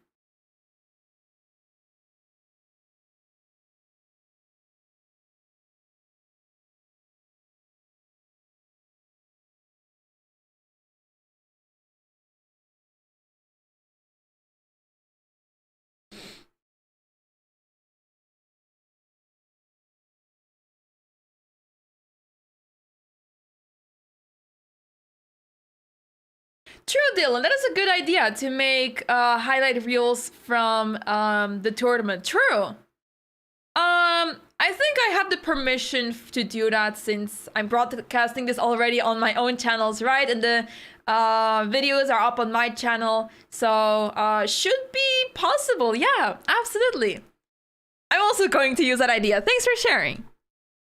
But yeah, we're thinking of definitely making some of this in some sort of end of year recap, you know? That would also be very nice.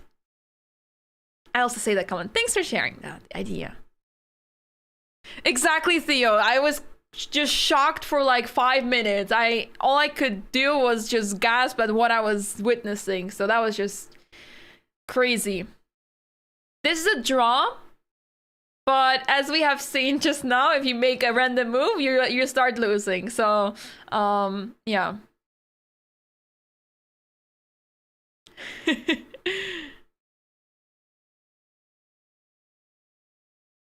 Kukan did not make the candidate spot yet, but it seems to be the case that many tournaments are still happening in...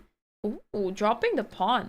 In this year, in this month. So, stay tuned for those. So... he is essentially saying that if you take this pawn... What is the idea behind this? What is the idea behind bishop c4? What happens after bishop takes a4? I'm guessing that this pawn has the red carpet just moving down the board. That is my guess.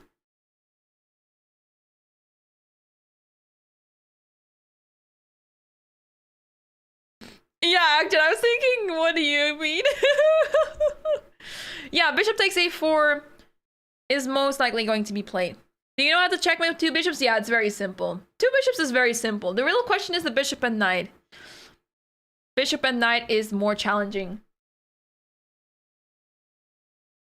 But I know how to checkmate, but if you give me like 30 seconds to do that, I may struggle a little bit. But I do know how to checkmate, yeah. One of the key moves is to put the bishop on such a square that you cover this square when the king is on c6 or something like that. It's something crazy. So yeah, you have to look out for that. That is the one thing I learned that can get very tricky, right?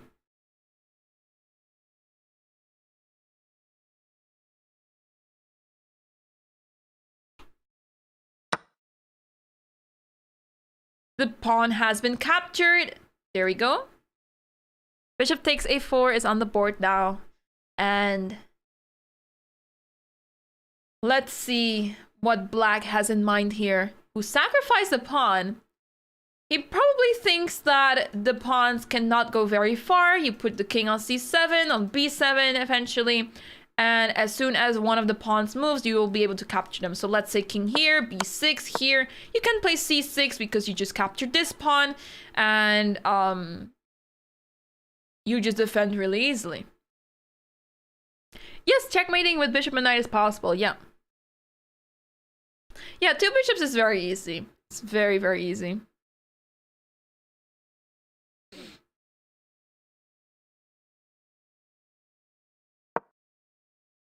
King went to c7.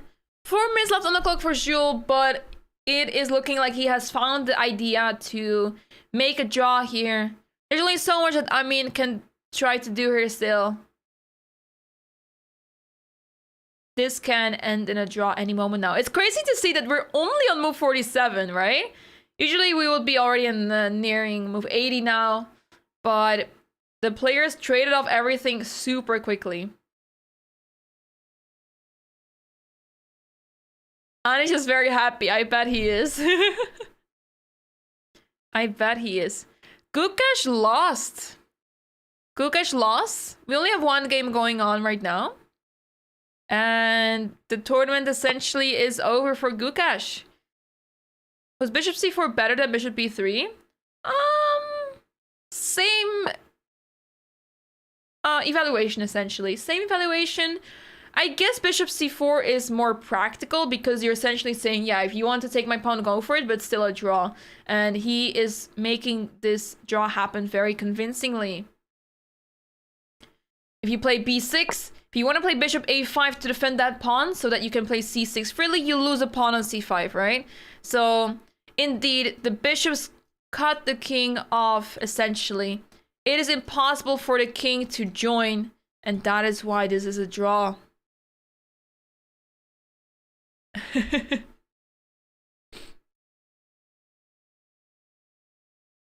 Yes, Salimon. Shreyas drew his game against Michael Adams, which means that he made it to his second Grandmaster norm. This game is expected to end any moment now, guys, as Jules has found the way to make some sort of fortress. The bishops look adorable over here.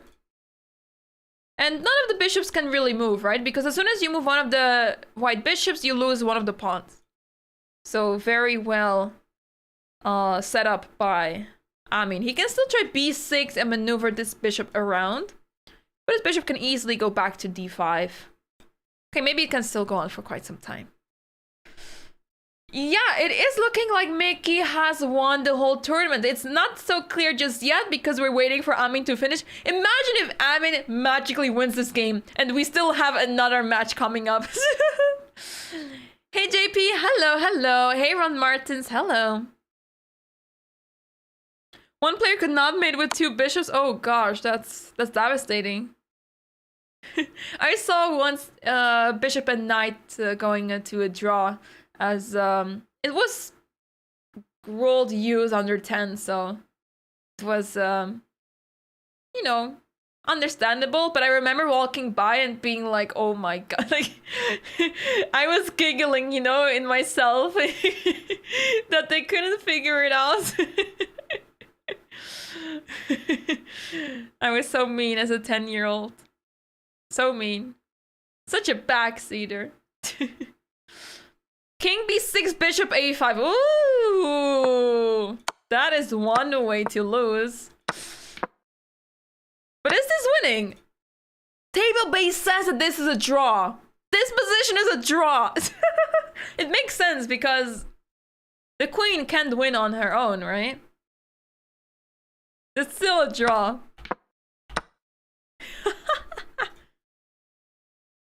Hee hee. So, no king b6. King b6 would still be a draw, but I don't expect Jules to play that. Even without pawn, it's a draw? Oh. This game is still going on. Yes, we're stuck. We're stuck to this game. It's not ending. It's never ending. But it should be decided soon. King to a7. Do they still play for money? Amin does. If he wins, he's sharing first place, and he could potentially win the tournament, but it's not looking like Amin can possibly win this game anymore. Oh, with bishop c3 first? But then you lose a pawn on... Oh, here you mean bishop c3. Bishop's... No, wait.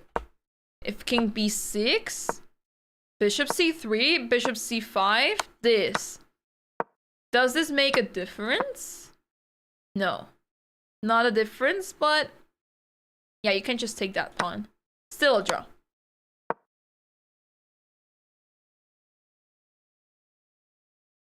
The clock is another piece. Yeah, one can argue that, but it is looking like he found its way to make the draw happen, so... Not looking like it's going to change much. Thanks, Governor Julio. It's amazing. It's amazing. And I hope to do more with them in the future. Nice emote, Gordon Robot.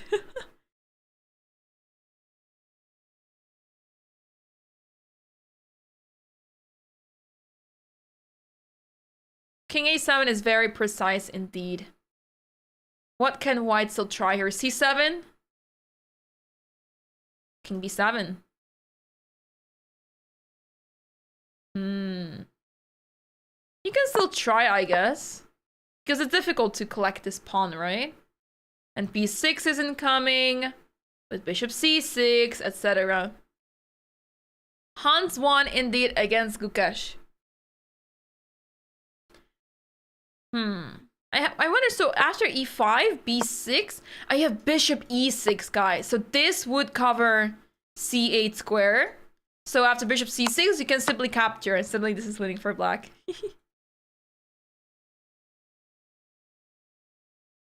If white plays bishop c3 and black exchanges, it's a win for white.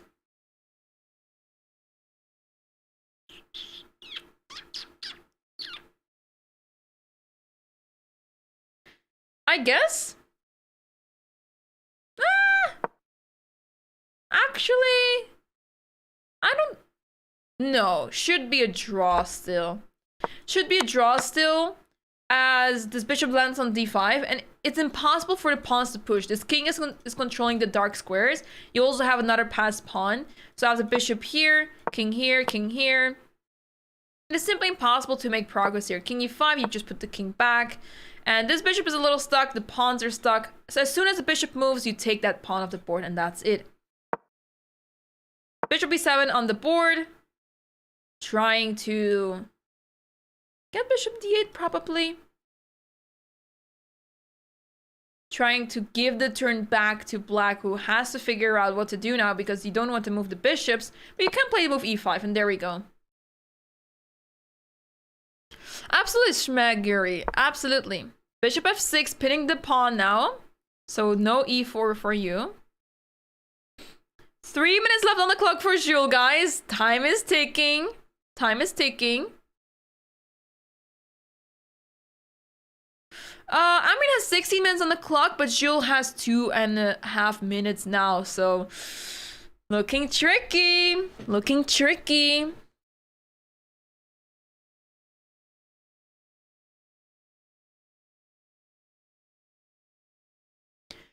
Yeah, if he manages to lose this, that would be a huge disaster. Absolutely. That would be a huge disaster. Oh, we see a couple of moves on the board. Bishop b7, e5. Okay, bishop f6, king b... Oh no, it's just refresh or something. King b6. And the pawns are being held together. King goes to a7, probably.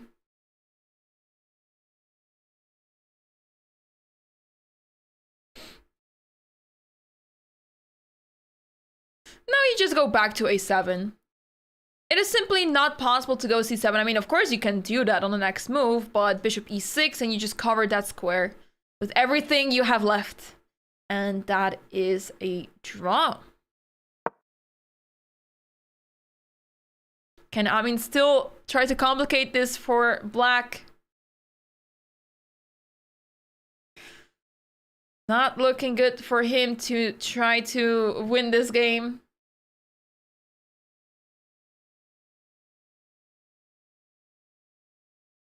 We have a little bit of a delay on the camera. A little bit. Am I maybe behind on the camera? Let me check that real quick. Let me check that real quick. Oh yeah, I'm a little bit behind. I pressed the live button now. Okay. We had a huge delay on that camera. Well, not super much, like maybe 30 seconds.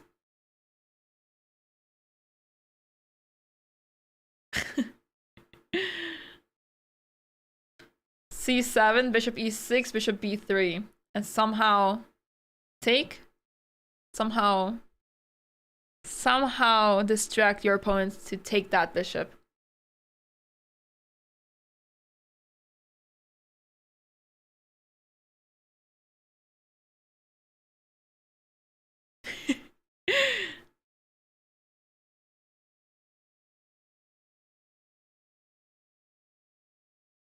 He needs a miracle.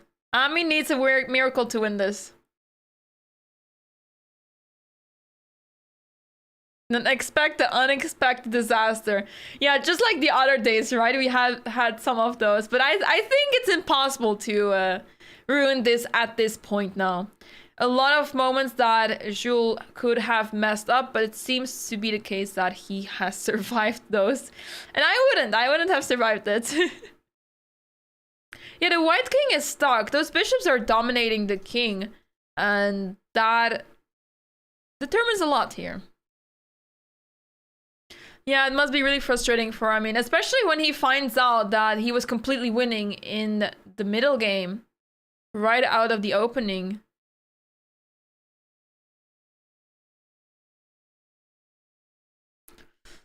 E6, bishop takes, and c7. You can still play bishop here. That is completely drawn. Waiting for a new move?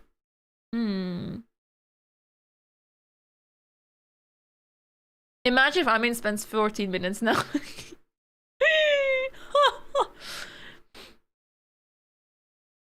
They're probably thinking, yeah, the commentator has not commentated enough. We need to let her sit for another 15 minutes.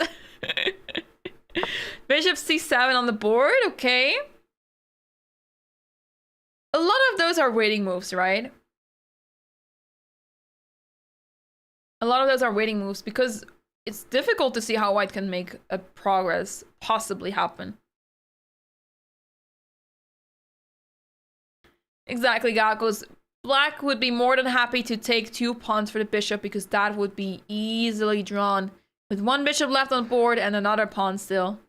Even if black loses that pawn, 2 bishops versus 1 bishop is a draw.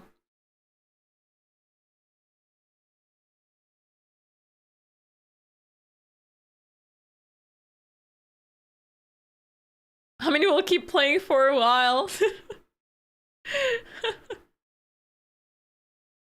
Yeah, that is the most frustrating part, right? When you're so low on the clock, you can't even go up anymore. Once, when I was playing the World Youth Championship, I was on 30 seconds for almost the entire game.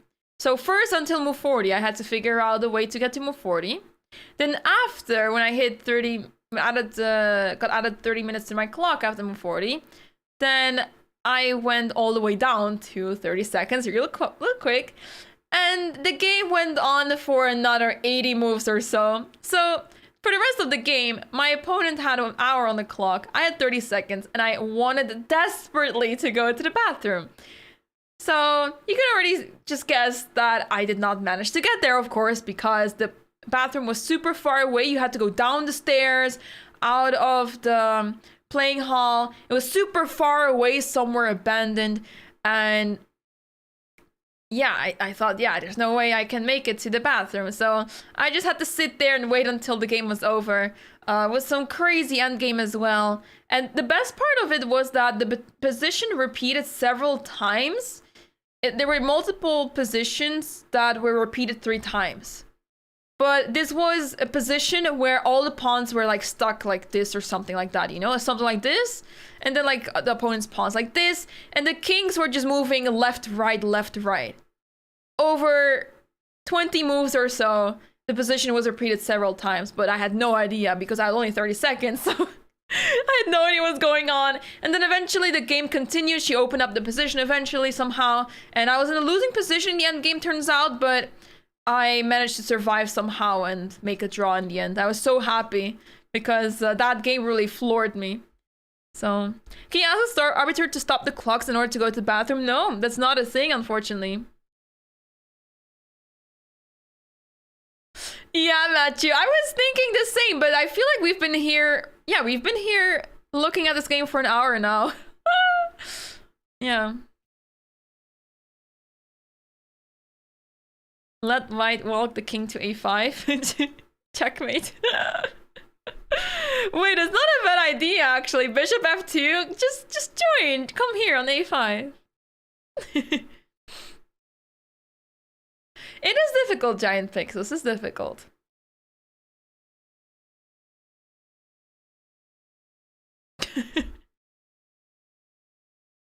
Here we see Malcolm Payne and Hans Niemann still hanging around in the playing hall. Wait, is the camera frozen? Oh no. For like 5 seconds, the frame was not moving. None of the players, none of the people standing were moving. So I thought the camera froze.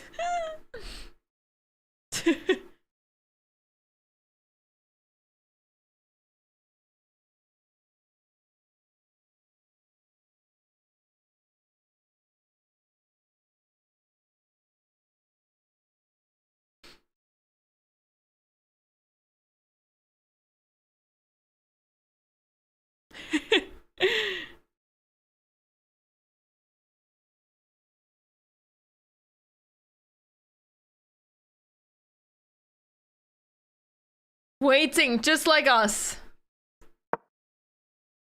Bishop a5 is played. They're trolling us. What if they are statues? Do you think about that? They just appeared on this on the camera.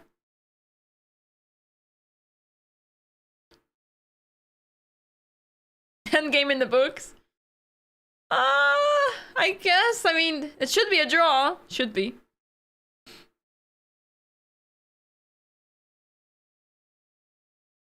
Maybe there is another screen on that side where Malcolm is looking at. Maybe there's another screen.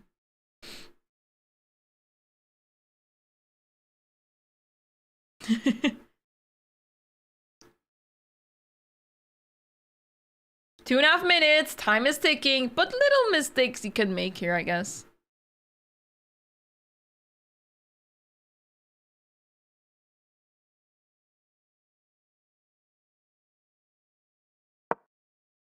Bishop went to c4. Back to c4. So repetition potential over here. But I'm not expecting Amin to go for that. Imagine Amin blundering. Well, that'll be quite a serious a turn of events. And you can make a postcard out of this, Naruto. If pawn to c7, you can simply defend it with bishop e6 easily. Or king to b7, actually. c7 now, king to b7, and you just can't make progress over here. You can't make progress. If b6, you can just play bishop e6 and just sit. You just sit. Oh, we have another player joining. I am unable to tell who this is, but it made me Luke McShane.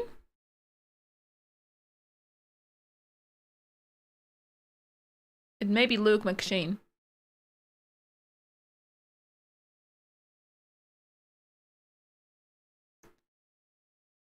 Nine minutes left on the clock for Amin. 2.5 for Jules. But seems to be easily defendable for Jules. He made sure that he put his pieces in such squares that it's impossible to lose now.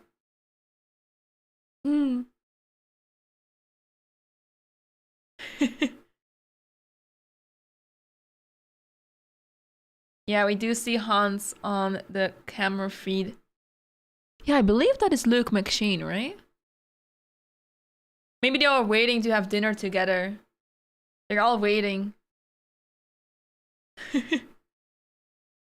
On this Sunday, this very Sunday.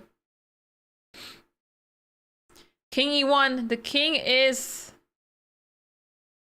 preventing black from going bishop to f1, of course. But now the pawn moves forward. Surely white can defend against that pawn, surely. There's not much to fight for anymore since c7 is just blocked easily, right?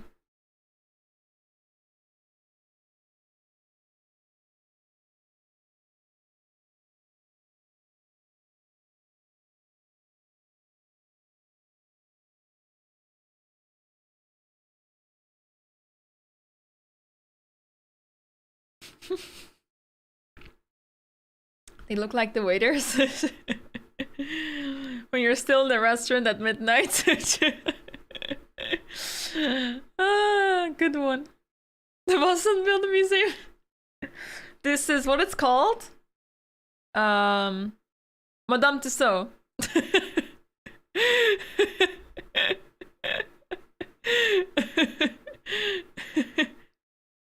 Yeah, we already had this position a few moves back, so we would have another bishop party on the 4th rank.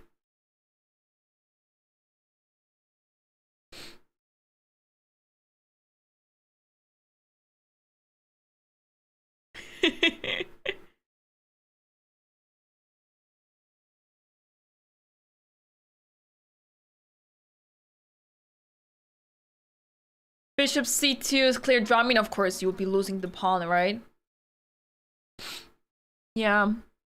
8 more minutes for Amin to figure out what can he possibly still try to complicate things.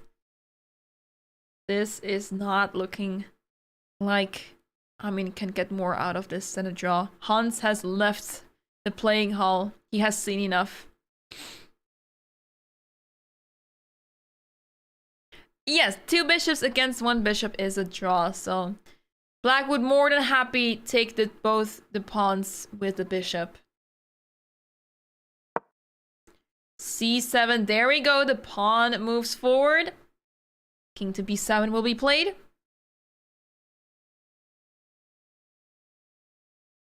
Hey Shire, hello. Oh, camera. Uh-oh. Uh-oh. Looking like our camera has given up. Uh-oh. Not again. Our camera is over. I have to take it out, guys. Well, we can have a still image. We can have a still image. We can have the still image where Hans was still there. But it seems like we have lost the connection to the camera. So we'll just keep this amazing view. We can just keep this amazing view we have here. There we go. As if nothing happened. There we have a still image. Yeah, we won't have the camera anymore. But please, Lord Almighty, you have got to intervene in this game to make it officially draws. We have seen many exciting draws, right? Many of the long games were exciting draws, but this one is certainly very far on the list of exciting draws. Very far down.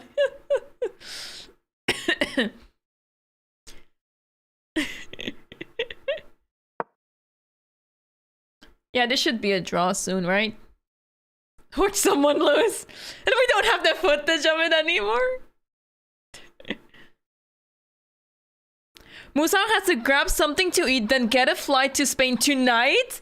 Wait, Musang is flying out tonight and he's playing this game on until the very end? Oh my goodness. Oh my, that's crazy.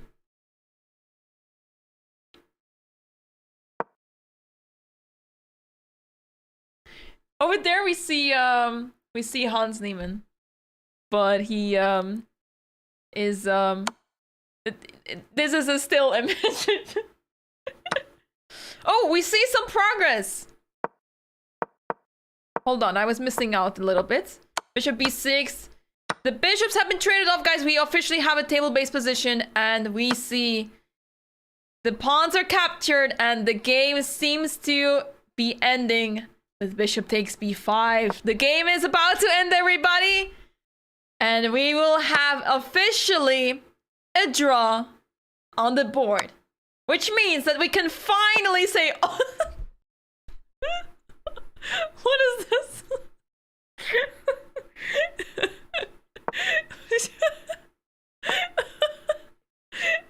The players are trolling. They must be trolling. Don't you dare. Okay, good. Good. He must be trolling. Anyways, draw officially on the board. I pray that they agreed to a draw here. Imagine they continue playing with king and bishop versus king. But draw has been agreed, everyone. We can finally show... Well, actually, we don't have the final standings because the game needs to be updated for that. But we can safely assume now, we can safely share that the winner of the London Chess Classic is none other than local player Michael Adams. What an amazing tournament he has had! He hasn't lost a single game in the tournament. He has only had 3 victories, but the rest of the games were all draws, and that's how he managed to win the tournament, as all the other players have lost at least 1 game. So this game has ended in a draw. Let's take a look at the standings, all right? Let's take a look. We won't have it fully updated. There you go. As there's still 1 game going on. Well, quote unquote going on. It should be in the system very soon. Correctly. But here we see Michael Adams, first place with 6 points out of 9. An amazing performance by such an experienced player, and in such a tough field, he managed to stay on top. And second place will be taken over by Amin Tabatabai, as he drew his last game while he was completely winning early on in the middle game. He had a huge chance to share first place and go for that playoff match, but unfortunately for him, he had to settle for the draw, and he finishes second. Still wins a nice prize fund, nice prize money of £10,000, so not bad at all. But there was more possible today. Third place sharing Gukash and Andrei Volokitin. Andrei, who had an amazing comeback in the second half of the tournament. The first half was not going smoothly, but the second half he came back, he got his wins, and manages to stay on top of the rest of the field with 5 points out of 9, finishing sharing third place with Gukash. Hans and Mateusz Bartel on 4.5 points, 50% score, but I'm sure that the players were trying hard for more. They wanted to try for more. Both players, super fighting players, so they must not be super happy with the performance, but still a great result overall. And Shreyas Orial, the talent of the tournament, the winner of the tournament, not per se the winner, but he did achieve his second Grandmaster norm, and he did that in such an amazing fashion, so convincingly. He was struggling in some of the games, but he finished in such a nice way. Yesterday, beating none other than Jules Moussa while he was completely losing. So he absolutely deserves his Grandmaster norm, and soon, hopefully, his Grandmaster title. And that was it for the London Chess Classic, everyone. What a journey this has been. We're talking already. The past week has been absolutely amazing. It was a blast to cover this tournament. We will be back tomorrow with the Pro Biz Cup, which is a casual event where the players will be back tomorrow.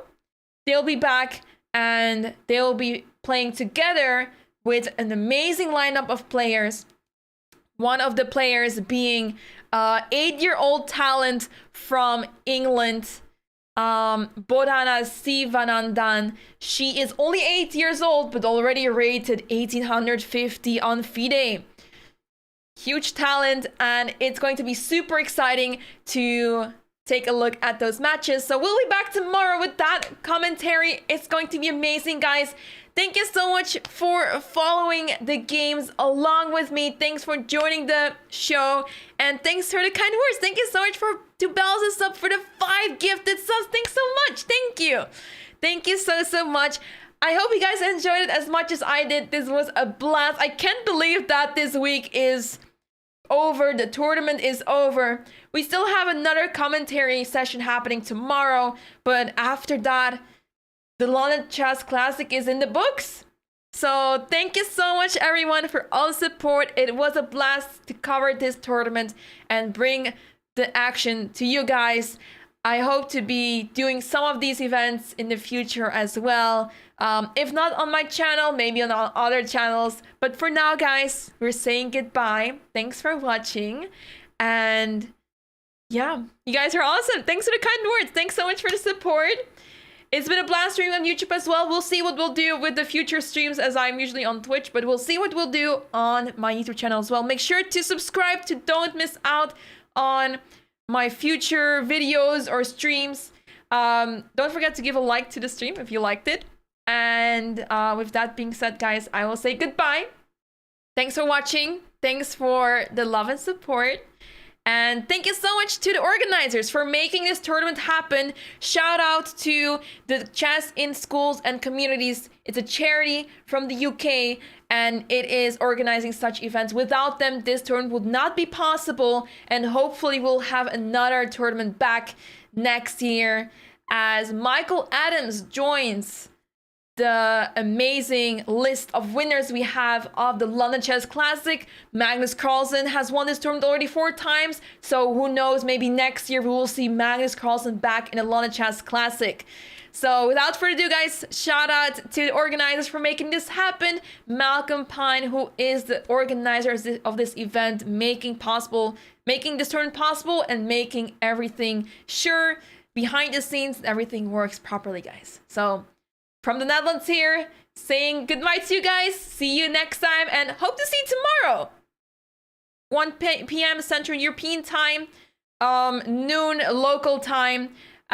We will start a raid on my Twitch channel. But for now, take care, guys, and goodbye. Goodbye. I have an end screen. Watch it.